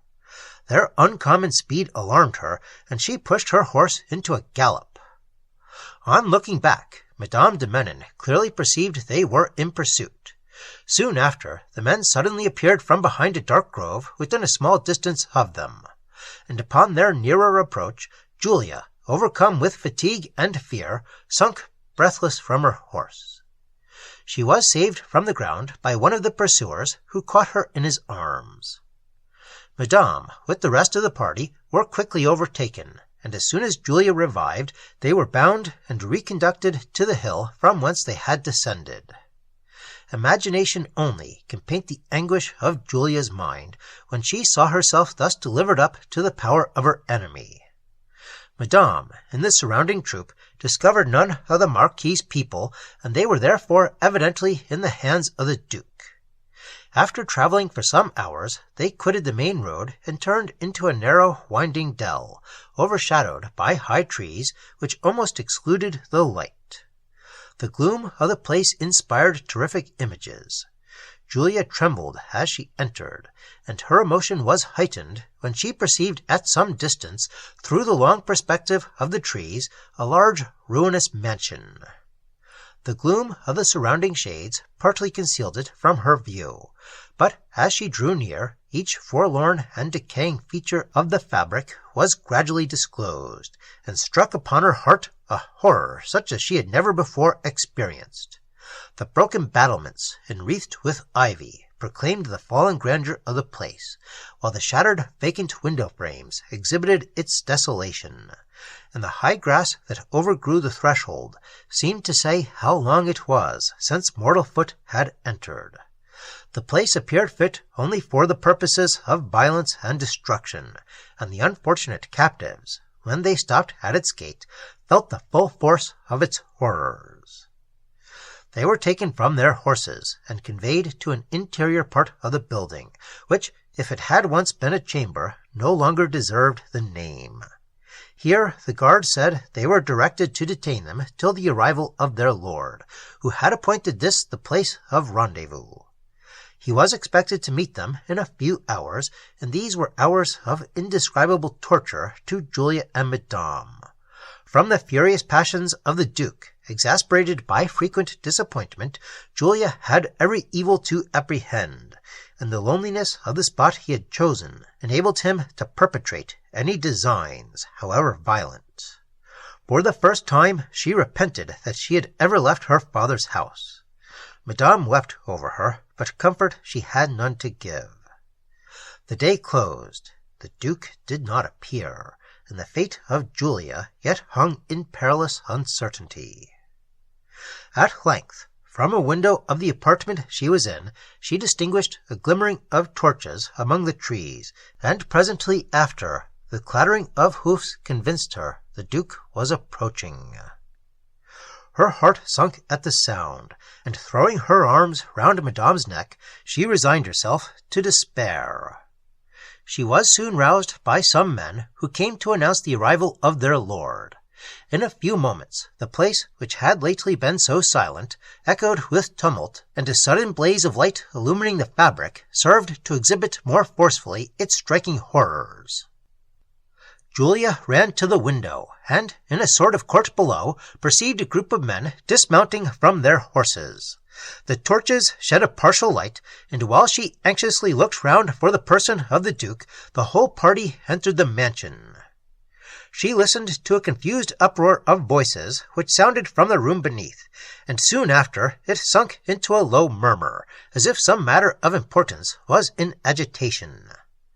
For some moments she sat in lingering terror, when she heard footsteps advancing towards the chamber, and a sudden gleam of torchlight flashed upon the walls.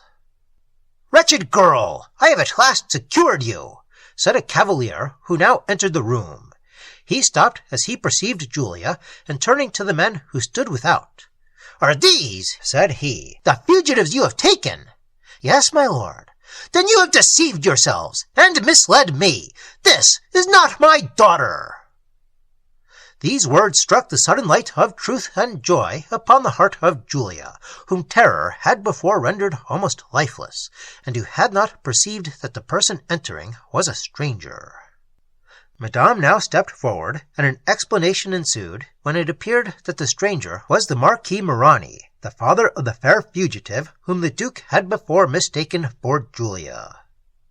The appearance and the evident flight of Julia had deceived the banditti employed by this nobleman into a belief that she was the object of their search, and had occasioned her this unnecessary distress.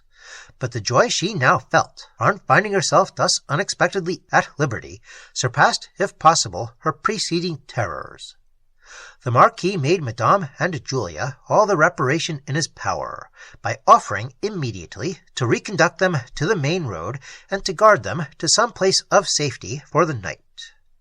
This offer was eagerly and thankfully accepted, and though faint from distress, fatigue, and want of sustenance, they joyfully remounted their horses, and by torchlight quitted the mansion. After some hours' travelling, they arrived at a small town, where they procured the accommodation so necessary to their support and repose. Here their guides quitted them to continue their search. They arose with the dawn, and continued their journey, continually terrified with the apprehension of encountering the Duke's people. At noon they arrived at Azulia, from whence the monastery or abbey of St. Augustine was distant only a few miles. Madame wrote to the Padre Abate, to whom she was somewhat related, and soon after received an answer very favourable to her wishes. The same evening they repaired to the abbey, where Julia, once more relieved from the fear of pursuit, offered up a prayer of gratitude to heaven, and endeavoured to calm her sorrows by devotion. She was received by the abbot with a sort of paternal affection, and by the nuns with the officious kindness. Comforted by these circumstances, and by the tranquil appearance of everything around her, she retired to rest, and passed the night in peaceful slumbers. In her present situation she found much novelty to amuse, and much serious matter to interest, her mind. Entendered by distress, she easily yielded to the pensive manners of her companions, and to the serene uniformity of a monastic life. She loved to wander through the lonely cloisters, the high-arched aisles, whose long perspectives retired in simple grandeur, diffusing a holy calm around. She found much pleasure in the conversation of the nuns, many of whom were uncommonly amiable, and the dignified sweetness of whose manners formed a charm irresistibly attractive. The soft melancholy impressed upon their countenances portrayed the situation of their minds, and excited in Julia a very interesting mixture of pity and esteem. The affectionate appellation of sister, and all that endearing tenderness which they so well know how to display, and of which they so well understand the effect, they bestowed on Julia, in the hope of winning her to become one of their order. Soothed by the presence of Madame, the assiduity of the nuns, and by the stillness and sanctity of the place, her mind gradually recovered a degree of complacency to which it had long been a stranger. But notwithstanding all her efforts, the idea of Ippolitus would at intervals return upon her memory with a force that at once subdued her fortitude and sunk her in a temporary despair. Among the holy sisters, Julia distinguished one, the singular fervour of whose devotion and the pensive air of whose countenance, softened by the languor of illness, attracted her curiosity and excited a strong degree of pity. The nun, by a sort of sympathy, seemed particularly inclined towards Julia, which she discovered by innumerable acts of kindness, such as the heart can quickly understand and acknowledge, although description can never reach them. In conversation with her, Julia endeavoured, as far as delicacy would permit, to prompt an explanation of that more than common dejection which shaded these features, where beauty, touched by resignation and sublimed by religion, shone forth with mild and lambent lustre.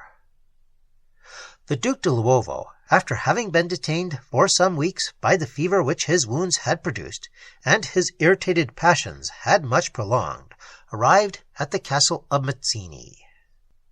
When the Marquis saw him return, and recollected the futility of those exertions by which he had boastingly promised to recover Julia, the violence of his nature spurned the disguise of art, and burst forth in contemptuous impeachment of the valour and discernment of the Duke, who soon retorted with equal fury.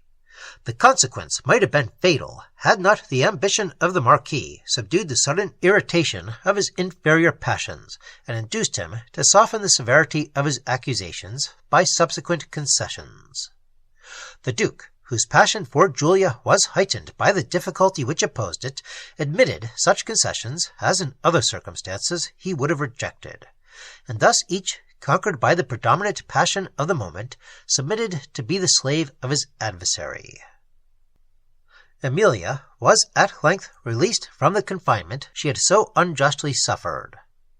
She had now the use of her old apartments, where, solitary and dejected, her hours moved heavily along, embittered by incessant anxiety for Julia and by regret for the lost society of Madame. The Marchioness, whose pleasures suffered a temporary suspense during the present confusion at the castle, exercised the ill-humoured caprice which disappointment and lassitude inspired upon her remaining subject. Emilia was condemned to suffer and to endure without the privilege of complaining. In reviewing the events of the last few weeks, she saw those most dear to her banished or imprisoned by the secret influence of a woman, every feature of whose character was exactly opposite to that of the amiable mother she had been appointed to succeed. The search after Julia still continued, and was still unsuccessful. The astonishment of the Marquis increased with his disappointments, for where could Julia, ignorant of the country and destitute of friends, have possibly found an asylum? He swore with a terrible oath to revenge on her head, whenever she should be found, the trouble and vexation she now caused him. But he agreed with the Duke to relinquish for a while the search, till Julia, gaining confidence from the observation of this circumstance, might gradually suppose herself secure from molestation, and thus be induced to emerge from concealment. Chapter 9. Meanwhile, Julia, sheltered in the obscure recesses of St. Augustine, endeavoured to attain a degree of that tranquillity which so strikingly characterized the scenes around her. The Abbey of St. Augustine was a large, magnificent mass of Gothic architecture, whose gloomy battlements and majestic towers arose in proud sublimity from amid the darkness of the surrounding shades.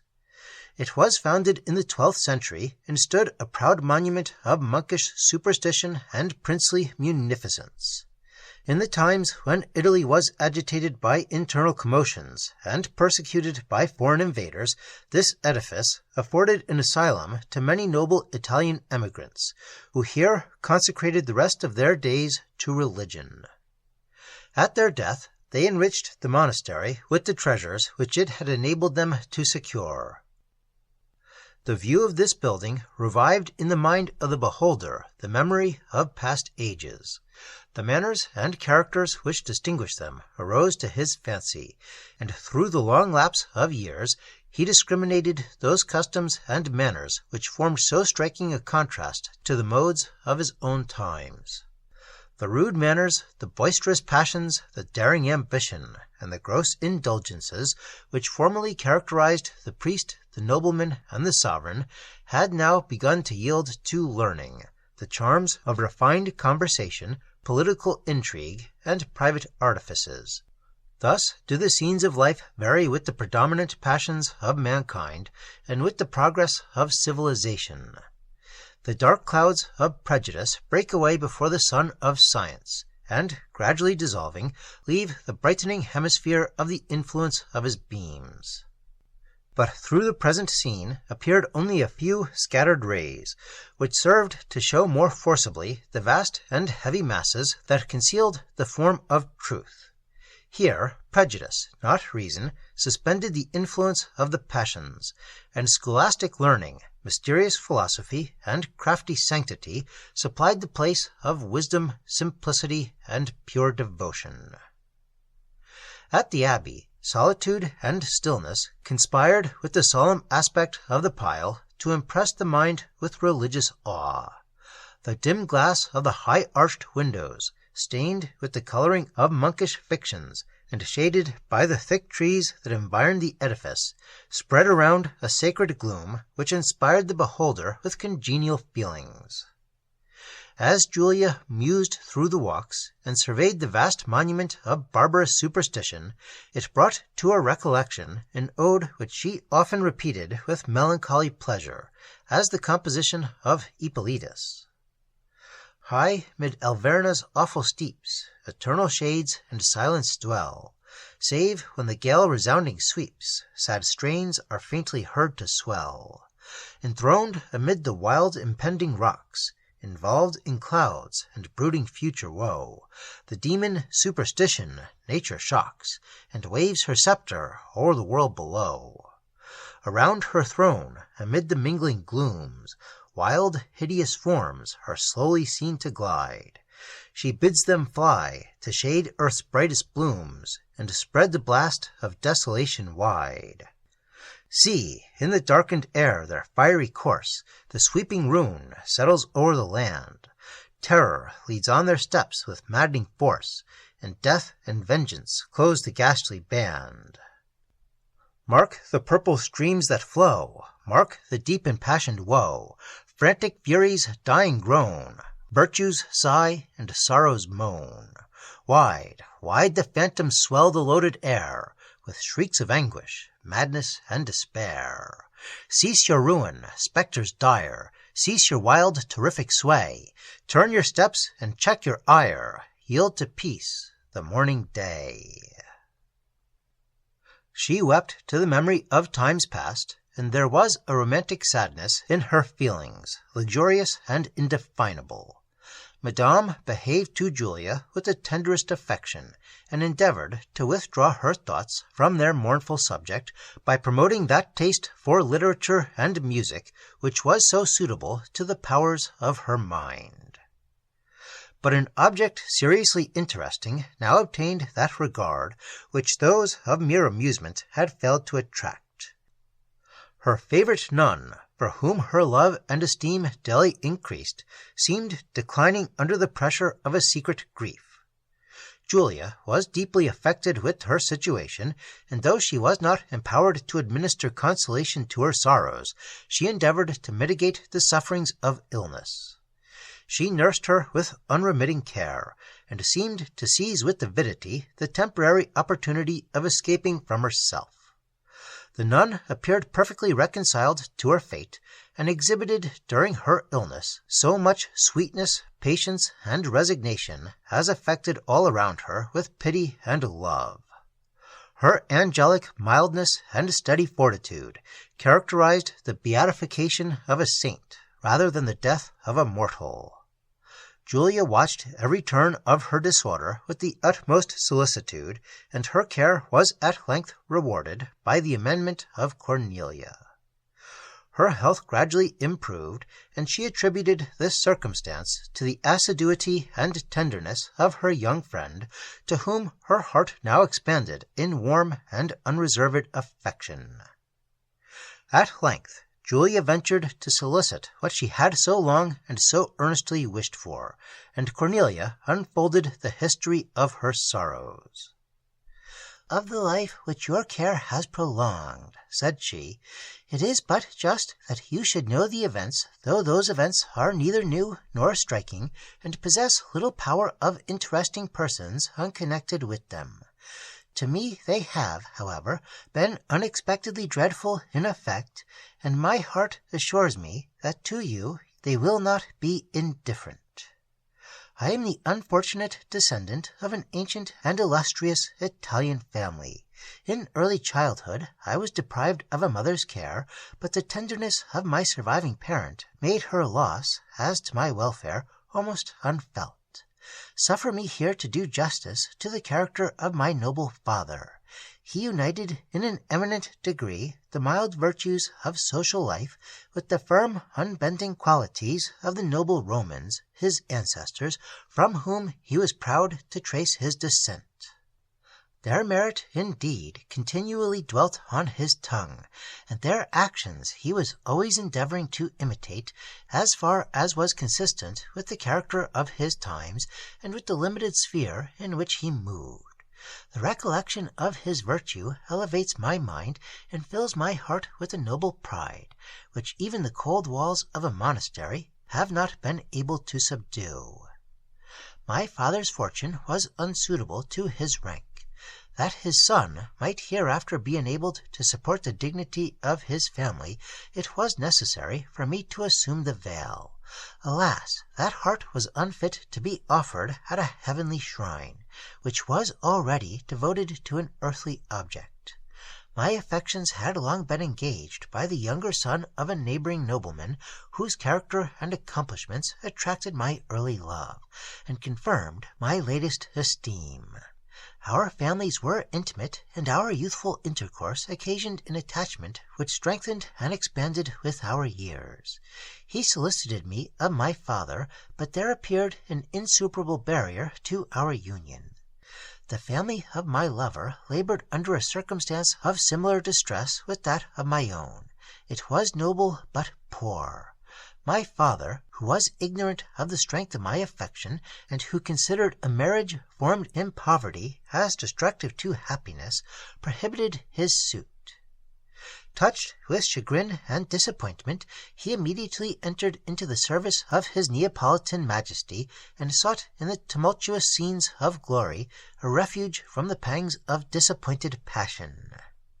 To me, whose hours moved in one round of dull uniformity, who had no pursuit to interest, no variety to animate my drooping spirits, to me the effort of forgetfulness was ineffectual.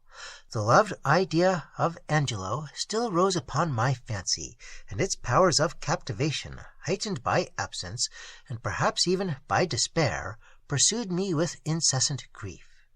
I concealed in silence the anguish that preyed upon my heart, and resigned myself a willing victim to monastic austerity. But I was now threatened with a new evil, terrible and unexpected. I was so unfortunate as to attract the admiration of the Marquis Marinelli, and he applied to my father. He was illustrious at once in birth and fortune, and his visits could only be unwelcome to me. Dreadful was the moment in which my father disclosed to me the proposal.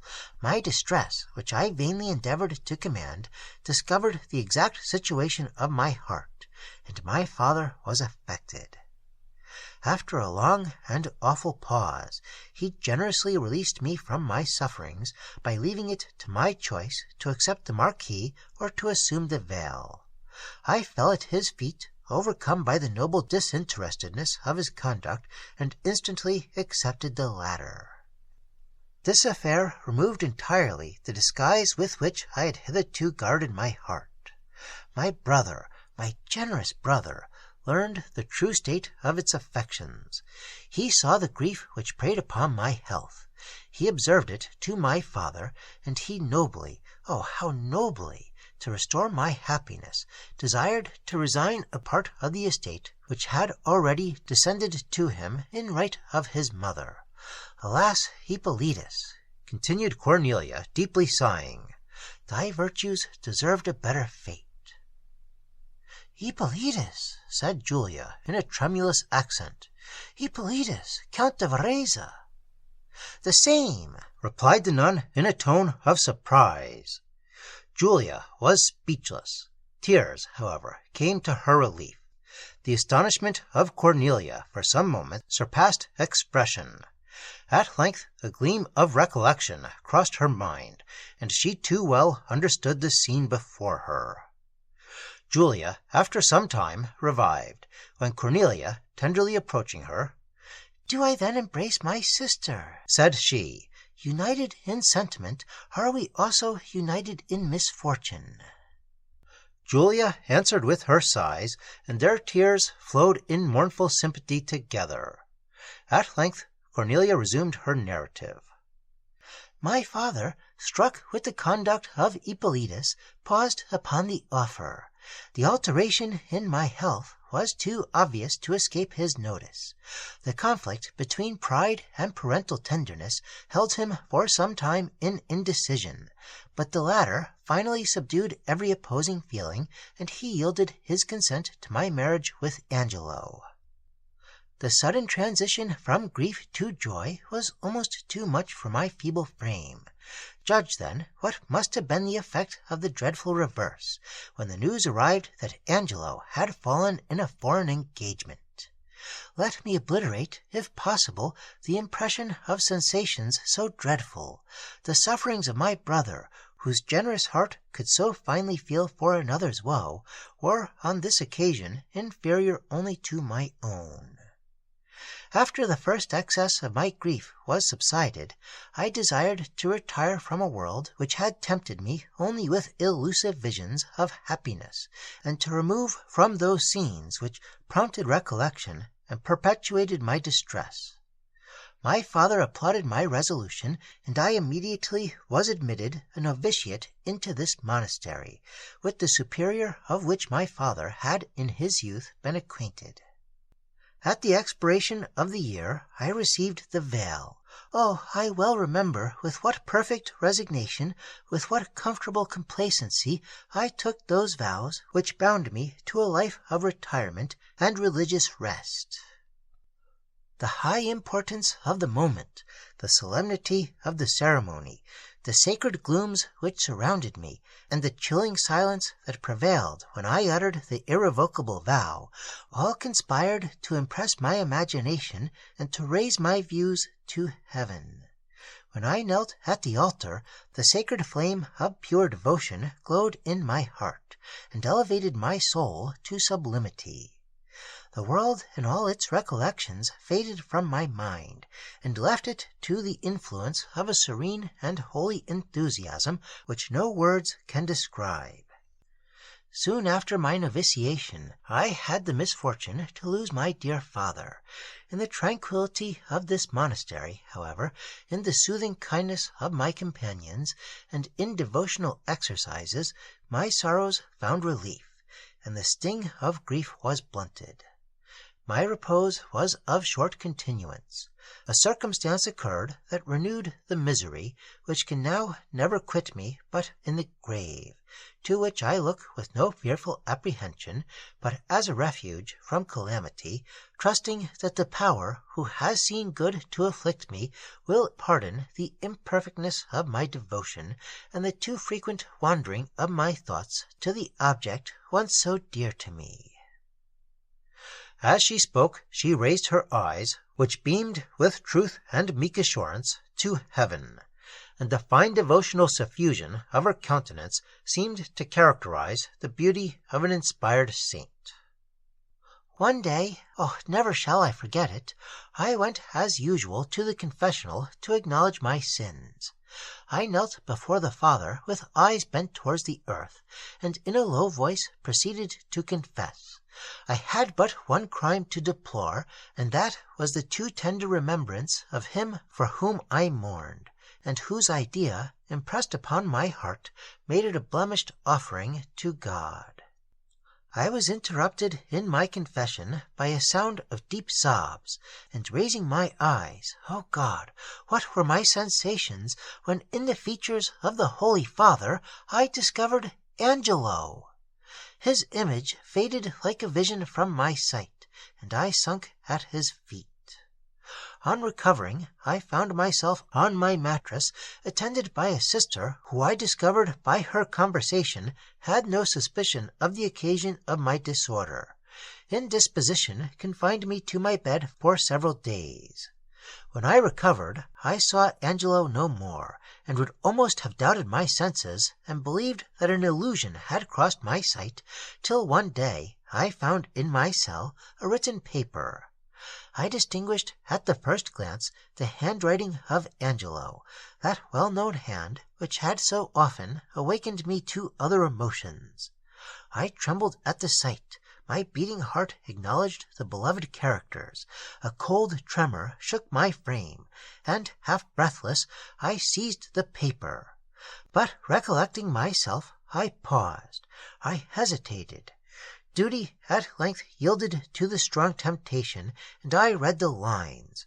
Oh, those lines, prompted by despair, and bathed in my tears. Every word they offered gave a new pang to my heart, and swelled its anguish almost beyond endurance.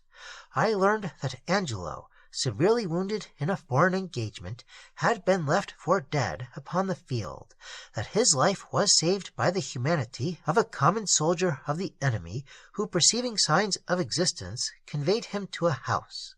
Assistance was soon procured, but his wounds exhibited the most alarming symptoms. During several months he languished between life and death, till at length his youth and constitution surmounted the conflict, and he returned to Naples. Here he saw my brother, whose distress and astonishment at beholding him occasioned a relation of past circumstances, and of the vows I had taken in consequence of the report of his death. It is unnecessary to mention the immediate effect of this narration. The final one exhibited a very singular proof of his attachment and despair. He devoted himself to a monastic life, and chose this abbey for the place of his residence because it contained the object most dear to his affections. His letter informed me that he had purposely avoided discovering himself, endeavoring to be contented with the opportunities which occurred of silently observing me, till chance had occasioned the foregoing interview, but that since its effects had been so mutually painful, he would relieve me from the apprehension of a similar distress by assuring me that I should see him no more. He was faithful to his promise. From that day I have never seen him, and am even ignorant whether he yet inhabits this asylum. The efforts of religious fortitude and the just fear of exciting curiosity having withheld me from inquiry. But the moment of our last interview has been equally fatal to my peace and to my health, and I trust I shall, ere very long, be released from the agonizing, ineffectual struggles occasioned by the consciousness of sacred vows imperfectly performed, and by earthly affections not wholly subdued. Cornelia ceased, and Julia, who had listened to the narrative in deep attention, at once admired, loved, and pitied her. As the sister of Ippolitus, her heart expanded towards her, and it was now inviolably attached by the fine ties of sympathetic sorrow. Similarity of sentiment and suffering united them in the firmest bonds of friendship, and thus, from reciprocation of thought and feeling, flowed a pure and sweet consolation. Julia loved to indulge in the mournful pleasure of conversing of Ippolitus, and when thus engaged, the hours crept unheeded by. 1,000 questions she repeated concerning him, but to those most interesting to her she received no consolatory answer. Cornelia, who had heard of the fatal transaction at the castle of Mazzini, deplored with her its too certain consequence. Chapter 10. Julia accustomed herself to walk in the fine evenings under the shade of the high trees that environed the abbey. The dewy coolness of the air refreshed her. The innumerable roseate tints which the parting sunbeams reflected on the rocks above, and the fine vermilion glow diffused over the romantic scene beneath, softly fading from the eye as the night shades fell, excited sensations of a sweet and tranquil nature, and soothed her into a temporary forgetfulness of her sorrows. The deep solitude of the place subdued her apprehension, and one evening she ventured with Madame de Menon to lengthen her walk.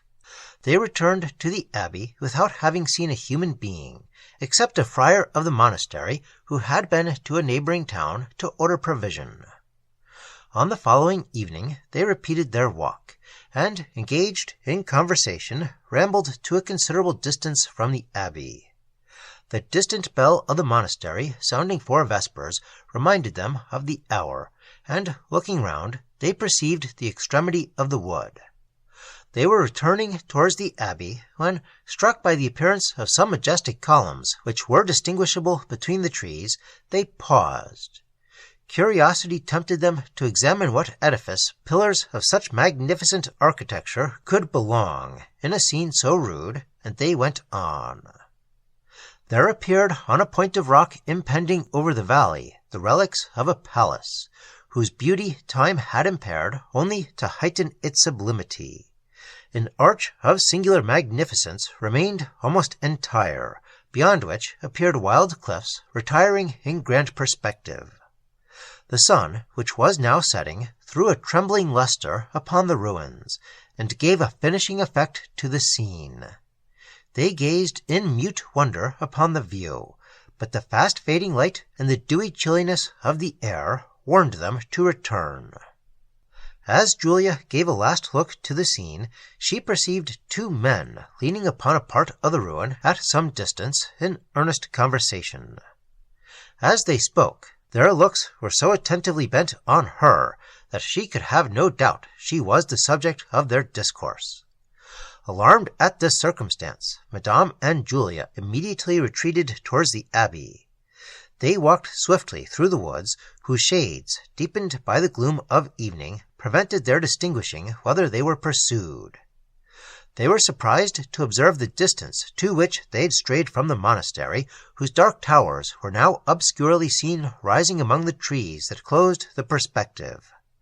They had almost reached the gates when, on looking back, they perceived the same men slowly advancing, without any appearance of pursuit, but clearly as if observing the place of their retreat. This incident occasioned Julia much alarm. She could not but believe that the men whom she had seen were spies of the Marquis. If so, her asylum was discovered, and she had everything to apprehend. Madame now judged it necessary to the safety of Julia that the Abate should be informed of her story, and of the sanctuary she had sought in his monastery, and also that he should be solicited to protect her from parental tyranny. This was a hazardous but a necessary step to provide against the certain danger which must ensue should the Marquis, if he demanded his daughter of the Abate, be the first to acquaint him with her story. If she acted otherwise, she feared that the Abate, in whose generosity she had not confided, and whose pity she had not solicited, would, in the pride of his resentment, deliver her up, and thus she would become a certain victim to the Duke de Luovo. Julia approved of this communication, though she trembled for the event, and requested Madame to plead her cause with the Abate. On the following morning, therefore, Madame solicited a private audience of the Abate. She obtained permission to see him, and Julia, in trembling anxiety, watched her to the door of his apartment. This conference was long, and every moment seemed an hour to Julia, who, in fearful expectation, awaited with Cornelia the sentence which would decide her destiny. She was now the constant companion of Cornelia, whose declining health interested her pity and strengthened her attachment. Meanwhile, Madame developed to the Abate the distressful story of Julia. She praised her virtue, commended her accomplishments, and deplored her situation. She described the characters of the Marquis and the Duke, and concluded with pathetically representing that Julia had sought in this monastery a last asylum from injustice and misery, and with entreating that the Abate would grant her his pity and protection. The Abate, during this discourse, preserved a sullen silence. His eyes were bent to the ground, and his aspect was thoughtful and solemn.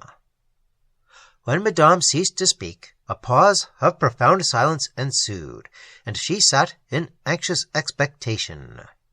She endeavored to anticipate in his countenance the answer preparing, but she derived no comfort from thence.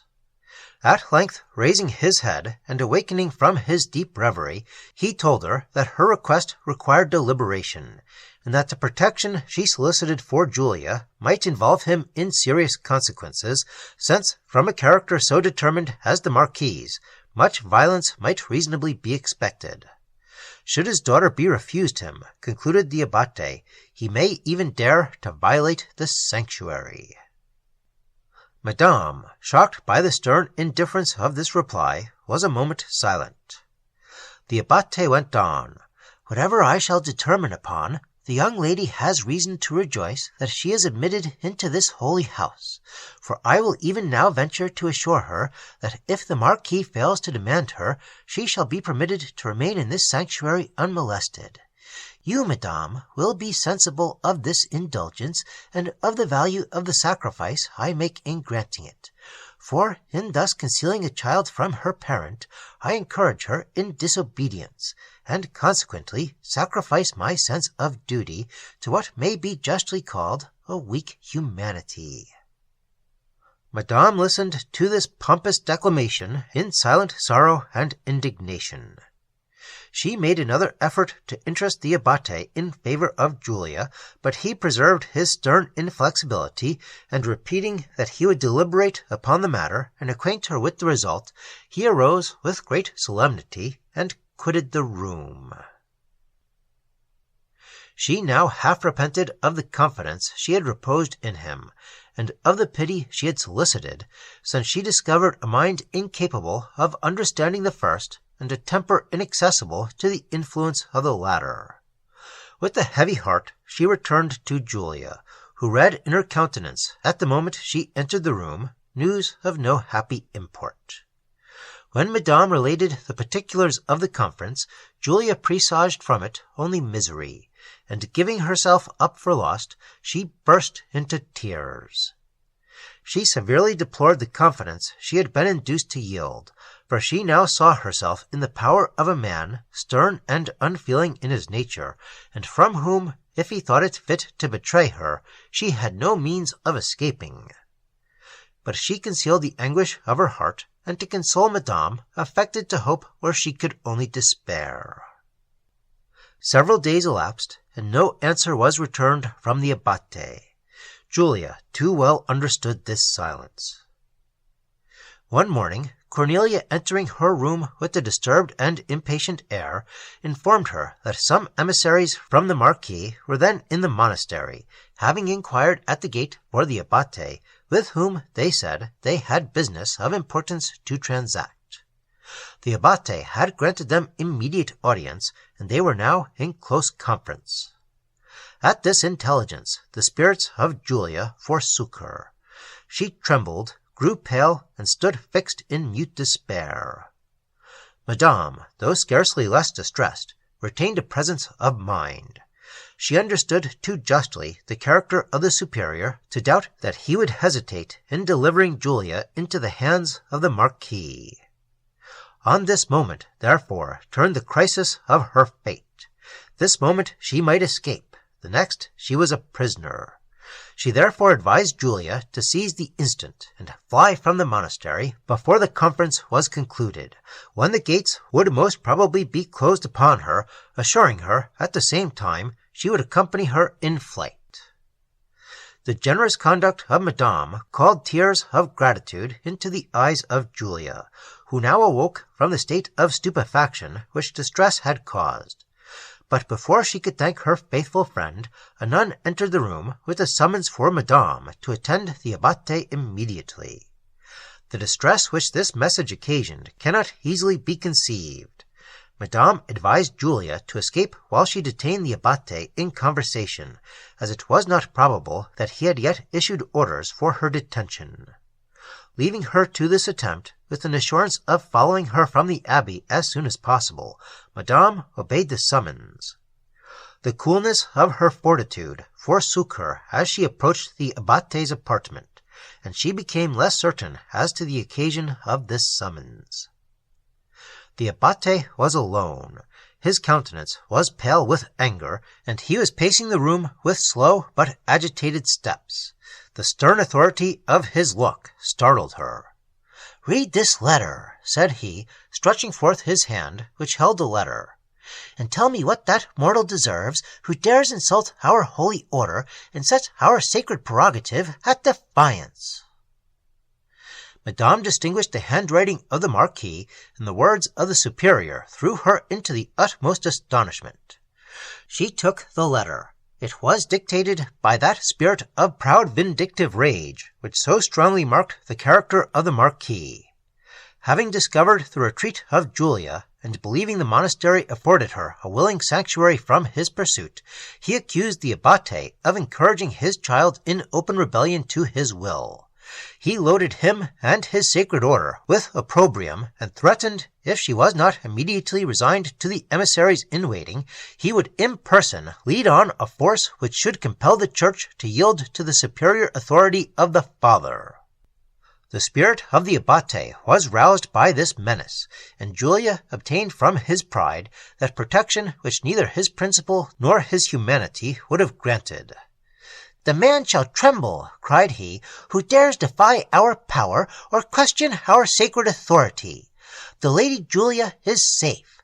I will protect her from this proud invader of our rights, and teach him at least to venerate the power he cannot conquer. I have dispatched his emissaries with my answer." These words struck sudden joy upon the heart of Madame de Menon, but she instantly recollected that ere this time Julia had quitted the abbey, and thus the very precaution which was meant to ensure her safety had probably precipitated her into the hand of her enemy.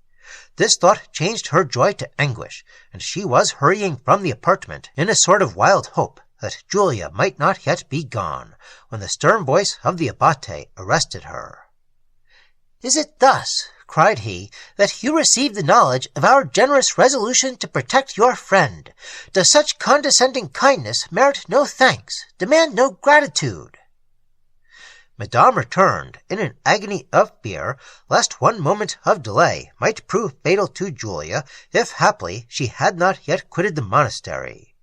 She was conscious of her deficiency in apparent gratitude, and of the strange appearance of her abrupt departure from the Abate, for which it was impossible to apologize without betraying the secret which would kindle all his resentment. Yet some atonement his present anger demanded, and these circumstances caused her a very painful embarrassment. She formed a hasty excuse, and expressing her sense of his goodness, again attempted to retire, when the Abate, frowning in deep resentment, his features inflamed with pride, arose from his seat. "Stay," said he, "whence this impatience to fly from the presence of a benefactor? If my generosity fails to excite gratitude, my resentment shall not fail to inspire awe. Since the Lady Julia is insensible of my condescension, she is unworthy of my protection, and I will resign her to the tyrant who demands her." To this speech, in which the offended pride of the Abate, overcoming all sense of justice, accused and threatened to punish Julia for the faults of her friend, Madame listened in dreadful impatience. Every word that detained her struck torture to her heart, but the concluding sentence occasioned new terror, and she started at its purpose. She fell at the feet of the Abate in an agony of grief. Holy Father, said she, punish not Julia for the offence which I only have committed. Her heart will bless her generous protector, and for myself suffer me to assure you that I am fully sensible of your goodness. If this is true, said the Abate, arise and bid the Lady Julia attend me. This command increased the confusion of Madame, who had no doubt that her detention had proved fatal to Julia. At length she was suffered to depart, and to her infinite joy found Julia in her own room. Her intention of escaping had yielded, immediately after the departure of Madame, to the fear of being discovered by the Marquis's people. This fear had been confirmed by the report of Cornelia, who informed her that at that time several horsemen were waiting at the gates for the return of their companions. This was a dreadful circumstance to Julia, who perceived it was utterly impossible to quit the monastery without rushing upon certain destruction. She was lamenting her destiny when Madame recited the particulars of the late interview and delivered the summons of the Abate. They had now to dread the effect of that tender anxiety which had excited his resentment, and Julia, suddenly elated to joy by his first determination, was as suddenly sunk to despair by his last. She trembled with apprehension of the coming interview, though each moment of delay which her fear solicited would, by heightening the resentment of the Abate, only increase the danger she dreaded. At length, by a strong effort, she reanimated her spirits, and went to the Abate's closet to receive her sentence. He was seated in his chair, and his frowning aspect chilled her heart. "Daughter," he said, "you have been guilty of heinous crimes. You have dared to dispute, nay, openly to rebel, against the lawful authority of your father. You have disobeyed the will of him whose prerogative yields only to ours. You have questioned his right upon a point of all others the most decided, the right of a father to dispose of his child in marriage. You have even fled from his protection, and you have dared, insidiously and meanly have dared, to screen your disobedience beneath this sacred roof. You have profaned our sanctuary with your crime. You have brought insult upon our sacred order, and have caused bold and impious defiance of our high prerogative. What punishment is adequate to guilt like this?" The father paused, his eyes sternly fixed on Julia, who, pale and trembling, could scarcely support herself, and who had no power to reply. "I will be merciful and not just," resumed he. "I will soften the punishment you deserve, and will only deliver you to your father." At these dreadful words, Julia, bursting into tears, sunk at the feet of the Abate, to whom she raised her eyes in supplicating expression, but was unable to speak. He suffered her to remain in this posture. "Your duplicity," he resumed, "is not the least of your offences. Had you relied upon our generosity for forgiveness and protection, an indulgence might have been granted. But under the disguise of virtue you concealed your crimes, and your necessities were hid beneath the mask of devotion." These false aspersions roused in Julia the spirit of indignant virtue. She arose from her knees with an air of dignity that struck even the Abate. "Holy Father," said she, "my heart abhors the crime you mention, and disclaims all union with it. Whatever are my offences, from the sin of hypocrisy I am at least free, and you will pardon me if I remind you that my confidence has already been such as fully justifies my claim to the protection I solicit. When I sheltered myself within these walls, it was to be presumed that they would protect me from injustice, and with what other term than injustice would you, sir, distinguish the conduct of the Marquis, if the fear of his power did not overcome the dictates of truth?" The Abate felt the full force of this reproof, but disdaining to appear sensible to it, restrained his resentment. His wounded pride thus exasperated, and all the malignant passions of his nature thus called into action, he was prompted to that cruel surrender which he had never before seriously intended. The offence which Madame de Menon had unintentionally given, his haughty spirit urged him to retaliate in punishment. He had, therefore, pleased himself with exciting a terror which he never meant to confirm, and he resolved to be further solicited for that protection which he had already determined to grant. But this reproof of Julia touched him where he was most conscious of defect, and the temporary triumph which he imagined it afforded her kindled his resentment into flame. He mused in his chair in a fixed attitude. She saw in his countenance the deep workings of his mind. She revolved the fate preparing for her, and stood in trembling anxiety to receive her sentence. The Abate considered each aggravating circumstance of the Marquis's menace and each sentence of Julia's speech, and his mind experienced that vice is not only inconsistent with virtue, but with itself. For to gratify his malignity, he now discovered that it would be necessary to sacrifice his pride, since it would be impossible to punish the object of the first without denying himself the gratification of the latter. This reflection suspended his mind in a state of torture, and he sat wrapped in gloomy silence. The spirit which lately animated Julia had vanished with her words. Each moment of silence increased her apprehension. The deep brooding of his thoughts confirmed her in the apprehension of evil, and with all the artless eloquence of sorrow she endeavored to soften him to pity. He listened to her pleadings in sullen stillness, but each instant now cooled the fervor of his resentment to her, and increased his desire of opposing the Marquis. At length the predominant feature of his character resumed its original influence, and overcame the workings of subordinate passion. Proud of his religious authority, he determined never to yield the prerogative of the Church to that of the Father, and resolved to oppose the violence of the Marquis with equal force. He therefore condescended to relieve Julia from her terrors by assuring her of his protection. But he did this in a manner so ungracious as almost to destroy the gratitude which the promise demanded. She hastened with joyful intelligence to Madame de Menon, who wept over her tears of thankfulness. Chapter 11. Near a fortnight had elapsed without producing any appearance of hostility from the Marquis, when one night, long after the hour of repose, Julia was awakened by the bell of the monastery. She knew it was not the hour customary for prayer, and she listened to the sounds which rolled through the deep silence of the fabric, with strong surprise and terror.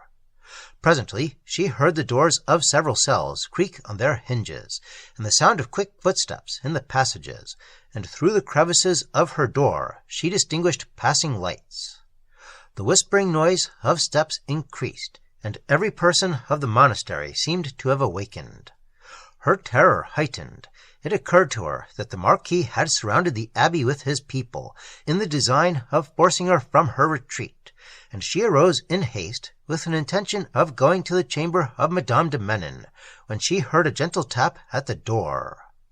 Her inquiry of who was there was answered in the voice of Madame, and her fears were quickly dissipated, for she learned the bell was a summons to attend a dying nun, who was going to the high altar, there to receive extreme unction. She quitted the chamber with Madame. In her way to the church, the gleam of tapers on the walls, and the glimpse which her eyes often caught of the friars in their long black habits, descending silently through the narrow winding passages with the solemn toll of the bell, conspired to kindle imagination and to impress her heart with sacred awe. But the church exhibited a scene of solemnity such as she had never before witnessed. Its gloomy aisles were imperfectly seen by the rays of tapers from the high altar, which shed a solitary gleam over the remote parts of the fabric, and produced large masses of light and shade, striking and sublime in their effect. While she gazed, she heard a distant chanting rise through the aisles. The sound swelled in low murmurs on the ear, and drew nearer and nearer, till a sudden blaze of light issued from one of the portals, and the procession entered. The organ instantly sounded a high and solemn peal, and the voices, rising all together, swelled the sacred strain. In front appeared the Padre Abate, with slow and measured steps, bearing the Holy Cross. Immediately followed a litter, on which lay the dying person, covered with the white veil, borne along and surrounded by nuns veiled in white, each carrying in her hand a lighted taper. Last came the friars, 2 and 2, clothed in black, and each bearing a light. When they reached the high altar, the bier was rested, and in a few moments the anthem ceased. The Abate now approached to perform the unction. The veil of the dying nun was lifted, and Julia discovered her beloved Cornelia. Her countenance was already impressed with the image of death, but her eyes brightened with a faint gleam of recollection when they fixed upon Julia, who felt a cold thrill run through her frame, and leaned for support on Madame. Julia now for the first time distinguished the unhappy lover of Cornelia, on whose features was depicted the anguish of his heart, and who hung pale and silent over the bier. The ceremony being finished, the anthem struck up. The bier was lifted, when Cornelia faintly moved her hand, and it was again rested upon the steps of the altar. In a few minutes the music ceased, when lifting her heavy eyes to her lover, with an expression of ineffable tenderness and grief, she attempted to speak, but the sounds died on her closing lips. A faint smile passed over her countenance, and was succeeded by a fine devotional glow. She folded her hands upon her bosom, and with a look of meek resignation, raising towards heaven her eyes, in which now sunk the last sparkles of expiring life, her soul departed in a short, deep sigh.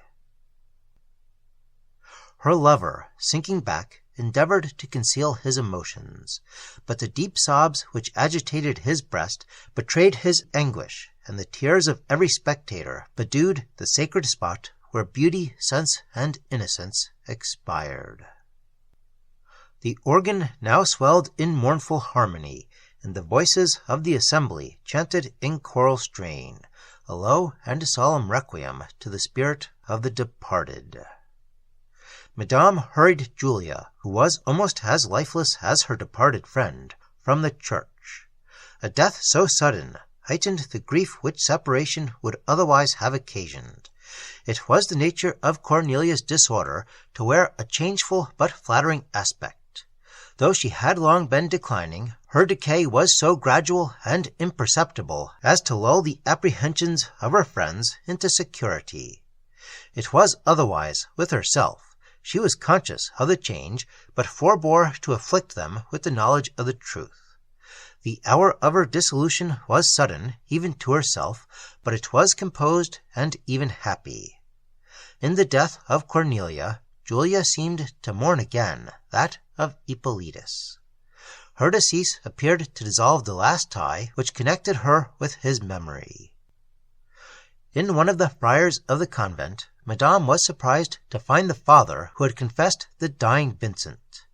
His appearance revived the remembrance of the scene she had witnessed at the castle of Mazzini, and the last words of Vincent, combined with the circumstances which had since occurred, renewed all her curiosity and astonishment.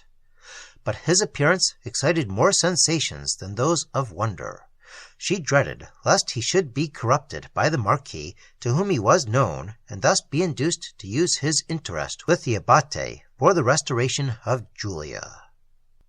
From the walls of the monastery, Julia now never ventured to stray. In the gloom of evening, she sometimes stole into the cloisters, and often lingered at the grave of Cornelia, where she wept for Ippolitus, as well as for her friend. One evening during vespers, the bell of the convent was suddenly rung out. The Abate, whose countenance expressed at once astonishment and displeasure, suspended the service and quitted the altar. The whole congregation repaired to the hall, where they learned that a friar, retiring to the convent, had seen a troop of armed men advancing through the wood, and not doubting they were the people of the Marquis, and were approaching with hostile intention, had thought it necessary to give the alarm.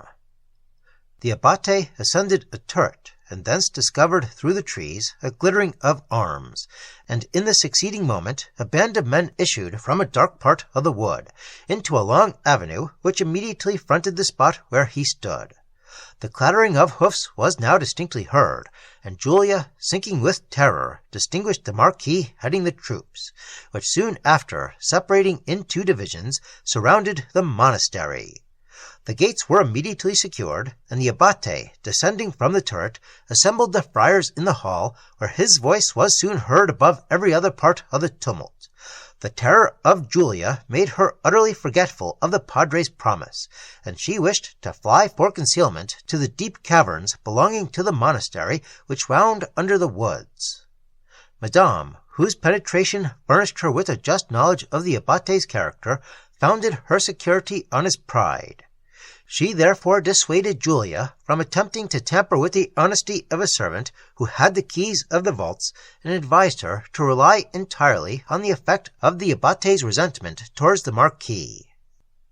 While Madame endeavoured to soothe her to composure, a message from the Abate required her immediate attendance. She obeyed, and he bade her follow him to a room which was directly over the gates of the monastery. From thence she saw her father, accompanied by the Duke de Luovo, and as her spirits died away at the sight, the Marquis called furiously to the Abate to deliver her instantly into his hands, threatening, if she was detained, to force the gates of the monastery. At this threat the countenance of the Abate grew dark, and, leading Julia forcibly to the window, from which she had shrunk back, "Impious menacer," said he, "eternal vengeance be upon thee! From this moment we expel thee from all the rights and communities of our church. Arrogant and daring as you are, your threats I defy. Look here," said he, pointing to Julia, "and learn that you are in my power, for if you dare to violate these sacred walls, I will proclaim aloud, in the face of day, a secret which shall make your heart's blood run cold, a secret which involves your honor, nay, your very existence. Now triumph and exult in impious menace." The Marquis started involuntarily at this speech, and his features underwent a sudden change, and he endeavoured to recover himself and to conceal his confusion. He hesitated for a few moments, uncertain how to act.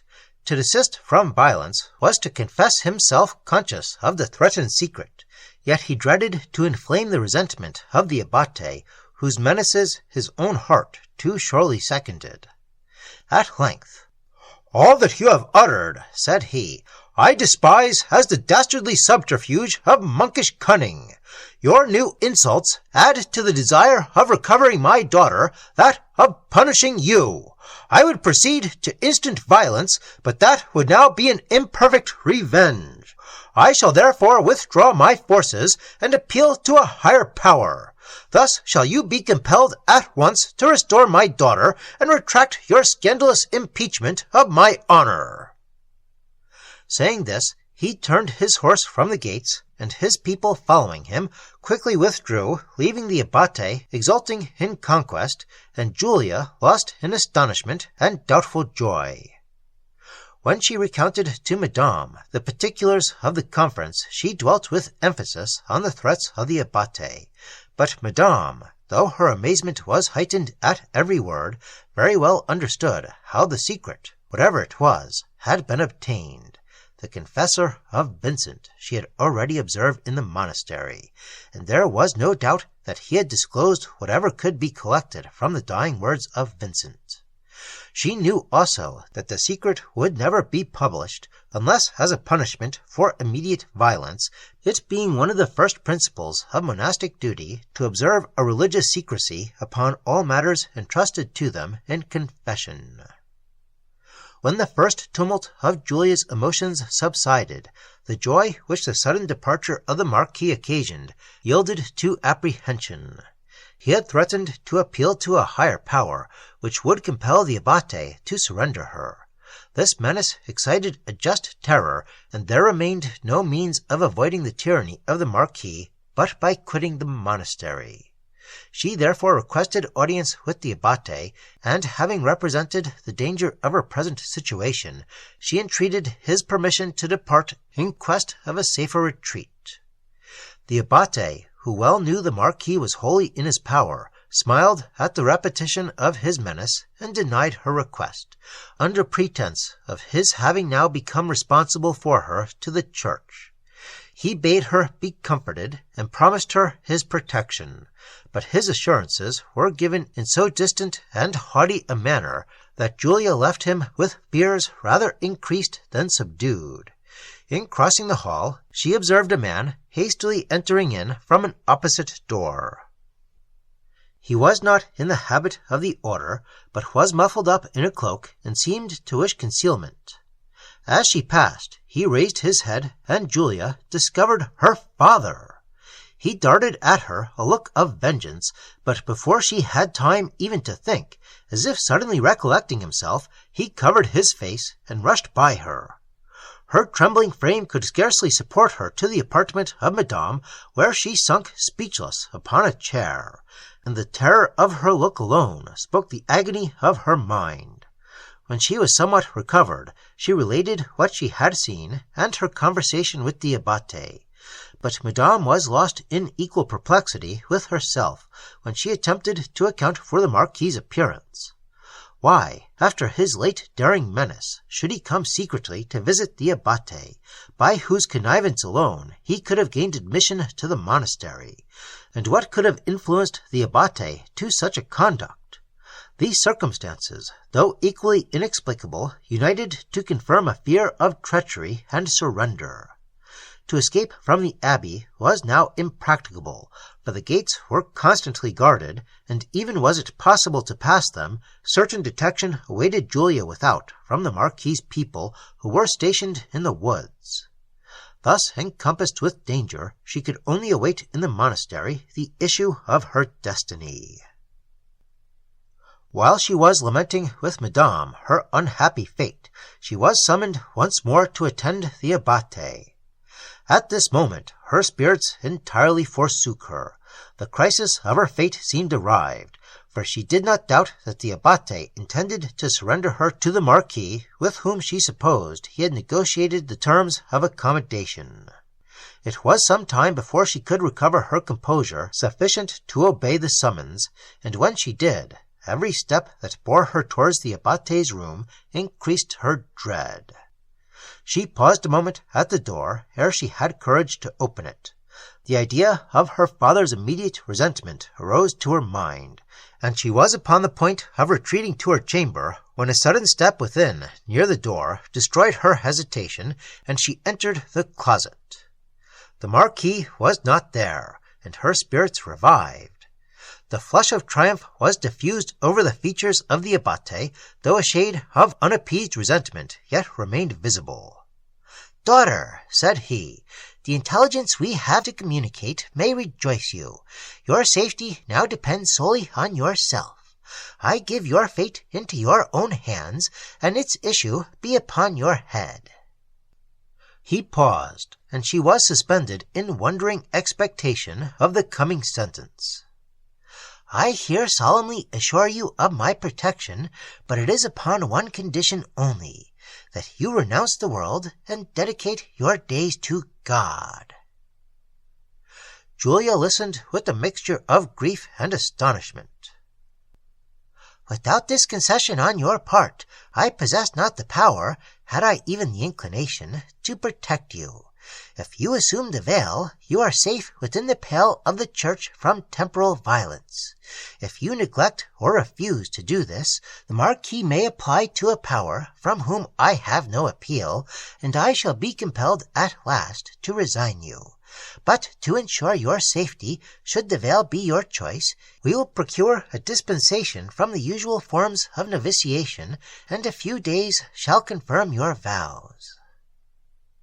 He ceased to speak, but Julia, agitated with the most cruel distress, knew not what to reply. "We grant you 3 days to decide upon this matter," continued he, "at the expiration of which the veil or the Duke de Luovo awaits you." Julia quitted the closet in mute despair, and repaired to Madame, who could now scarcely offer her the humble benefit of consolation.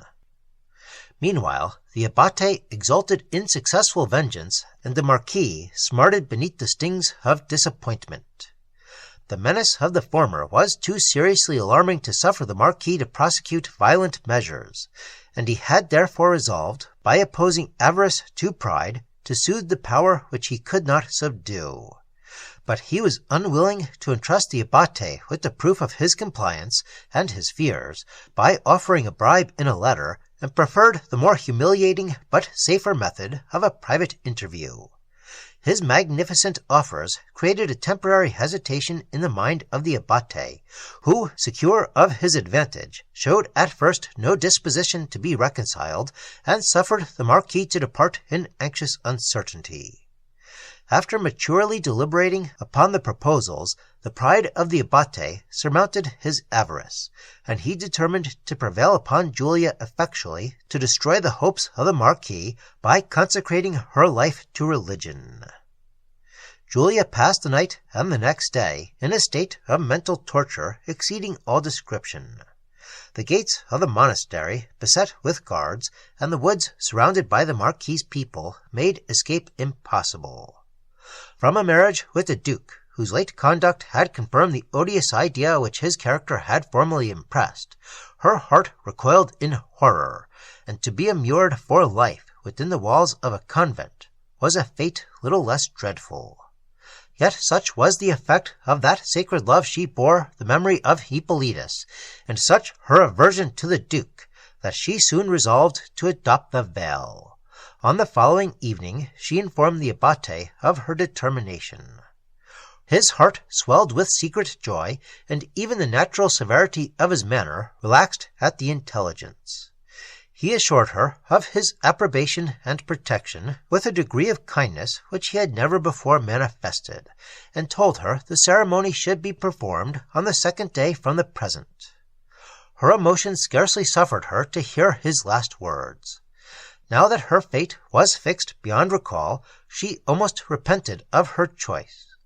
Her fancy attached to it a horror not its own, and that evil which, when offered to her decision, she had accepted with little hesitation, she now paused upon in dubious regret.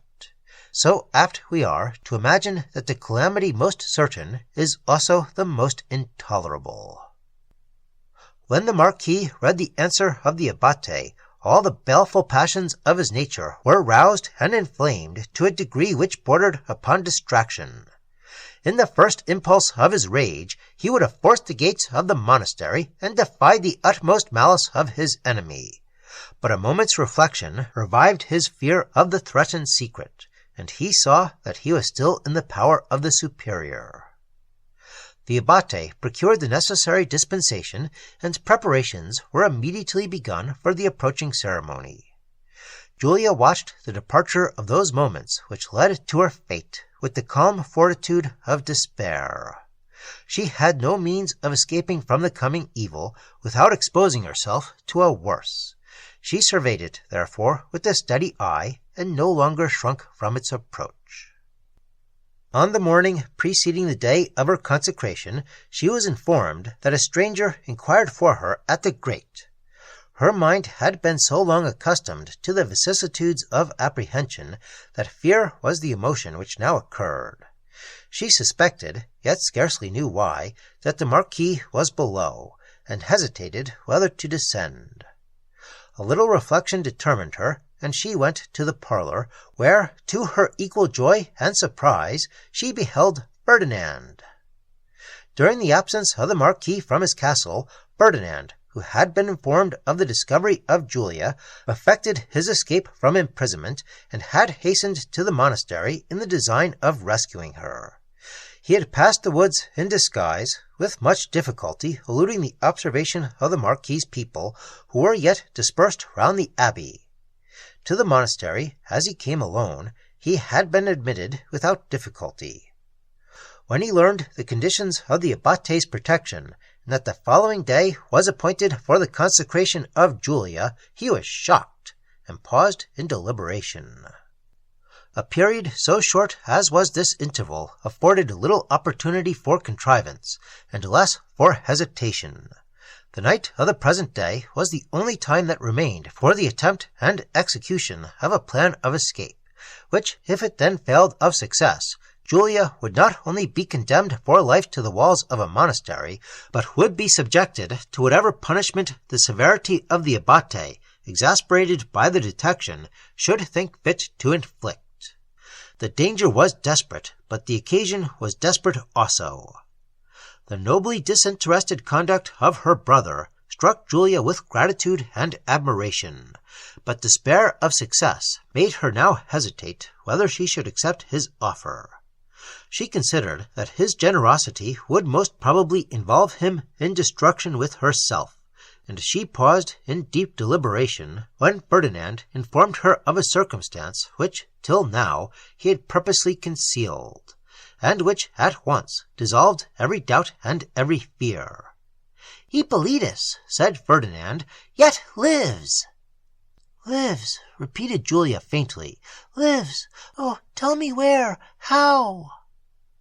Her breath refused to aid her, and she sunk in her chair, overcome with the strong and various sensations that pressed upon her heart. Ferdinand, whom the grate withheld from assisting her, observed her situation with extreme distress. When she had recovered, he informed her that a servant of Hippolytus, sent no doubt by his lord to inquire concerning Julia, had been lately seen by one of the Marquis's people in the neighbourhood of the castle. From him it was known that the Count de Varese was living, but that his life had been despaired of, and he was still confined, by dangerous wounds, in an obscure town on the coast of Italy. The man had steadily refused to mention the place of his lord's abode. Learning that the Marquis was then at the Abbey of St. Augustine, whither he pursued his daughter, the man disappeared from Mazzini, and had not since been heard of. It was enough for Julia to know that Hippolytus lived. Her fears of detection and her scruples concerning Ferdinand instantly vanished. She thought only of escape, and the means which had lately appeared so formidable, so difficult in contrivance, and so dangerous in execution, now seemed easy, certain, and almost accomplished. They consulted on the plan to be adopted, and agreed that in attempting to bribe a servant of the monastery to their interest, they should incur a danger too imminent. Yet it appeared scarcely practicable to succeed in their scheme without risking this. After much consideration, they determined to entrust their secret to no person but to Madame. Ferdinand was to contrive to conceal himself till the dead of night in the church, between which and the monastery were several doors of communication.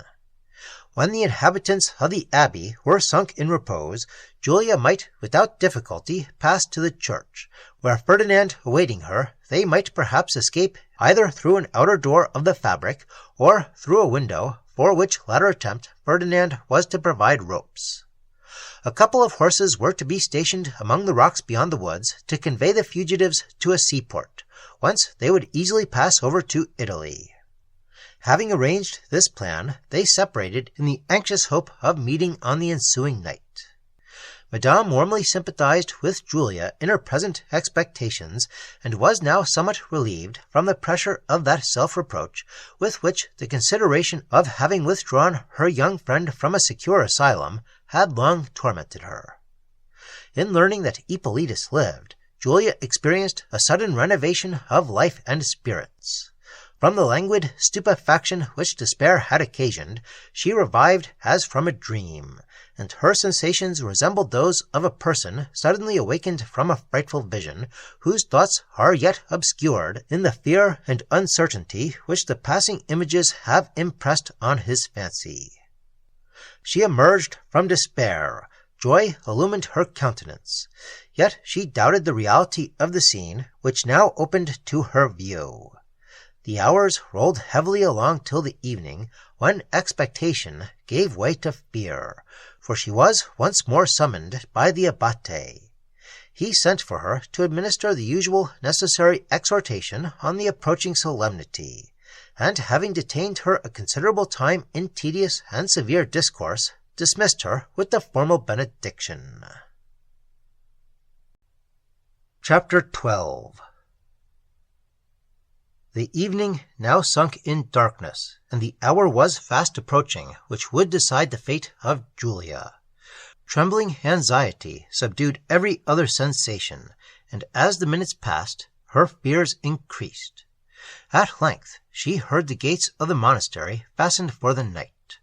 The bell rang the signal for repose, and the passing footsteps of the nuns told her they were hastening to obey it. After some time all was silent. Julia did not yet dare to venture forth.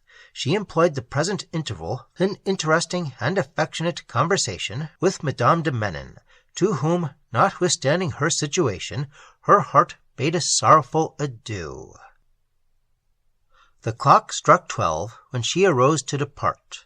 Having embraced her faithful friend with tears of mingled grief and anxiety, she took a lamp in her hand, and with cautious, fearful steps, descended through the long winding passages to a private door, which opened into the church of the monastery. The church was gloomy and desolate, and the feeble rays of the lamp she bore gave only light enough to discover its chilling grandeur.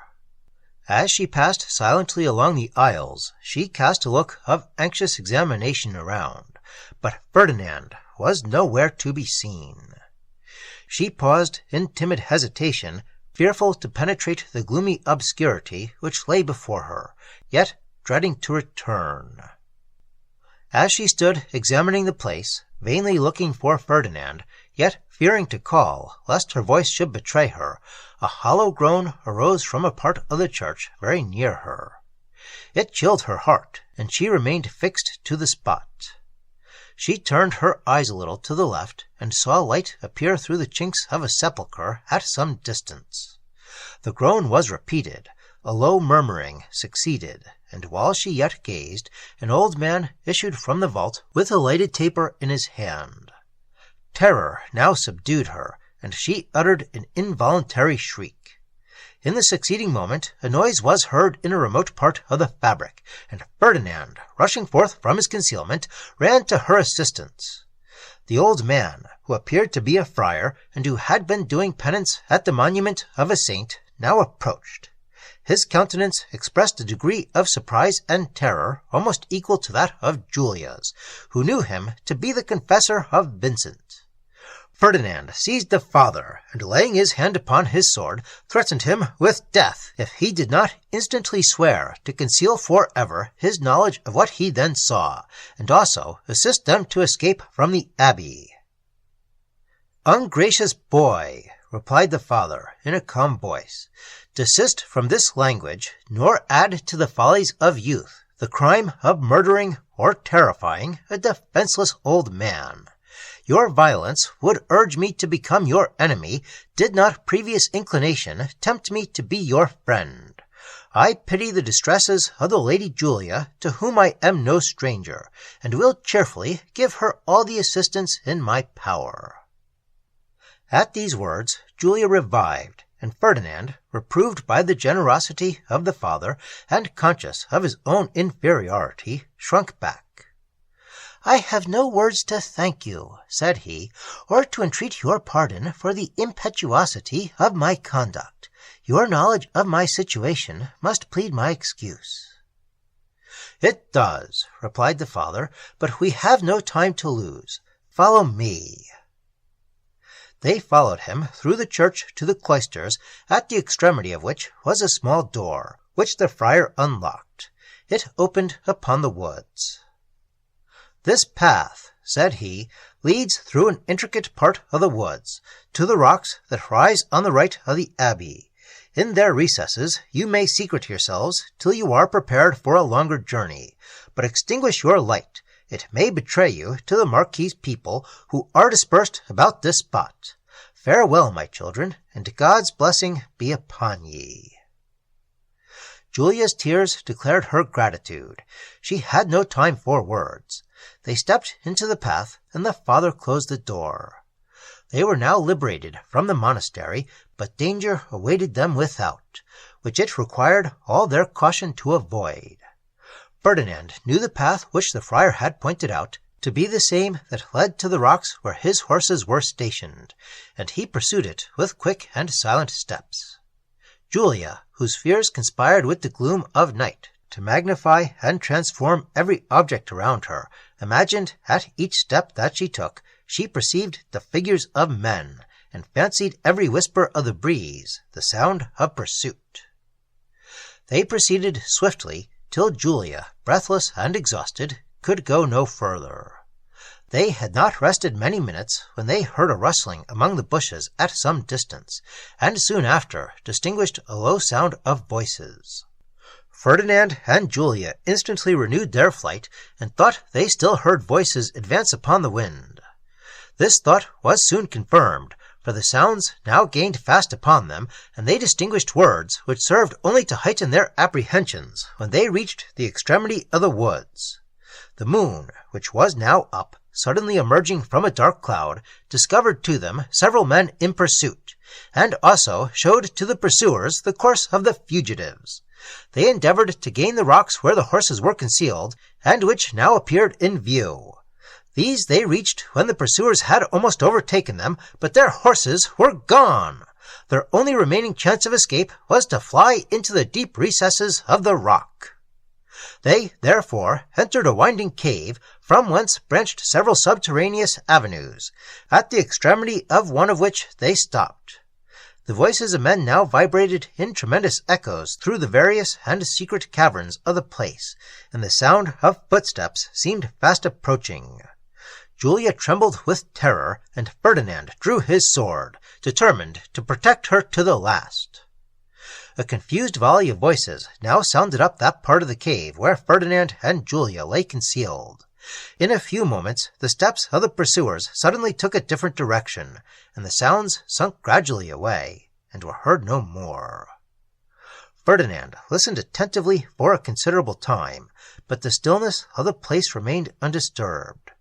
It was now evident that the men had quitted the rock, and he ventured forth to the mouth of the cave. He surveyed the wilds around, as far as his eye could penetrate, and distinguished no human being. But in the pauses of the wind he still thought he heard a sound of distant voices. As he listened in anxious silence, his eye caught the appearance of a shadow, which moved upon the ground near where he stood. He started back within the cave, but in a few minutes again ventured forth. The shadow remained stationary. But having watched it for some time, Ferdinand saw it glide along till it disappeared behind a point of rock. He had now no doubt that the cave was watched, and that it was one of his late pursuers whose shade he had seen. He returned, therefore, to Julia, and remained near an hour hid in the deepest recess of the rock, when, no sound having interrupted the profound silence of the place, he at length once more ventured to the mouth of the cave. Again he threw a fearful look around, but discerned no human form. The soft moonbeam slept upon the dewy landscape, and the solemn stillness of midnight wrapped the world. Fear heightened to the fugitives the sublimity of the hour. Ferdinand now led Julia forth, and they passed silently along the shelving foot of the rocks. They continued their way without further interruption, and among the cliffs, at some distance from the cave, discovered, to their inexpressible joy, their horses, who, having broken their fastenings, had strayed thither, and had now laid themselves down to rest. Ferdinand and Julia immediately mounted, and descending to the plains, took the road that led to a small seaport at some leagues' distance, whence they could embark for Italy. They travelled for some hours through gloomy forests of beech and chestnut, and their way was only faintly illuminated by the moon, which shed a trembling lustre through the dark foliage, and which was seen but at intervals as the passing clouds yielded to the power of her rays. They reached at length the skirts of the forest. The grey dawn now appeared, and the chill morning air bit shrewdly. It was with inexpressible joy that Julia observed the kindling atmosphere, and soon after the rays of the rising sun touching the tops of the mountains, whose sides were yet involved in dark vapours. Her fears dissipated with the darkness. The sun now appeared amid clouds of inconceivable splendor, and unveiled a scene which in other circumstances Julia would have contemplated with rapture. From the side of the hill down which they were winding, a vale appeared, from whence arose wild and lofty mountains, whose steeps were clothed with hanging woods, except where, here and there, a precipice projected its bold and rugged front. Here a few half-withered trees hung from the crevices of the rock, and gave a picturesque wildness to the object. There, clusters of half-seen cottages, rising from among tufted groves, embellished the green margin of a stream, which meandered in the bottom, and bore its waves to the blue and distant main. The freshness of morning breathed over the scene, and vivified each colour of the landscape. The bright dewdrops hung trembling from the branches of the trees, which at intervals overshadowed the road, and the sprightly music of the birds saluted the rising day. Notwithstanding her anxiety, the scene diffused a soft complacency over the mind of Julia. About noon they reached the port, where Ferdinand was fortunate enough to obtain a small vessel, but the wind was unfavourable, and it was past midnight before it was possible for them to embark. When the dawn appeared, Julia returned to the deck, and viewed with a sigh of unaccountable regret the receding coast of Sicily. But she observed with high admiration the light gradually spreading through the atmosphere, darting a feeble ray over the surface of the waters, which rolled in solemn soundings upon the distant shores. Fiery beams now marked the clouds, and the east glowed with increasing radiance, till the sun rose at once above the waves, and illuminating them with a flood of splendor, diffused gaiety and gladness around. The bold concave of the heavens, uniting with the vast expanse of the ocean, formed a coup d'oeil striking and sublime. The magnificence of the scenery inspired Julia with delight, and her heart dilating with high enthusiasm, she forgot the sorrows which had oppressed her. The breeze wafted the ship gently along for some hours, when it gradually sunk into a calm. The glassy surface of the waters was not curled by the lightest air, and the vessel floated heavily on the bosom of the deep. Sicily was yet in view, and the present delay agitated Julia with wild apprehension. Towards the close of day a light breeze sprang up, but it blew from Italy, and a train of dark vapours emerged from the verge of the horizon, which, gradually accumulating, the heavens became entirely overcast. The evening shut in suddenly, the rising wind, the heavy clouds that loaded the atmosphere, and the thunder which murmured afar off, terrified Julia and threatened a violent storm. The tempest came on, and the captain vainly sounded for anchorage. It was deep sea, and the vessel drove furiously before the wind. The darkness was interrupted only at intervals by the broad expanse of vivid lightning, which quivered upon the waters, and, disclosing the horrible gaspings of the waves, served to render the succeeding darkness more awful. The thunder, which burst in tremendous crashes above, the loud roar of the waves below, the noise of the sailors, and the sudden cracks and groanings of the vessel, conspired to heighten the tremendous sublimity of the scene. Far on the rocky shores the surges sound, the lashing whirlwinds cleave the vast profound, while high in air, amid the rising storm, driving the blast, sits danger's blackening form. Julia lay fainting with terror and sickness in the cabin, and Ferdinand, though almost hopeless himself, was endeavouring to support her, when a loud and dreadful crash was heard from above. It seemed as if the whole vessel had parted. The voices of the sailors now rose together, and all was confusion and uproar. Ferdinand ran up to the deck and learned that part of the mainmast, borne away by the wind, had fallen upon the deck, whence it had rolled overboard. It was now past midnight, and the storm continued with unabated fury. For 4 hours the vessel had been driven before the blast, and the captain now declared it was impossible she could weather the tempest much longer, ordered the longboat to be in readiness. His orders were scarcely executed when the ship bulged upon a reef of rocks, and the impetuous waves rushed into the vessel. A general groan ensued. Ferdinand flew to save his sister, whom he carried to the boat, which was nearly filled by the captain and most of the crew. The sea ran so high that it appeared impracticable to reach the shore, but the boat had not moved many yards when the ship went to pieces. The captain now perceived, by the flashes of lightning, a high rocky coast at about the distance of 1/2 mile. The men struggled hard at the oars, but almost as often as they gained the summit of a wave, it dashed them back again, and made their labor of little avail. After much difficulty and fatigue, they reached the coast, where a new danger presented itself. They beheld a wild, rocky shore, whose cliffs appeared inaccessible, and which seemed to afford little possibility of landing. The landing, however, was at last effected, and the sailors, after much search, discovered a kind of pathway cut in the rock, which they all ascended in safety. The dawn now faintly glimmered, and they surveyed the coast, but could discover no human habitation. They imagined they were on the shores of Sicily, but possessed no means of confirming this conjecture. Terror, sickness, and fatigue had subdued the strength and spirits of Julia, and she was obliged to rest upon the rocks. The storm now suddenly subsided, and the total calm which succeeded to the wild tumult of the winds and waves produced a striking and sublime effect. The air was hushed in a death-like stillness, but the waves were yet violently agitated, and by the increasing light parts of the wreck were seen, floating wide upon the face of the deep. Some sailors who had missed the boat were also discovered clinging to pieces of the vessel and making towards the shore. On observing this, their shipmates immediately descended to the boat, and, putting off to sea, rescued them from their perilous situation. When Julia was somewhat reanimated, they proceeded up the country in search of a dwelling. They had travelled near 1/2 league when the savage features of the country began to soften, and gradually changed to the picturesque beauty of Sicilian scenery.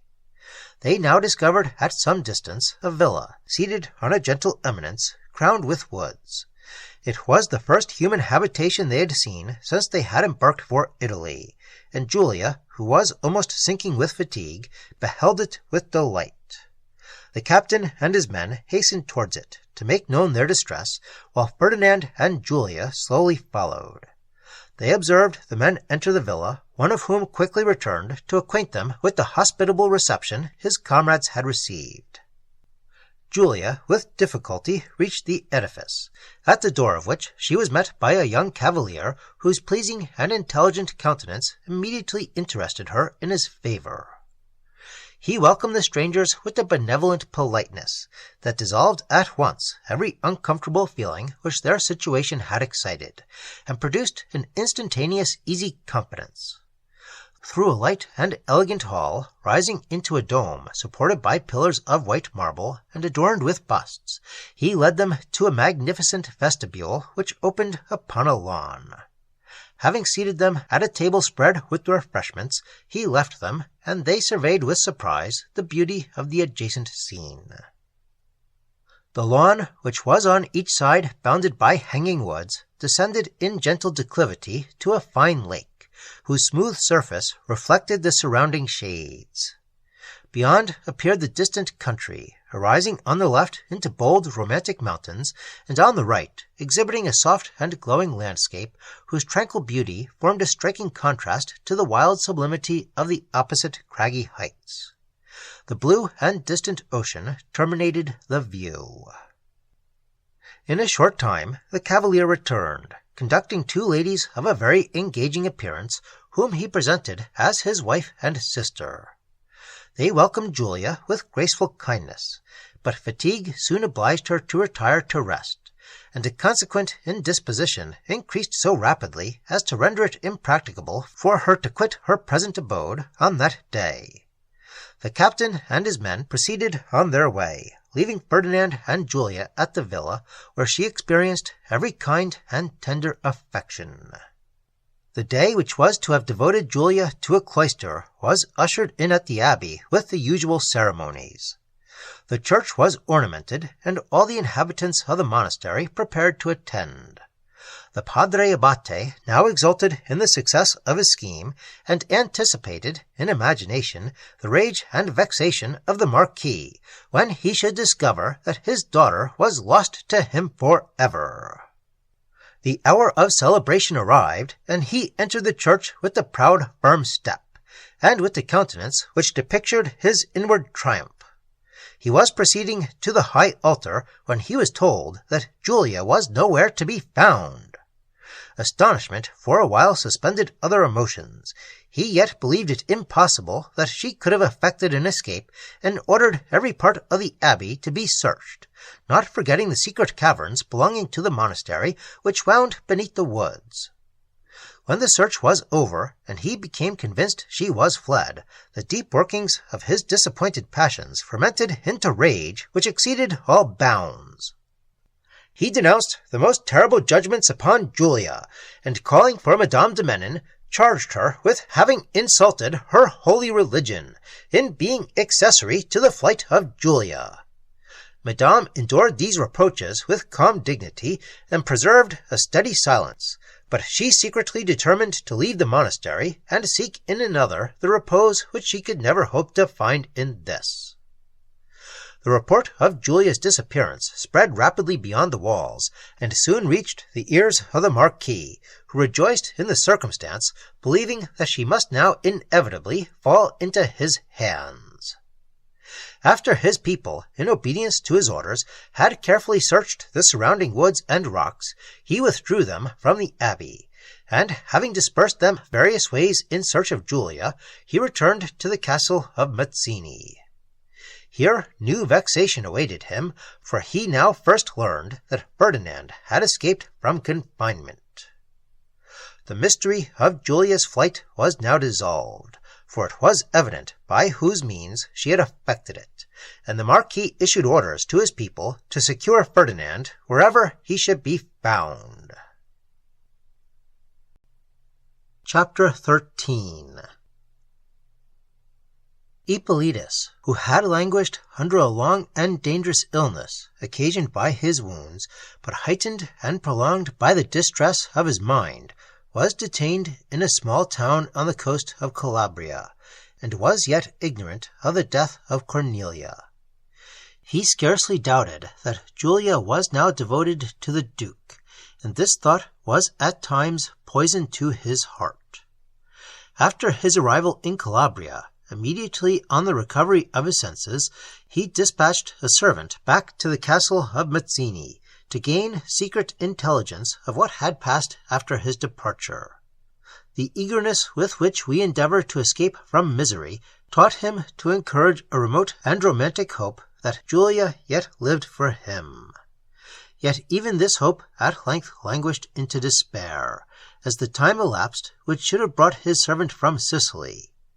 Days and weeks passed away in the utmost anxiety to Ippolitus, for still his emissary did not appear, and at last, concluding that he had been either seized by robbers or discovered and detained by the Marquis, the Count sent off a second emissary to the castle of Mazzini. By him he learned the news of Julia's flight, and his heart dilated with joy. But it was suddenly checked when he heard the Marquis had discovered her retreat in the Abbey of St. Augustine. The wounds which still detained him in confinement now became intolerable. Julia might yet be lost to him for ever, but even his present state of fear and uncertainty was bliss compared with the anguish of despair, which his mind had long endured. As soon as he was sufficiently recovered, he quitted Italy for Sicily in the design of visiting the monastery of St. Augustine, where it was possible Julia might yet remain. That he might pass with the secrecy necessary to his plan and escape the attacks of the Marquis, he left his servants in Calabria and embarked alone. It was morning when he landed at a small port of Sicily and proceeded towards the Abbey of St. Augustine.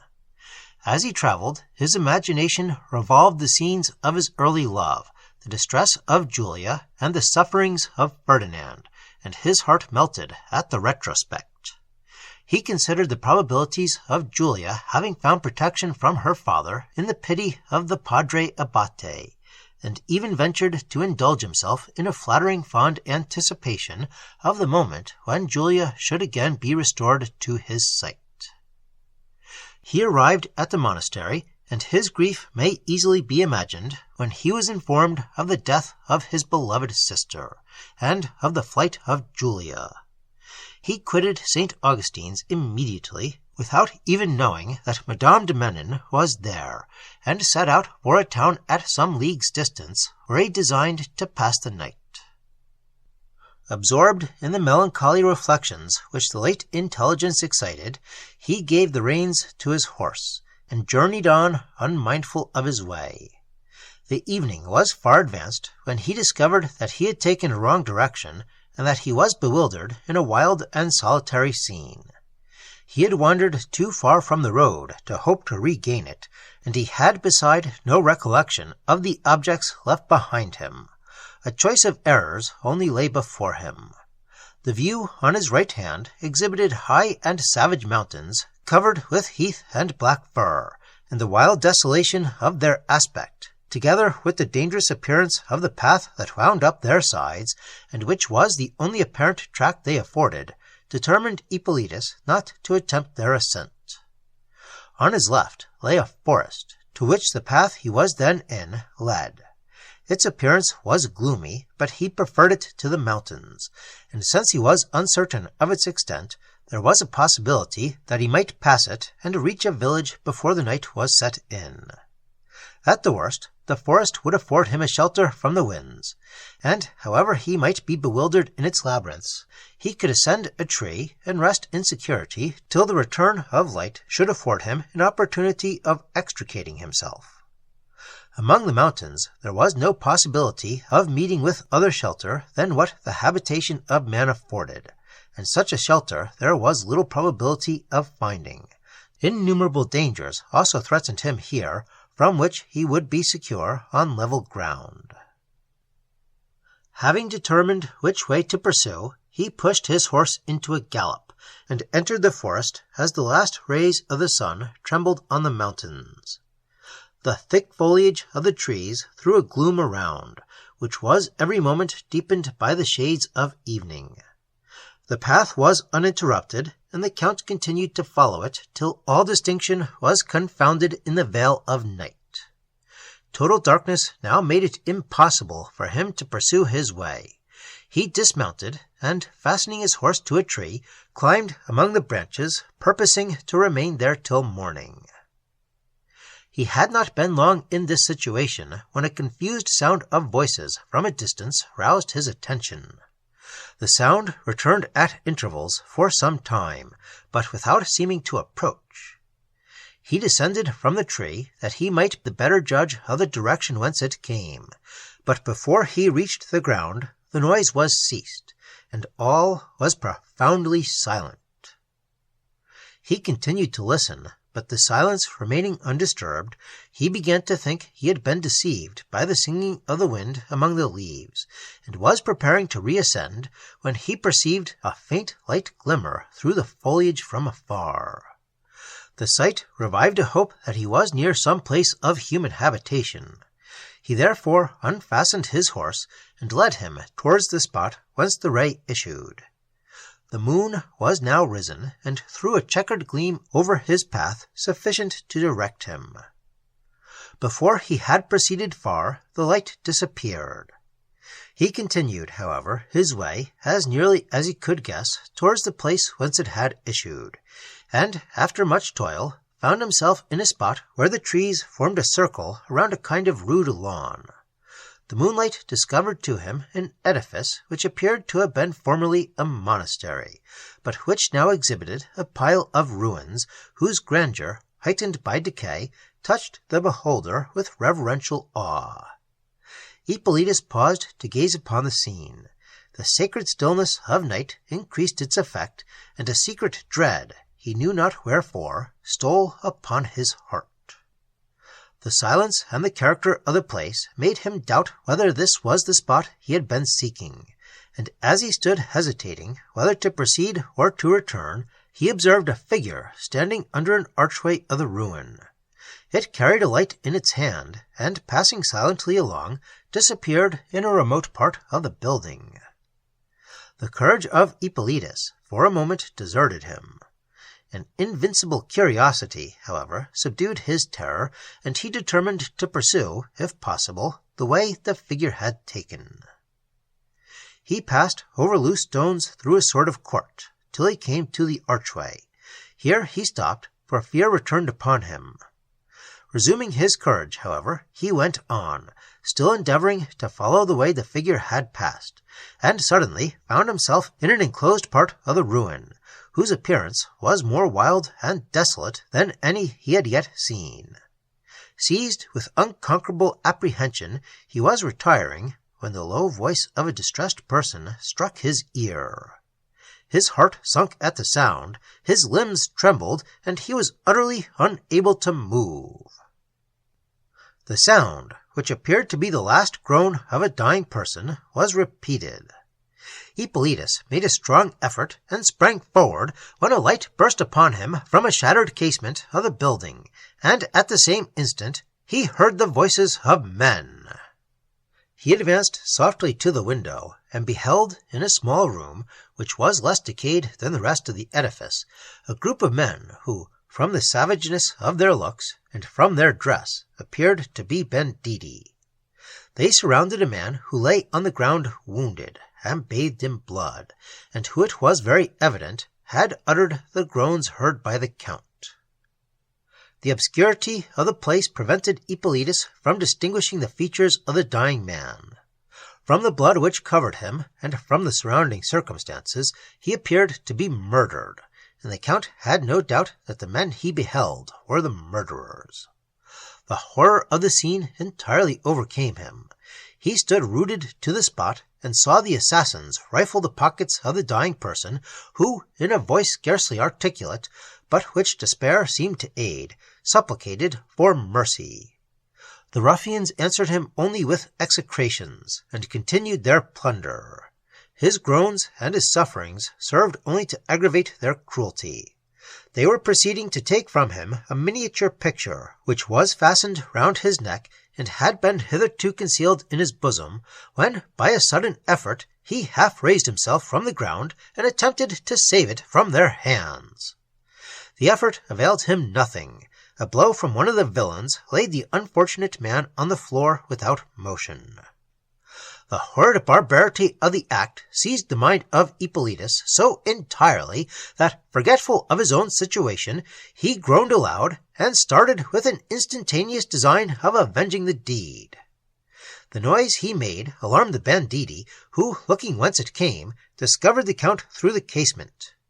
They instantly quitted their prize, and rushed towards the door of the room. He was now returned to a sense of his danger, and endeavored to escape to the exterior part of the ruin, but terror bewildered his senses, and he mistook his way. Instead of regaining the archway, he perplexed himself with fruitless wanderings, and at length found himself only more deeply involved in the secret recesses of the pile. The steps of his pursuers gained fast upon him, and he continued to perplex himself with vain efforts at escape, till at length, quite exhausted, he sunk on the ground, and endeavored to resign himself to his fate. He listened with a kind of stern despair, and was surprised to find all silent. On looking round, he perceived by a ray of moonlight, which streamed through a part of the ruin from above, that he was in a sort of vault, which, from the small means he had of judging, he thought was extensive. In this situation he remained for a considerable time, ruminating on the means of escape, yet scarcely believing escape was possible. If he continued in the vault, he might continue there only to be butchered, but by attempting to rescue himself from the place he was now in, he must rush into the hands of the banditti. Judging it, therefore, the safer way of the two to remain where he was, he endeavored to await his fate with fortitude, when suddenly the loud voices of the murderers burst upon his ear, and he heard steps advancing quickly towards the spot where he lay. Despair instantly renewed his vigor. He started from the ground, and throwing around him a look of eager desperation, his eye caught the glimpse of a small door, upon which the moonbeam now fell. He made towards it, and passed it just as the light of a torch gleamed upon the walls of the vault. He groped his way along a winding passage, and at length came to a flight of steps. Notwithstanding the darkness, he reached the bottom in safety. He now, for the first time, stopped to listen. The sounds of pursuit were ceased, and all was silent. Continuing to wander on ineffectual endeavors to escape, his hands at length touched cold iron, and he quickly perceived it belonged to a door. The door, however, was fastened, and resisted all his efforts to open it. He was giving up the attempt in despair, when a loud scream from within, followed by a dead and heavy noise, roused all his attention. Silence ensued. He listened for a considerable time at the door, his imagination filled with images of horror, and expecting to hear the sound repeated. He then sought for a decayed part of the door through which he might discover what was beyond, but he could find none. And, after waiting some time without hearing any further noise, he was quitting the spot, when, in passing his arm over the door, it struck against something hard. On examination, he perceived, to his extreme surprise, that the key was in the lock. For a moment he hesitated what to do, but curiosity overcame other considerations, and with a trembling hand he turned the key. The door opened into a large and desolate apartment, dimly lighted by a lamp that stood on a table, which was almost the only furniture of the place. The Count had advanced several steps before he perceived an object which fixed all his attention. This was the figure of a young woman lying on the floor, apparently dead. Her face was concealed in a robe, and the long auburn tresses which fell in beautiful luxuriance over her bosom served to veil a part of the glowing beauty which the disorder of her dress would have revealed. Pity, surprise, and admiration struggled in the breast of Ippolitus, and while he stood surveying the object which excited these different emotions, he heard a step advancing towards the room.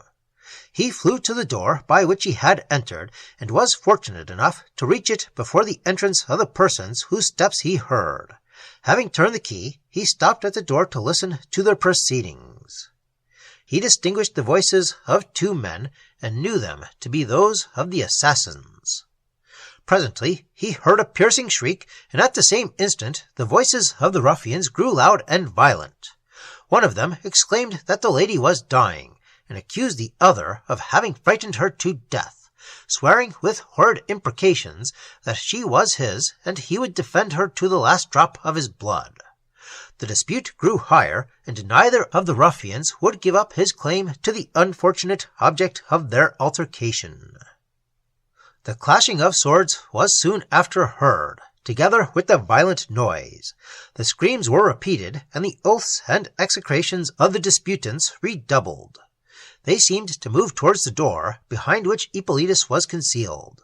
Suddenly the door was shook with great force. A deep groan followed, and was instantly succeeded by a noise like that of a person whose whole weight falls at once to the ground.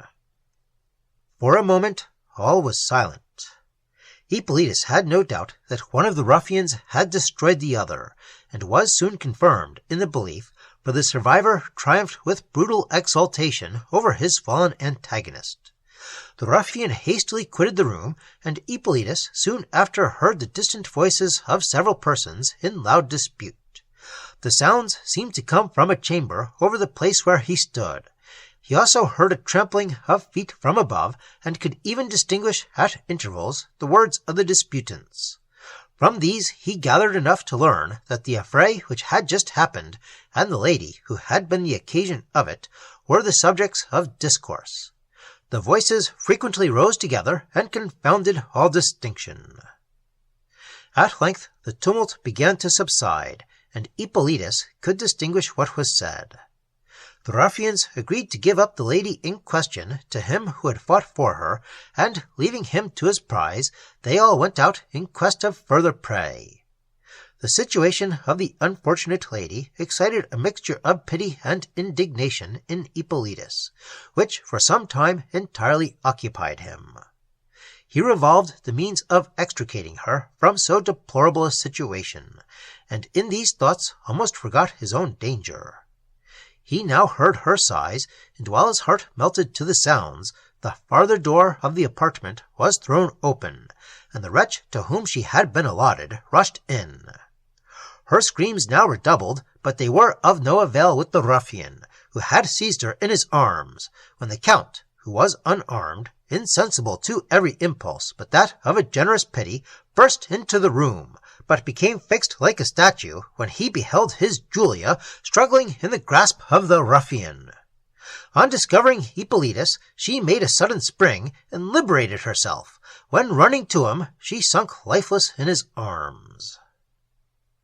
Surprise and fury sparkled in the eyes of the ruffian, and he turned with a savage desperation upon the Count, who, relinquishing Julia, snatched up the sword of the dead ruffian which lay upon the floor, and defended himself.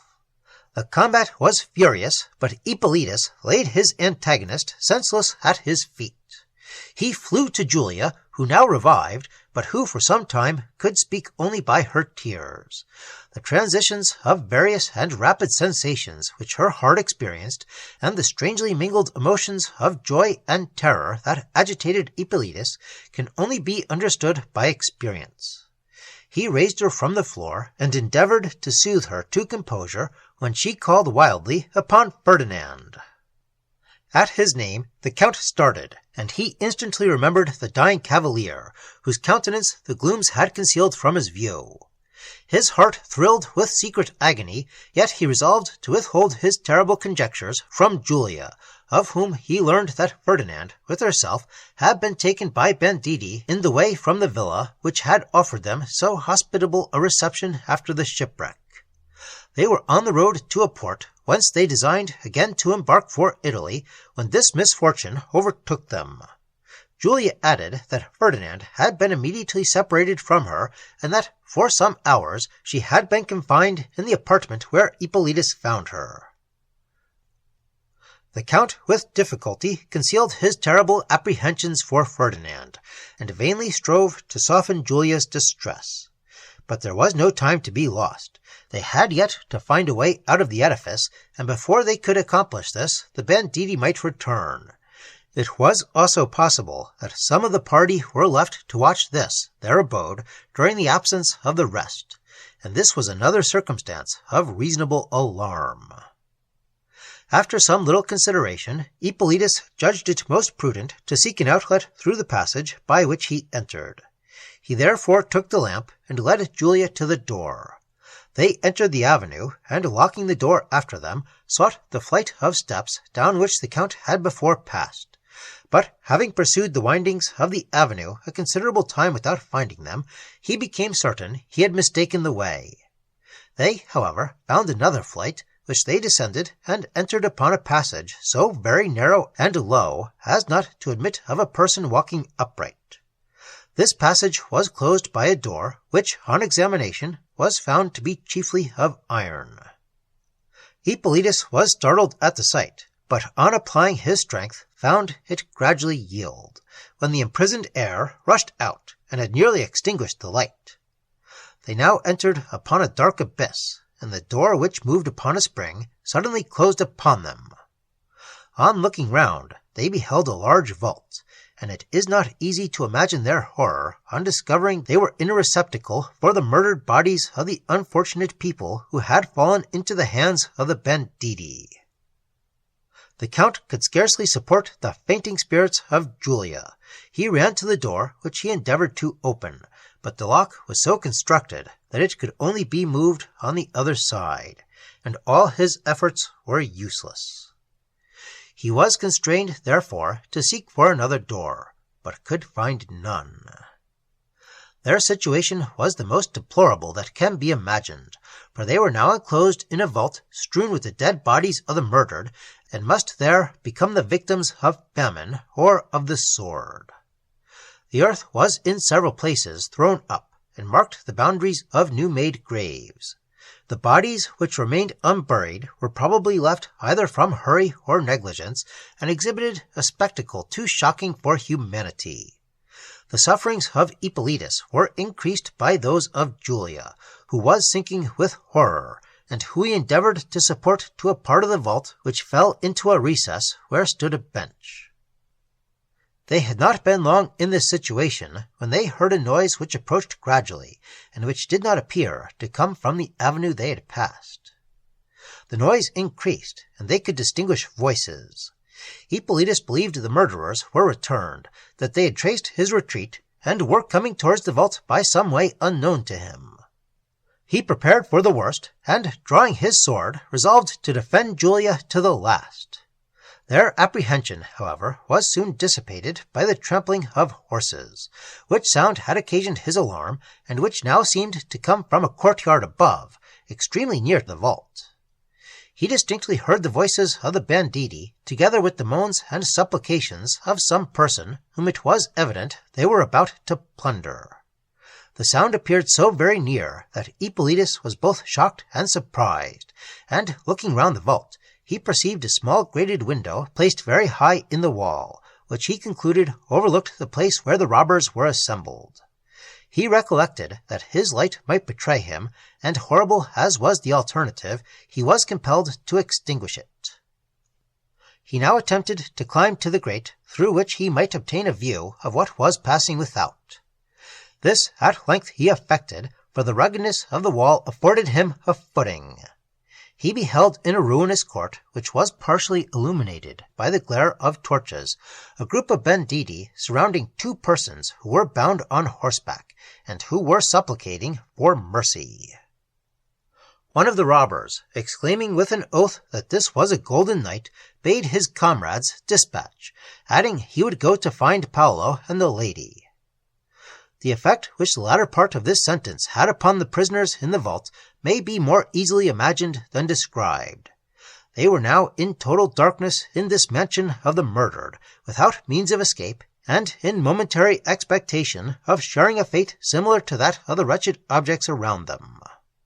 Julia, overcome with distress and terror, sunk on the ground, and Ippolitus, descending from the grate, became insensible of his own danger in his apprehension for her. In a short time, all without was confusion and uproar. The ruffian who had left the court returned with the alarm that the lady was fled and that Paolo was murdered. The robbers, quitting their booty to go in search of the fugitive and to discover the murderer, dreadful vociferations resounded through every recess of the pile. The tumult had continued a considerable time, which the prisoners had passed in a state of horrible suspense, when they heard the uproar advancing towards the vault, and soon after a number of voices shouted down the avenue. The sound of steps quickened. Ippolitus again drew his sword, and placed himself opposite the entrance, where he had not stood long when a violent push was made against the door. It flew open, and a party of men rushed into the vault. Ippolitus kept his position, protesting he would destroy the first who approached. At the sound of his voice they stopped, but presently advancing, commanded him in the king's name to surrender. He now discovered what his agitation had prevented him from observing sooner, that the men before him were not banditti, but the officers of justice. They had received information of this haunt of villainy from the son of a Sicilian nobleman, who had fallen into the hands of the banditti, and had afterwards escaped from their power. The officers came attended by a guard, and were every way prepared to prosecute a strenuous search through these horrible recesses. Ippolitus inquired for Ferdinand, and they all quitted the vault in search of him. In the court to which they now ascended, the greater part of the banditti were secured by a number of the guard. The count accused the robbers of having secreted his friend, whom he described, and demanded to have liberated. With one voice they denied the fact, and were resolute in persisting that they knew nothing of the person described. This denial confirmed Ippolitus in his former terrible surmise, that the dying cavalier, whom he had seen, was no other than Ferdinand, and he became furious. He bade the officers prosecute their search, who, leaving a guard over the banditti they had secured, followed him to the room where the late dreadful scene had been acted. The room was dark and empty, but the traces of blood were visible on the floor, and Julia, though ignorant of the particular apprehension of Ippolitus, almost swooned at the sight. On quitting the room, they wandered for some time among the ruins, without discovering anything extraordinary, till, in passing under the archway by which Ippolitus had first entered the building, their footsteps returned a deep sound, which convinced them that the ground beneath was hollow. On close examination, they perceived by the light of their torch a trap-door, which with some difficulty they lifted, and discovered beneath a narrow flight of stairs. They all descended into a low winding passage, where they had not been long when they heard a trampling of horses above, and a loud and sudden uproar. The officers, apprehending that the banditti had overcome the guard, rushed back to the trap-door, which they had scarcely lifted, when they heard a clashing of swords and a confusion of unknown voices. Looking onward, they beheld through the arch, in an inner sort of court, a large party of banditti who were just arrived, rescuing their comrades and contending furiously with the guard. On observing this, several of the officers sprang forward to the assistance of their friends, and the rest, subdued by cowardice, hurried down the steps, letting the trap-door fall after them with a thundering noise. They gave notice to Ippolitus of what was passing above, who hurried Julia along the passage in search of some outlet or place of concealment. They could find neither, and had not long pursued the windings of the way, when they heard the trap-door lifted, and the steps of persons descending. Despair gave strength to Julia, and winged her flight. But they were now stopped by a door which closed the passage, and the sound of distant voices murmured along the walls. The door was fastened by strong iron bolts, which Ippolitus vainly endeavored to draw. The voices drew near. After much labor and difficulty, the bolts yielded, the door unclosed, and light dawned upon them through the mouth of a cave, into which they now entered. On quitting the cave, they found themselves in the forest, and in a short time reached the borders. They now ventured to stop, and looking back, perceived no person in pursuit. Chapter 14. When Julia had rested, they followed the track before them, and in a short time arrived at a village, where they obtained security and refreshment. But Julia, whose mind was occupied with dreadful anxiety for Ferdinand, became indifferent to all around her. Even the presence of Ippolitus, which but lately would have raised her from misery to joy, failed to soothe her distress. The steady and noble attachment of her brother had sunk deep in her heart, and reflection only aggravated her affliction. Yet the banditti had steadily persisted in affirming that he was not concealed in their recesses, and this circumstance, which threw a deeper shade over the fears of Ippolitus, imparted a glimmering of hope to the mind of Julia. A more immediate interest at length forced her mind from this sorrowful subject. It was necessary to determine upon some line of conduct, for she was now in an unknown spot and ignorant of any place of refuge. The Count, who trembled at the dangers which environed her, and at the probabilities he saw of her being torn from him for ever, suffered the consideration of them to overcome the dangerous delicacy which, at this mournful period, required his silence. He entreated her to destroy the possibility of separation by consenting to become his immediately. He urged that a priest could be easily procured from a neighboring convent, who would confirm the bonds which had so long united their hearts, and who would thus at once arrest the destiny that so long had threatened his hopes. This proposal, though similar to the one she had before accepted, and though the certain means of rescuing her from the fate she dreaded, she now turned from in sorrow and dejection.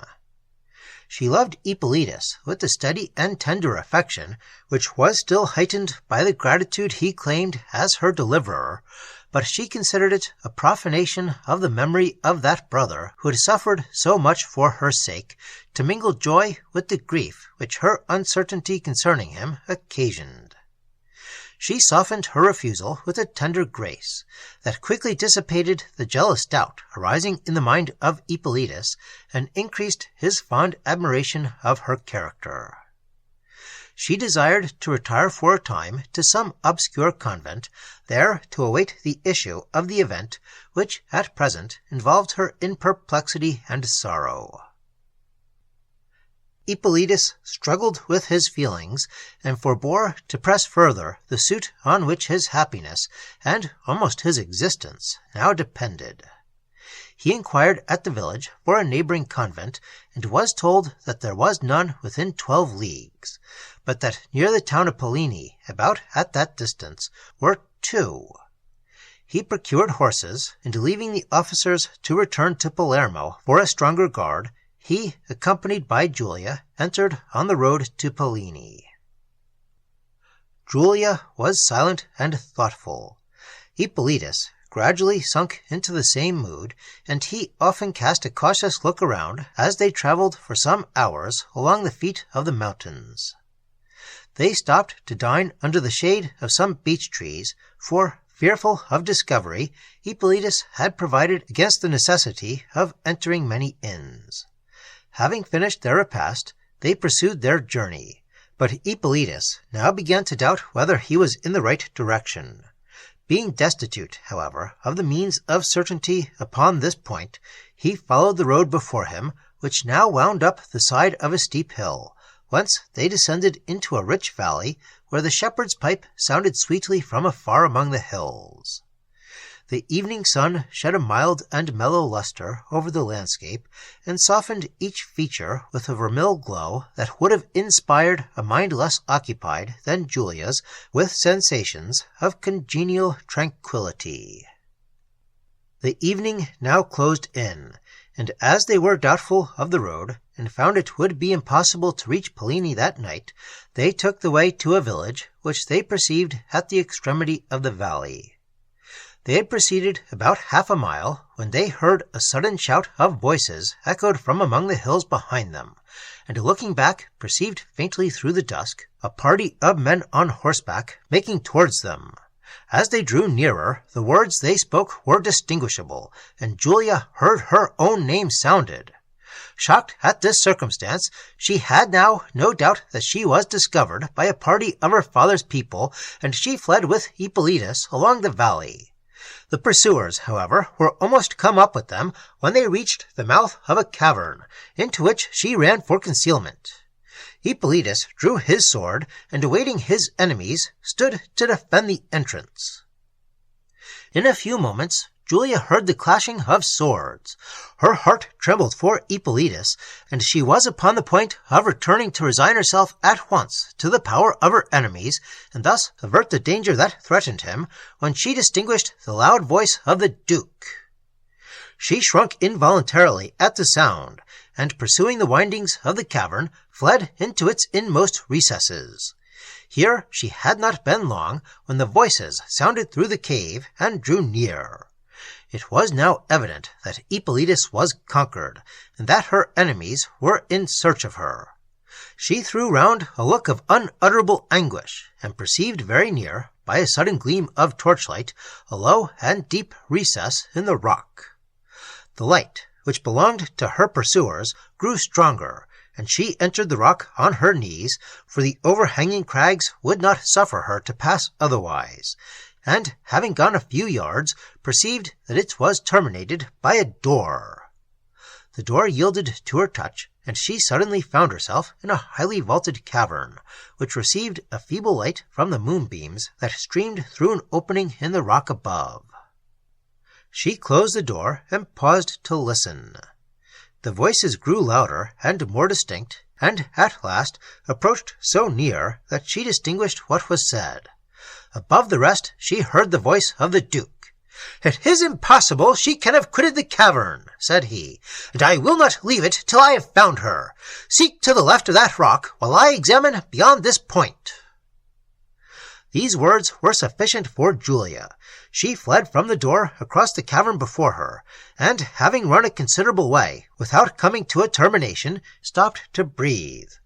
All was now still, and as she looked around, the gloomy obscurity of the place struck upon her fancy all its horrors. She imperfectly surveyed the vastness of the cavern in wild amazement, and feared that she had precipitated herself again into the power of banditti, for whom alone this place appeared a fit receptacle. Having listened a long time without hearing a return of voices, she thought to find the door by which she had entered, but the gloom and vast extent of the cavern made the endeavor hopeless and the attempt unsuccessful. Having wandered a considerable time through the void, she gave up the effort, endeavored to resign herself to her fate, and to compose her distracted thoughts. The remembrance of her former wonderful escape inspired her with confidence in the mercy of God. But Hippolytus and Ferdinand were now both lost to her, lost perhaps forever, and the uncertainty of their fate gave force to fancy and poignancy to sorrow. Towards morning, grief yielded to nature, and Julia sunk to repose. She was awakened by the sun, whose rays, darting obliquely through the opening in the rock, threw a partial light across the cavern. Her senses were yet bewildered by sleep, and she started in affright on beholding her situation. As recollection gradually stole upon her mind, her sorrows returned, and she sickened at the fatal retrospect. She arose and renewed her search for an outlet. The light, imperfect as it was, now assisted her, and she found a door, which she perceived was not the one by which she had entered. It was firmly fastened. She discovered, however, the bolts and the lock that held it, and at length unclosed the door. It opened upon a dark passage, which she entered. She groped along the winding walls for some time, when she perceived the way was obstructed. She now discovered that another door interrupted her progress, and sought for the bolts which might fasten it. These she found, and, strengthened by desperation, forced them back. The door opened, and she beheld in a small room, which received its feeble light from a window above, the pale and emaciated figure of a woman, seated with half-closed eyes in a kind of elbow-chair. On perceiving Julia, she started from her seat, and her countenance expressed a wild surprise. Her features, which were worn by sorrow, still retained the traces of beauty, and in her air was a mild dignity that excited in Julia an involuntary veneration. She seemed as if about to speak, when, fixing her eyes earnestly and steadily upon Julia, she stood for a moment in eager gaze, and suddenly exclaiming, "My daughter!" fainted away. The astonishment of Julia would scarcely suffer her to assist the lady, who lay senseless on the floor. A multitude of strange, imperfect ideas rushed upon her mind, and she was lost in perplexity.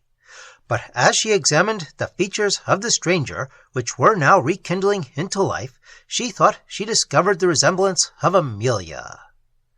The lady, breathing a deep sigh, unclosed her eyes.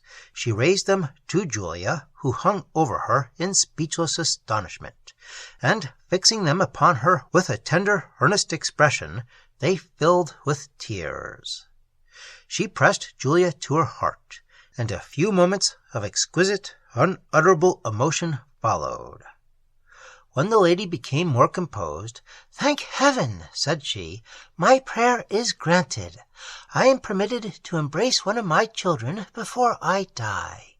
Tell me, what brought you hither? Has the Marquis at last relented, and allowed me once more to behold you? Or has his death dissolved my wretched bondage?" Truth now glimmered upon the mind of Julia, but so faintly that instead of enlightening, it served only to increase her perplexity. "Is the Marquis Mazzini living?" continued the lady. These words were not to be doubted. Julia threw herself at the feet of her mother, and embracing her knees in an energy of joy, answered only in sobs. The Marchioness eagerly inquired after her children. "Amelia is living," answered Julia, "but my dear brother—" "Tell me!" cried the Marchioness with quickness. An explanation ensued. When she was informed concerning Ferdinand, she sighed deeply, and, raising her eyes to heaven, endeavored to assume a look of pious resignation. But the struggle of maternal feelings was visible in her countenance, and almost overcame her powers of resistance. Julia gave a short account of the preceding adventures, and of her entrance into the cavern, and found, to her inexpressible surprise, that she was now in a subterranean abode belonging to the southern buildings of the castle of Mazzini. The Marchioness was beginning her narrative when a door was heard to unlock above, and the sound of a footstep followed. "Fly!" cried the Marchioness. "Secret yourself, if possible, for the Marquis is coming." Julia's heart sunk at these words. She paused not a moment, but retired through the door by which she had entered. This she had scarcely done when another door of the cell was unlocked, and she heard the voice of her father. Its sounds thrilled her with universal tremor. The dread of discovery so strongly operated upon her mind that she stood in momentary expectation of seeing the door of that passage unclosed by the Marquis, and she was deprived of all power of seeking refuge in the cavern. At length the Marquis, who came with food, quitted the cell, and relocked the door when Julia stole forth from her hiding-place. The Marchioness again embraced and wept over her daughter. The narrative of her sufferings, upon which she now entered, entirely dissipated the mystery which had so long enveloped the southern buildings of the castle. "Oh, why," said the Marchioness, "is it my task to discover to my daughter the vices of her father? In relating my sufferings, I reveal his crimes. It is now about 15 years, as near as I can guess, from the small means I have of judging, since I entered this horrible abode. My sorrows, alas, began not here. They commenced at an earlier period, but it is sufficient to observe that the passion whence originated all my misfortunes was discovered by me long before I experienced its most baleful effects. 7 years had elapsed since my marriage, when the charms of Maria del Vellorno, a young lady singularly beautiful, inspired the Marquis with the passion as violent as it was irregular. I observed with deep and silent anguish the cruel indifference of my lord towards me, and the rapid progress of his passion for another. I severely examined my past conduct, which I am thankful to say presented a retrospect of only blameless actions, and I endeavored by meek submission and tender assiduities to recall that affection which was, alas, gone for ever. My meek submission was considered as a mark of a servile and insensible mind, and my tender assiduities, to which his heart no longer responded, created only disgust, and exalted the proud spirit it was meant to conciliate. The secret grief which this change occasioned consumed my spirits, and preyed upon my constitution, till at length a severe illness threatened my life. I beheld the approach of death with a steady eye, and even welcomed it as the passport to tranquillity, but it was destined that I should linger through new scenes of misery. One day, which it appears was the paroxysm of my disorder, I sunk into a state of total torpidity, in which I lay for several hours. It is impossible to describe my feelings when, on recovering, I found myself in this hideous abode. For some time I doubted my senses, and afterwards believed that I had quitted this world for another. But I was not long suffered to continue in my error, the appearance of the Marquis bringing me to a perfect sense of my situation. I now understood that I had been conveyed by his direction to this recess of horror, where it was his will I should remain. My prayers, my supplications were ineffectual. The hardness of his heart repelled my sorrows back upon myself, and as no entreaties could prevail upon him to inform me where I was, or of his reason for placing me here, I remained for many years ignorant of my vicinity to the castle, and of the motive of my confinement. From that fatal day, until very lately, I saw the Marquis no more, but was attended by a person who had been for some years dependent upon his bounty, and whom necessity, united to an insensible heart, had doubtless induced to accept this office. He generally brought me a week's provisions at stated intervals, and I remarked that his visits were always in the night. Contrary to my expectation or my wish, nature did that for me which medicine had refused, and I recovered, as if to punish with disappointment and anxiety my cruel tyrant. I afterwards learned that in obedience to the Marquis's order I had been carried to this spot by Vincent during the night, and that I had been buried in effigy at a neighboring church, with all the pomp of funeral honor due to my rank. At the name of Vincent, Julia started. The doubtful words he had uttered on his deathbed were now explained. The cloud of mystery which had so long involved the southern buildings broke at once away, and each particular circumstance that had excited her former terror arose to her view entirely unveiled by the words of the Marchioness. The long and total desertion of this part of the fabric, the light that had appeared through the casement, the figure she had seen issue from the tower, the midnight noises she had heard, were circumstances evidently dependent on the imprisonment of the Marchioness, the latter of which incidents were produced either by Vincent or the Marquis in their attendance upon her. When she considered the long and dreadful sufferings of her mother, and that she had for many years lived so near her, ignorant of her misery, and even of her existence, she was lost in astonishment and pity. My days, continued the Marchioness, passed in a dead uniformity, more dreadful than the most acute vicissitudes of misfortune, and which would certainly have subdued my reason had not those firm principles of religious faith, which I imbibed in early youth, enabled me to withstand the still but forceful pressure of my calamity. The insensible heart of Vincent at length began to soften to my misfortunes. He brought me several articles of comfort, of which I had hitherto been destitute, and answered some questions I put to him concerning my family. To release me from my present situation, however his inclination might befriend me, was not to be expected, since his life would have paid the forfeiture of what would be termed his duty. I now first discovered my vicinity to the castle. I learned also that the Marquis had married Maria del Vellorno, with whom he had resided at Naples, but that my daughters were left at Mazzini. This last intelligence awakened in my heart the throbs of warm maternal tenderness, and on my knees I supplicated to see them. So earnestly I entreated, and so solemnly I promised to return quietly to my prison, that at length prudence yielded to pity, and Vincent consented to my request.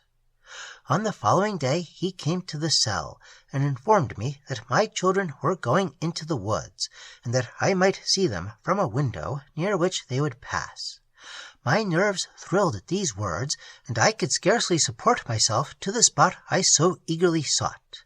He led me through long and intricate passages, as I guessed by the frequent turnings, for my eyes were bound, till I reached a hall of the south buildings. I followed to a room above, where the full light of day once more burst upon my sight, and almost overpowered me. Vincent placed me by a window which looked towards the woods. Oh, what moments of painful impatience were those in which I awaited your arrival! At length you appeared. I saw you.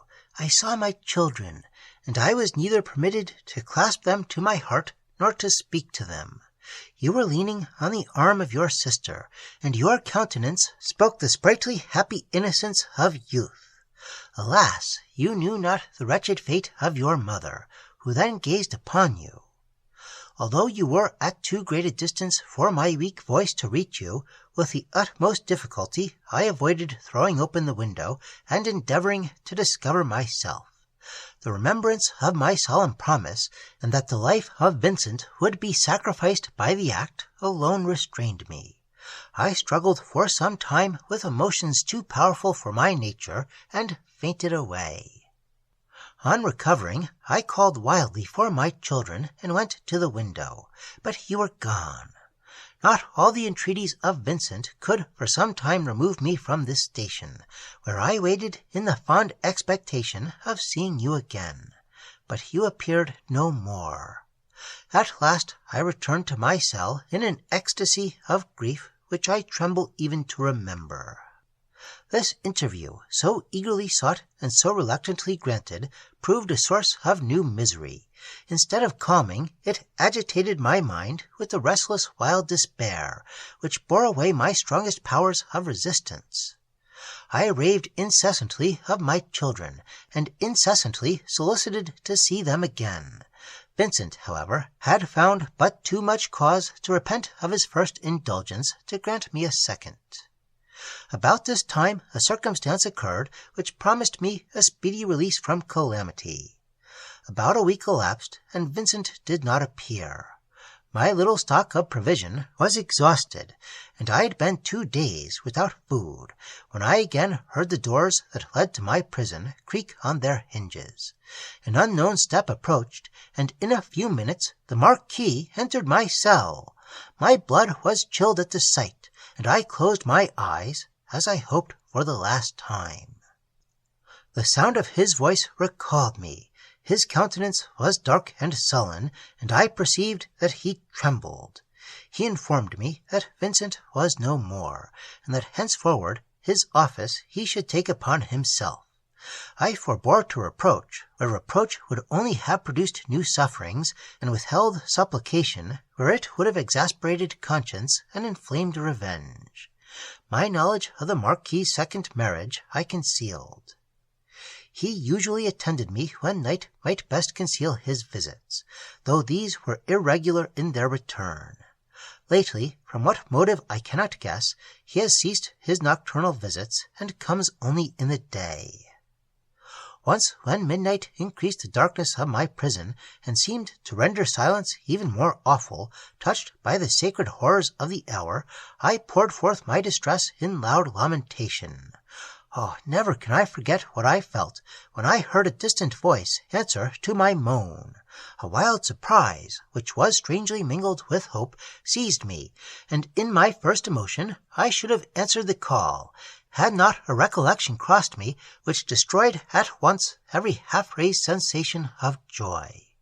I remembered the dreadful vengeance which the Marquis had sworn to execute upon me if I ever, by any means, endeavored to make known the place of my concealment, and though life had long been a burden to me, I dared not to incur the certainty of being murdered.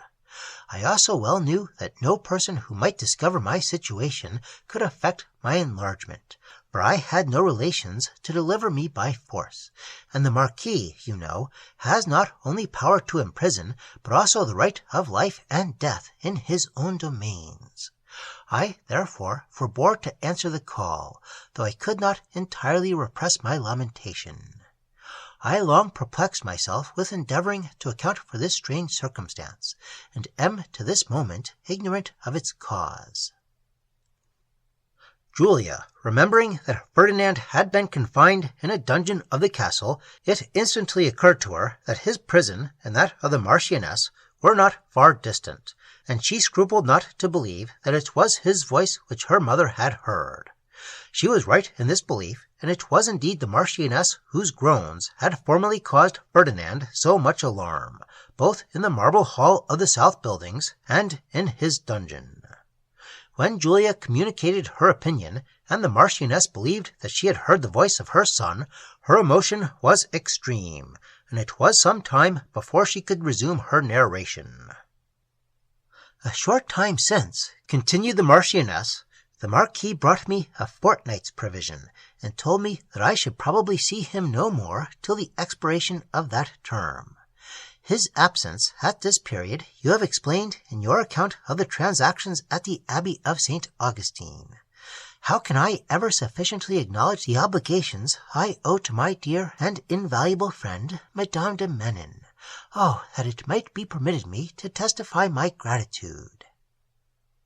Julia attended to the narrative of her mother in silent astonishment, and gave all the sympathy which sorrow could demand. "Surely," cried she, "the Providence on whom you have so firmly relied, and whose inflictions you have supported with a fortitude so noble, has conducted me through a labyrinth of misfortunes to this spot for the purpose of delivering you. Oh, let us hasten to fly this horrid abode. Let us seek to escape through the cavern by which I entered." She paused in earnest expectation, awaiting a reply. "Whither can I fly?" said the Marchioness, deeply sighing. This question, spoken with the emphasis of despair, affected Julia to tears, and she was for a while silent. "The Marquis," resumed Julia, "would not know where to seek you, or, if he found you beyond his domains, would fear to claim you. A convent may afford for the present a safe asylum, and whatever shall happen, surely no fate you may hereafter encounter can be more dreadful than the one you now experience." The Marchioness assented to the truth of this, yet her broken spirits, the effect of long sorrow and confinement, made her hesitate how to act, and there was a kind of placid despair in her look which too faithfully depicted her feelings. It was obvious to Julia that the cavern she had passed wound beneath the range of mountains on whose opposite side stood the castle of Mazzini. The hills thus rising formed a screen which must entirely conceal their emergence from the mouth of the cave, and their flight from those in the castle. She represented these circumstances to her mother, and urged them so forcibly that the lethargy of despair yielded to hope, and the Marchioness committed herself to the conduct of her daughter. "Oh, let me lead you to light and life," cried Julia with warm enthusiasm. "Surely heaven can bless me with no greater good than by making me the deliverer of my mother." They both knelt down, and the Marchioness, with that affecting eloquence which true piety inspires, and with that confidence which had supported her through so many miseries, committed herself to the protection of God, and implored his favor on their attempt. They arose, but as they conversed further on their plan, Julia recollected that she was destitute of money, the banditti having robbed her of all. The sudden shock produced by this remembrance almost subdued her spirits. Never till this moment had she understood the value of money. But she commanded her feelings, and resolved to conceal this circumstance from the Marchioness, preferring the chance of any evil they might encounter from without to the certain misery of this terrible imprisonment. Having taken what provision the Marquis had brought, they quitted the cell and entered upon the dark passage, along which they passed with cautious steps. Julia came first to the door of the cavern, but who can paint her distress when she found it was fastened? All her efforts to open it were ineffectual. The door, which had closed after her, was held by a spring lock, and could be opened on this side only with a key. When she understood this circumstance, the Marchioness, with a placid resignation which seemed to exalt her above humanity, addressed herself again to heaven, and turned back to her cell. Here Julia indulged without reserve, and without scruple, the excess of her grief. The Marchioness wept over her. "Not for myself," said she, do I grieve. I have too long been inured to misfortune to sink under its pressure.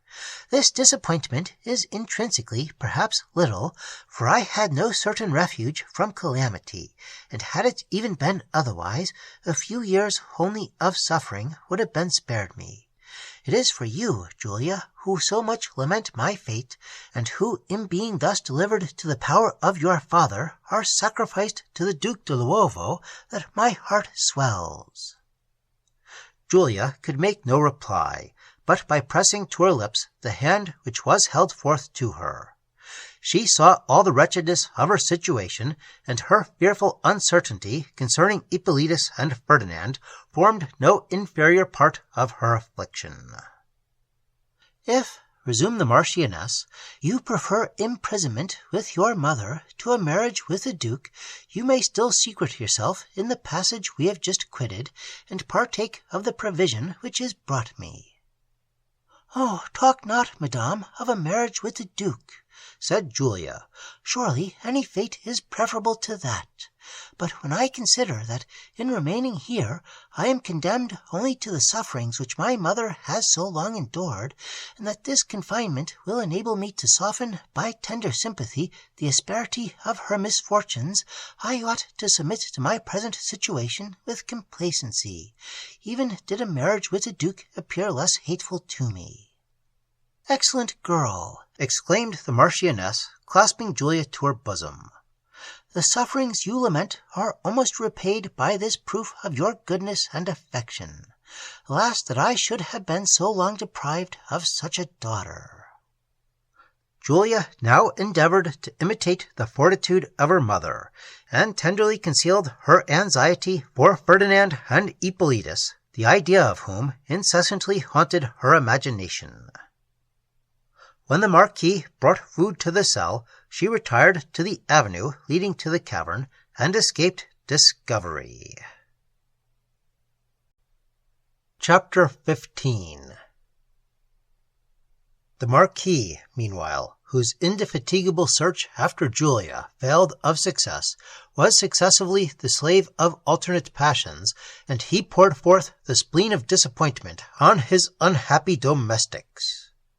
The Marchioness, who may now more properly be called Maria del Vellorno, inflamed by artful insinuations the passions already irritated, and heightened with cruel triumph his resentment towards Julia and Madame de Menin. She represented what his feelings too acutely acknowledged, that by the obstinate disobedience of the first and the machinations of the last, a priest had been enabled to arrest his authority as a father, to insult the sacred honor of his nobility, and to overturn at once his proudest schemes of power and ambition. She declared it her opinion that the Abate was acquainted with the place of Julia's present retreat, and upbraided the Marquis with want of spirit in thus submitting to being outwitted by a priest, and forbearing an appeal to the Pope, whose authority would compel the Abate to restore Julia. This reproach stung the very soul of the Marquis. He felt all its force, and was at the same time conscious of his inability to obviate it. The effect of his crimes now fell in severe punishment upon his own head. The threatened secret, which was no other than the imprisonment of the Marchioness, arrested his arm of vengeance, and compelled him to submit to insult and disappointment. But the reproach of Maria sunk deep in his mind. It fomented his pride into redoubled fury, and he now repelled with disdain the idea of submission. He revolved the means which might effect his purpose. He saw but one. This was the death of the Marchioness. The commission of one crime often requires the perpetration of another. When once we enter on the labyrinth of vice, we can seldom return, but are led on through correspondent mazes to destruction. To obviate the effect of his first crime, it was now necessary the Marquis should commit a second, and conceal the imprisonment of the Marchioness by her murder. Himself the only living witness of her existence, when she was removed, the allegations of the Padre Abate would by this means be unsupported by any proof, and he might then boldly appeal to the Pope for the restoration of his child. He mused upon this scheme, and the more he accustomed his mind to contemplate it, the less scrupulous he became. The crime from which he would formerly have shrunk, he now surveyed with a steady eye. The fury of his passions, unaccustomed to resistance, uniting with the force of what ambition termed necessity, urged him to the deed, and he determined upon the murder of his wife. The means of effecting his purpose were easy and various, but as he was not yet so entirely hardened as to be able to view her dying pangs, and imbrue his own hands in her blood, he chose to dispatch her by means of poison, which he resolved to mingle in her food. But a new affliction was preparing for the Marquis, which attacked him where he was most vulnerable, and the veil, which had so long overshadowed his reason, was now to be removed. He was informed by Baptista of the infidelity of Maria del Vellorno. In the first emotion of passion, he spurned the informer from his presence, and disdained to believe the circumstance. A little reflection changed the object of his resentment. He recalled the servant, whose faithfulness he had no reason to distrust, and condescended to interrogate him on the subject of his misfortune. He learned that an intimacy had for some time subsisted between Maria and the Cavalier di Vincini, and that the assignation was usually held at the pavilion on the seashore in an evening. Baptista further declared that if the Marquis desired a confirmation of his words, he might obtain it by visiting this spot at the hour mentioned. This information lighted up the wildest passions of his nature. His former sufferings faded away before the stronger influence of the present misfortune, and it seemed as if he had never tasted misery till now. To suspect the wife upon whom he doted with romantic fondness, on whom he had centered all his firmest hopes of happiness, and for whose sake he had committed the crime which embittered even his present moments, and which would involve him in still deeper guilt, to find her ungrateful to his love, and a traitoress to his honor, produced a misery more poignant than any his imagination had conceived. He was torn by contending passions and opposite resolutions. Now he resolved to expiate her guilt with her blood, and now he melted in all the softness of love. Vengeance and honor bade him strike to the heart which had betrayed him, and urged him instantly to the deed. When the idea of her beauty, her winning smiles, her fond endearments stole upon his fancy, and subdued his heart, he almost wept at the idea of injuring her, and, in spite of appearances, pronounced her faithful. The succeeding moment plunged him again into uncertainty. His tortures acquired new vigor from cessation, and again he experienced all the frenzy of despair. He was now resolved to end his doubts by repairing to the pavilion, but again his heart wavered in irresolution. How to proceed should his fears be confirmed? In the meantime, he determined to watch the behavior of Maria with severe vigilance. They met at dinner, and he observed her closely, but discovered not the smallest impropriety in her conduct. Her smiles and her beauty again wound their fascinations round his heart, and in the excess of their influence he was almost tempted to repair the injury which his late suspicions had done her by confessing them at her feet. The appearance of the Cavalier de Vincini, however, renewed his suspicions. His heart throbbed wildly, and with restless impatience he watched the return of evening, which would remove his suspense. Night at length came. He repaired to the pavilion, and secreted himself among the trees that embowered it.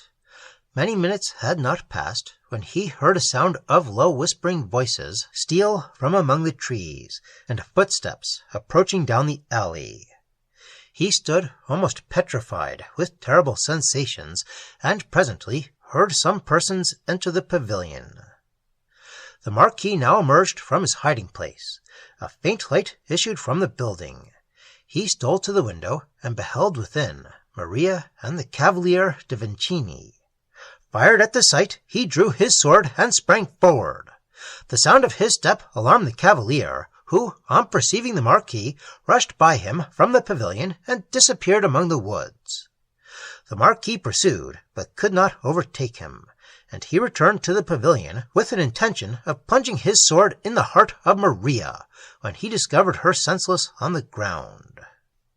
Pity now suspended his vengeance. He paused in agonizing gaze upon her, and returned his sword into the scabbard.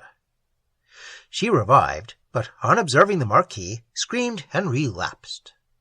He hastened to the castle for assistance, inventing, to conceal his disgrace, some pretence for her sudden illness, and she was conveyed to her chamber. The Marquis was now not suffered to doubt her infidelity, but the passion which her conduct abused, her faithlessness could not subdue. He still doted with absurd fondness, and even regretted that uncertainty could no longer flatter him with hope. It seemed as if his desire of her affection increased with his knowledge of the loss of it, and the very circumstance which should have roused his aversion, by a strange perversity of disposition, appeared to heighten his passion, and to make him think it impossible he could exist without her. When the first energy of his indignation was subsided, he determined, therefore, to reprove and to punish, but hereafter to restore her to favour. In this resolution he went to her apartment, and reprehended her falsehood in terms of just indignation. Maria del Vellorno, in whom the late discovery had roused resentment instead of awakening penitence, and exasperated pride without exciting shame, heard the upbraidings of the Marquis with impatience, and replied to them with acrimonious violence. She boldly asserted her innocence, and instantly invented a story, the plausibility of which might have deceived a man who had evidence less certain than his senses to contradict it.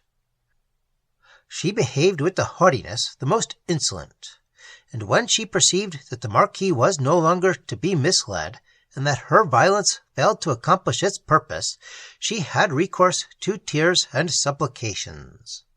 But the artifice was too glaring to succeed, and the Marquis quitted her apartment in an agony of resentment. His former fascinations, however, quickly returned, and again held him in suspension between love and vengeance. That the vehemence of his passion, however, might not want an object, he ordered Baptista to discover the retreat of the Cavalier de Vincini, on whom he meant to revenge his lost honour. Shame forbade him to employ others in the search. This discovery suspended for a while the operations of the fatal scheme which had before employed the thoughts of the Marquis, but it had only suspended, not destroyed them. The late occurrence had annihilated his domestic happiness, but his pride now rose to rescue him from despair, and he centred all his future hopes upon ambition. In a moment of cool reflection, he considered that he had derived neither happiness nor content from the pursuit of dissipated pleasures, to which he had hitherto sacrificed every opposing consideration. He resolved, therefore, to abandon the gay schemes of dissipation which had formerly allured him, and dedicate himself entirely to ambition, in the pursuits and delights of which he hoped to bury all his cares.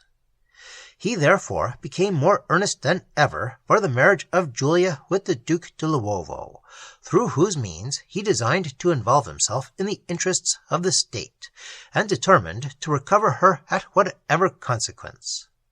He resolved, without further delay, to appeal to the Pope, but to do this with safety it was necessary that the Marchioness should die, and he returned therefore to the consideration and execution of his diabolical purpose. He mingled a poisonous drug with the food he designed for her, and when night arrived, carried it to the cell. As he unlocked the door, his hand trembled, and when he presented the food, and looked consciously for the last time upon the Marchioness, who received it with humble thankfulness, his heart almost relented. His countenance, over which was diffused the paleness of death, expressed the secret movements of his soul, and he gazed upon her with eyes of stiffened horror. Alarmed by his looks, she fell upon her knees to supplicate his pity.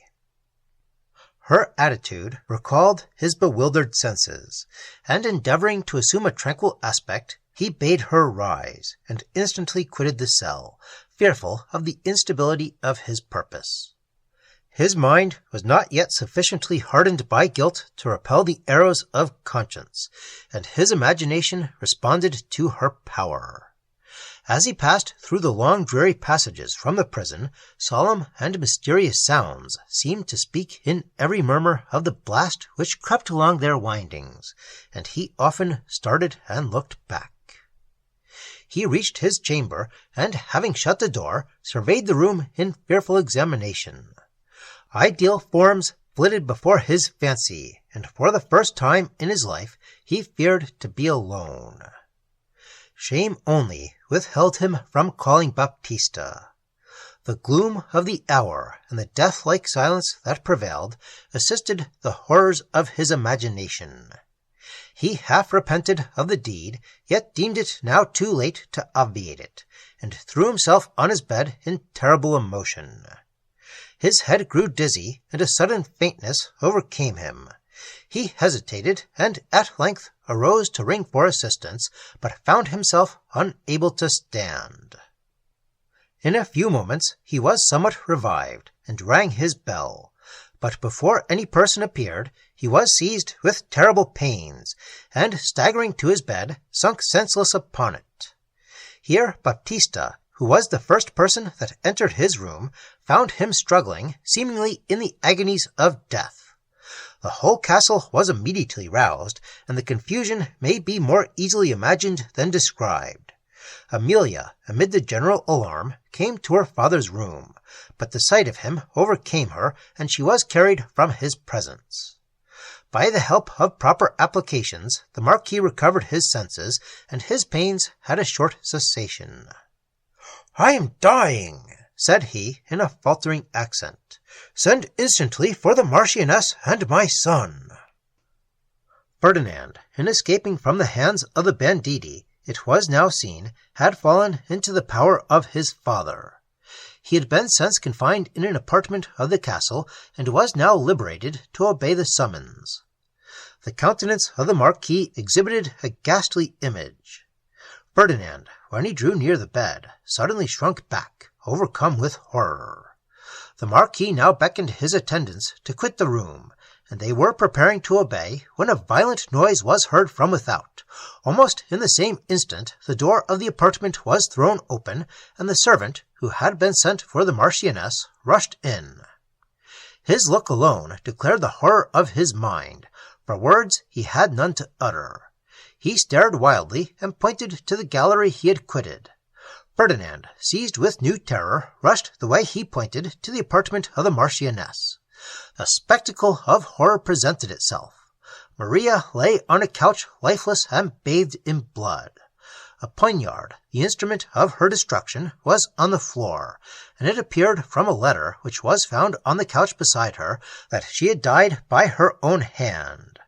The paper contained these words: "To the Marquis de Mazzini, your words have stabbed my heart. No power on earth could restore the peace you have destroyed. I will escape from my torture. When you read this, I shall be no more, but the triumph shall no longer be yours. The draught you have drunk was given by the hand of the injured. Maria de Mazzini." It now appeared that the Marquis was poisoned by the vengeance of the woman for whom he had resigned his conscience. The consternation and distress of Ferdinand cannot easily be conceived. He hastened back to his father's chamber, but determined to conceal the dreadful catastrophe of Maria del Vellorno. This precaution, however, was useless, for the servants, in the consternation of terror, had revealed it, and the Marquis had fainted. Returning pains recalled his senses, and the agonies he suffered were too shocking for the beholders. Medical endeavours were applied, but the poison was too powerful for antidote. The Marquis's pains at length subsided. The poison had exhausted most of its rage, and he became tolerably easy. He waved his hand for the attendants to leave the room, and beckoning to Ferdinand, whose senses were almost stunned by this accumulation of horror, bade him sit down beside him. "The hand of death is now upon me," said he. "I would employ these last moments in revealing a deed which is more dreadful to me than all the bodily agonies I suffer. It will be some relief to me to discover it." Ferdinand grasped the hand of the Marquis in speechless terror. "The retribution of heaven is upon me," resumed the Marquis. "My punishment is the immediate consequence of my guilt. Heaven has made that woman the instrument of its justice, whom I made the instrument of my crimes. That woman, for whose sake I forgot conscience and braved vice, for whom I imprisoned an innocent wife, and afterwards murdered her." At these words, every nerve of Ferdinand thrilled. He let go of the Marquis's hand and started back. "Look not so fiercely on me," said the Marquis in a hollow voice. "Your eyes strike death to my soul. My conscience needs not this additional pang." "My mother!" exclaimed Ferdinand. "My mother! Speak! Tell me!" "I have no breath," said the Marquis. "Oh, take these keys! The south tower! The trap-door! 'Tis possible! Oh!" The Marquis made a sudden spring upwards, and fell lifeless on the bed. The attendants were called in, but he was gone for ever. His last words struck with the force of lightning upon the mind of Ferdinand. They seemed to say that his mother might yet exist. He took the keys, and ordering some of the servants to follow, hastened to the southern building. He proceeded to the tower, and the trap-door beneath the staircase was lifted. They all descended into a dark passage, which conducted them through several intricacies to the door of the cell. Ferdinand, in trembling, horrible expectation, applied the key. The door opened, and he entered. But what was his surprise when he found no person in the cell! He concluded that he had mistaken the place, and quitted it for further search. But having followed the windings of the passage by which he entered, without discovering any other door, he returned to a more exact examination of the cell. He now observed the door which led to the cavern, and he entered upon the avenue, but no person was found there, and no voice answered to his call. Having reached the door of the cavern, which was fastened, he returned lost in grief. And meditating upon the last words of the Marquis, he now thought that he had mistaken their import, and that the words "'tis possible" were not meant to apply to the life of the Marchioness. He concluded that the murder had been committed at a distant period, and he resolved, therefore, to have the ground of the cell dug up, and the remains of his mother sought for. When the first violence of the emotions excited by the late scenes was subsided, he inquired concerning Maria del Vellorno. It appeared that on the day preceding this horrid transaction, the Marquis had passed some hours in her apartment, that they were heard in loud dispute, that the passion of the Marquis grew high, that he upbraided her with her past conduct, and threatened her with a formal separation. When the Marquis quitted her, she was heard walking quick through the room in a passion of tears. She often suddenly stopped in vehement but incoherent exclamation, and at last threw herself on the floor, and was for some time entirely still. Here her woman found her, upon whose entrance she arose hastily, and reproved her for appearing uncalled. After this she remained silent and sullen. She descended to supper, where the Marquis met her alone at table. Little was said during the repast, at the conclusion of which the servants were dismissed, and it was believed that during the interval between supper and the hour of repose, Maria del Vellorno contrived to mingle poison with the wine of the Marquis. How she procured this poison was never discovered. she retired early to her chamber, and her woman, observing that she appeared much agitated, inquired if she was ill. To this she returned a short answer in the negative, and her woman was soon afterwards dismissed. But she had hardly shut the door of the room when she heard the lady's voice recalling her. She returned and received some trifling order, and observed that Maria looked uncommonly pale. There was besides a wildness in her eyes which frightened her, but she did not dare to ask any questions. She again quitted the room, and had only reached the extremity of the gallery when her mistress's bell rang. She hastened back. Maria inquired if the Marquis was gone to bed, and if all was quiet. Being answered in the affirmative, she replied, "This is a still hour, and a dark one. Good night." Her woman, having once more left the room, stopped at the door to listen, but all within remaining silent, she retired to rest. It is probable that Maria perpetrated the fatal act soon after the dismission of her woman, for when she was found 2 hours afterwards, she appeared to have been dead for some time.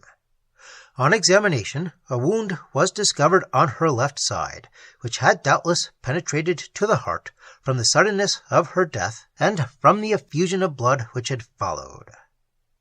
These terrible events so deeply affected Amelia that she was confined to her bed by a dangerous illness.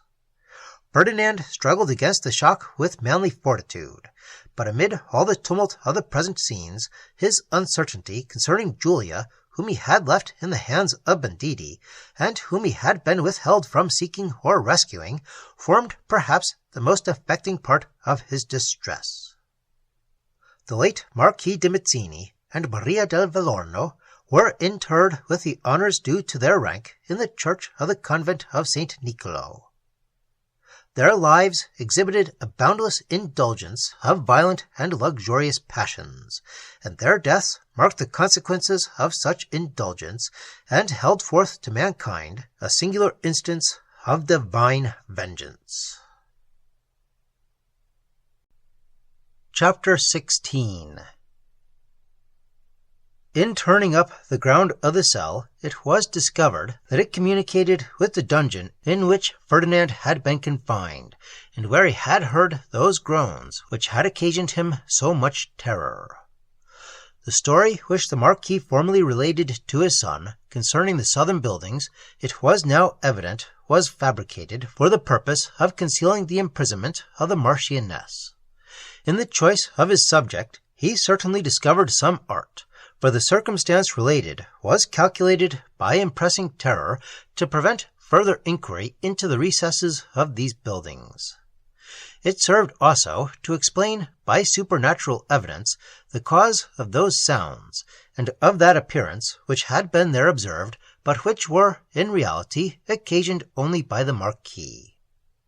The event of the examination in the cell threw Ferdinand into new perplexity. The Marquis had confessed that he poisoned his wife, yet her remains were not to be found, and the place which he signified to be that of her confinement bore no vestige of her having been there. There appeared no way by which she could have escaped from her prison, for both the door which opened upon the cell and that which terminated the avenue beyond were fastened when tried by Ferdinand. But the young Marquis had no time for useless speculation. Serious duties called upon him.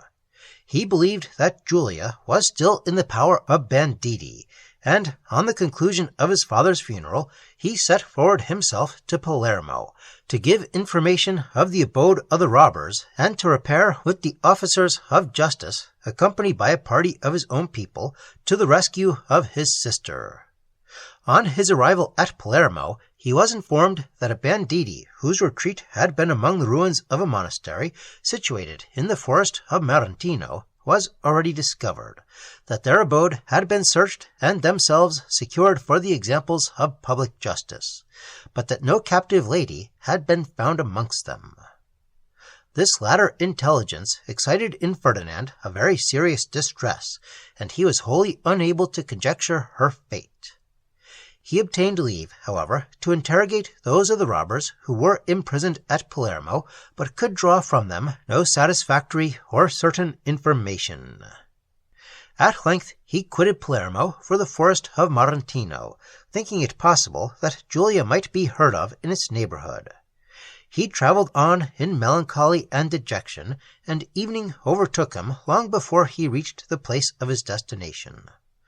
The night came on heavily in clouds, and a violent storm of wind and rain arose.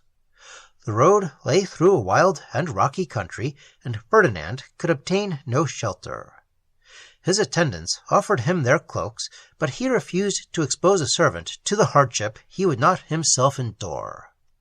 He travelled for some miles in a heavy rain, and the wind, which howled mournfully among the rocks, and whose solemn pauses were filled by the distant roarings of the sea, heightened the desolation of the scene. At length he discerned, amid the darkness from afar, a red light waving in the wind. It varied with the blast, but never totally disappeared. He pushed his horse into a gallop and made towards it. The flame continued to direct his course, and on a nearer approach he perceived, by the red reflection of its fires, streaming a light radiance upon the waters beneath, a lighthouse situated upon a point of rock which overhung the sea. He knocked for admittance, and the door was opened by an old man, who bade him welcome. Within appeared a cheerful blazing fire, round which were seated several persons, who seemed, like himself, to have sought shelter from the tempest of the night. The sight of the fire cheered him, and he advanced towards it, when a sudden scream seized his attention. The company rose up in confusion, and in the same instant he discovered Julia and Ippolitus. The joy of that moment is not to be described, but his attention was quickly called off from his own situation to that of a lady, who, during the general transport, had fainted. His sensations on learning she was his mother can only be conceived. She revived. "My son," said she, in a languid voice, as she pressed him to her heart. "Great God, I am recompensed. Surely this moment may repay a life of misery."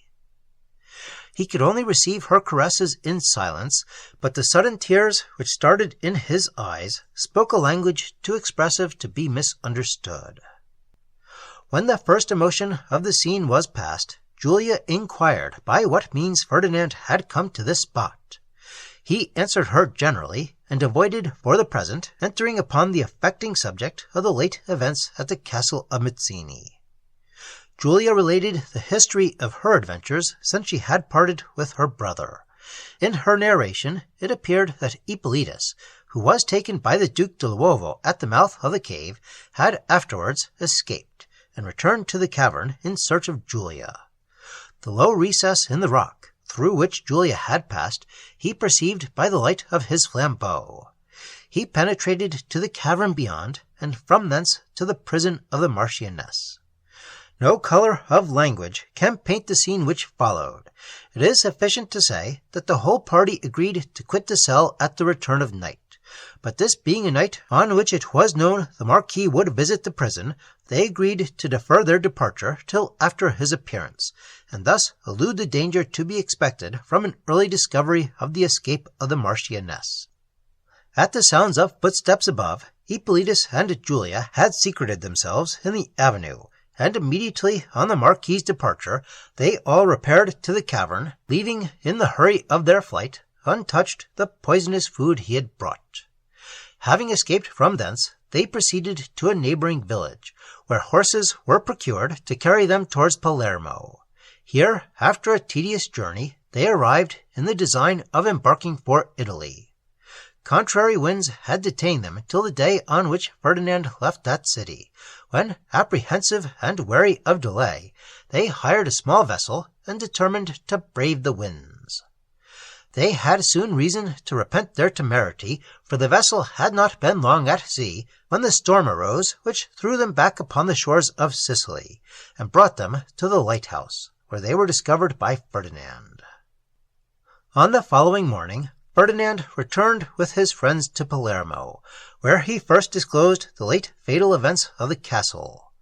They now settled their future plans, and Ferdinand hastened to the castle of Mazzini to fetch Amelia, and to give orders for the removal of his household to his palace at Naples, where he designed to fix his future residence. The distress of Amelia, whom he found recovered from her indisposition, yielded to joy and wonder when she heard of the existence of her mother and the safety of her sister. She departed with Ferdinand for Palermo, where her friends awaited her, and where the joy of the meeting was considerably heightened by the appearance of Madame de Menin, for whom the Marchioness had dispatched a messenger to St. Augustine's. Madame had quitted the abbey for another convent, to which, however, the messenger was directed. This happy party now embarked for Naples. From this period, the castle of Mazzini, which had been the theatre of a dreadful catastrophe, and whose scenes would have revived in the minds of their chief personages connected with it painful and shocking recollections, was abandoned. On their arrival at Naples, Ferdinand presented to the king a clear and satisfactory account of the late events at the castle, in consequence of which the Marchioness was confirmed in her rank, and Ferdinand was received as the 6th Marquis de Mazzini. The Marchioness, thus restored to the world and to happiness, resided with her children in the palace at Naples, where, after time had somewhat mellowed the remembrance of the late calamity, the nuptials of Ippolitus and Julia were celebrated. The recollection of the difficulties they had encountered, and the distress they had endured for each other, now served only to heighten by contrast the happiness of the present period. Ferdinand soon after accepted a command in the Neapolitan army, and amidst the many heroes of that warlike and turbulent age, distinguished himself for his valor and ability. The occupations of war engaged his mind, while his heart was solicitous in promoting the happiness of his family. Madame de Menin, whose generous attachment to the Marchioness had been fully proved, found in the restoration of her friend a living witness of her marriage, and thus recovered those estates which had been unjustly withheld from her. But the Marchioness and her family, grateful to her friendship and attached to her virtues, prevailed upon her to spend the remainder of her life at the palace of Mazzini. Amelia, wholly attached to her family, continued to reside with the Marchioness, who saw her race renewed in the children of Ippolitus and Julia. Thus, surrounded by her children and friends, and engaged in forming the minds of the infant generation, she seemed to forget that she had ever been otherwise than happy. Here the manuscript annals conclude. In reviewing this story, we perceive a singular and striking instance of moral retribution. We learn also that those who do only that which is right endure nothing in misfortune but a trial of their virtue, and from trials well endured derive the surest claim to the protection of heaven.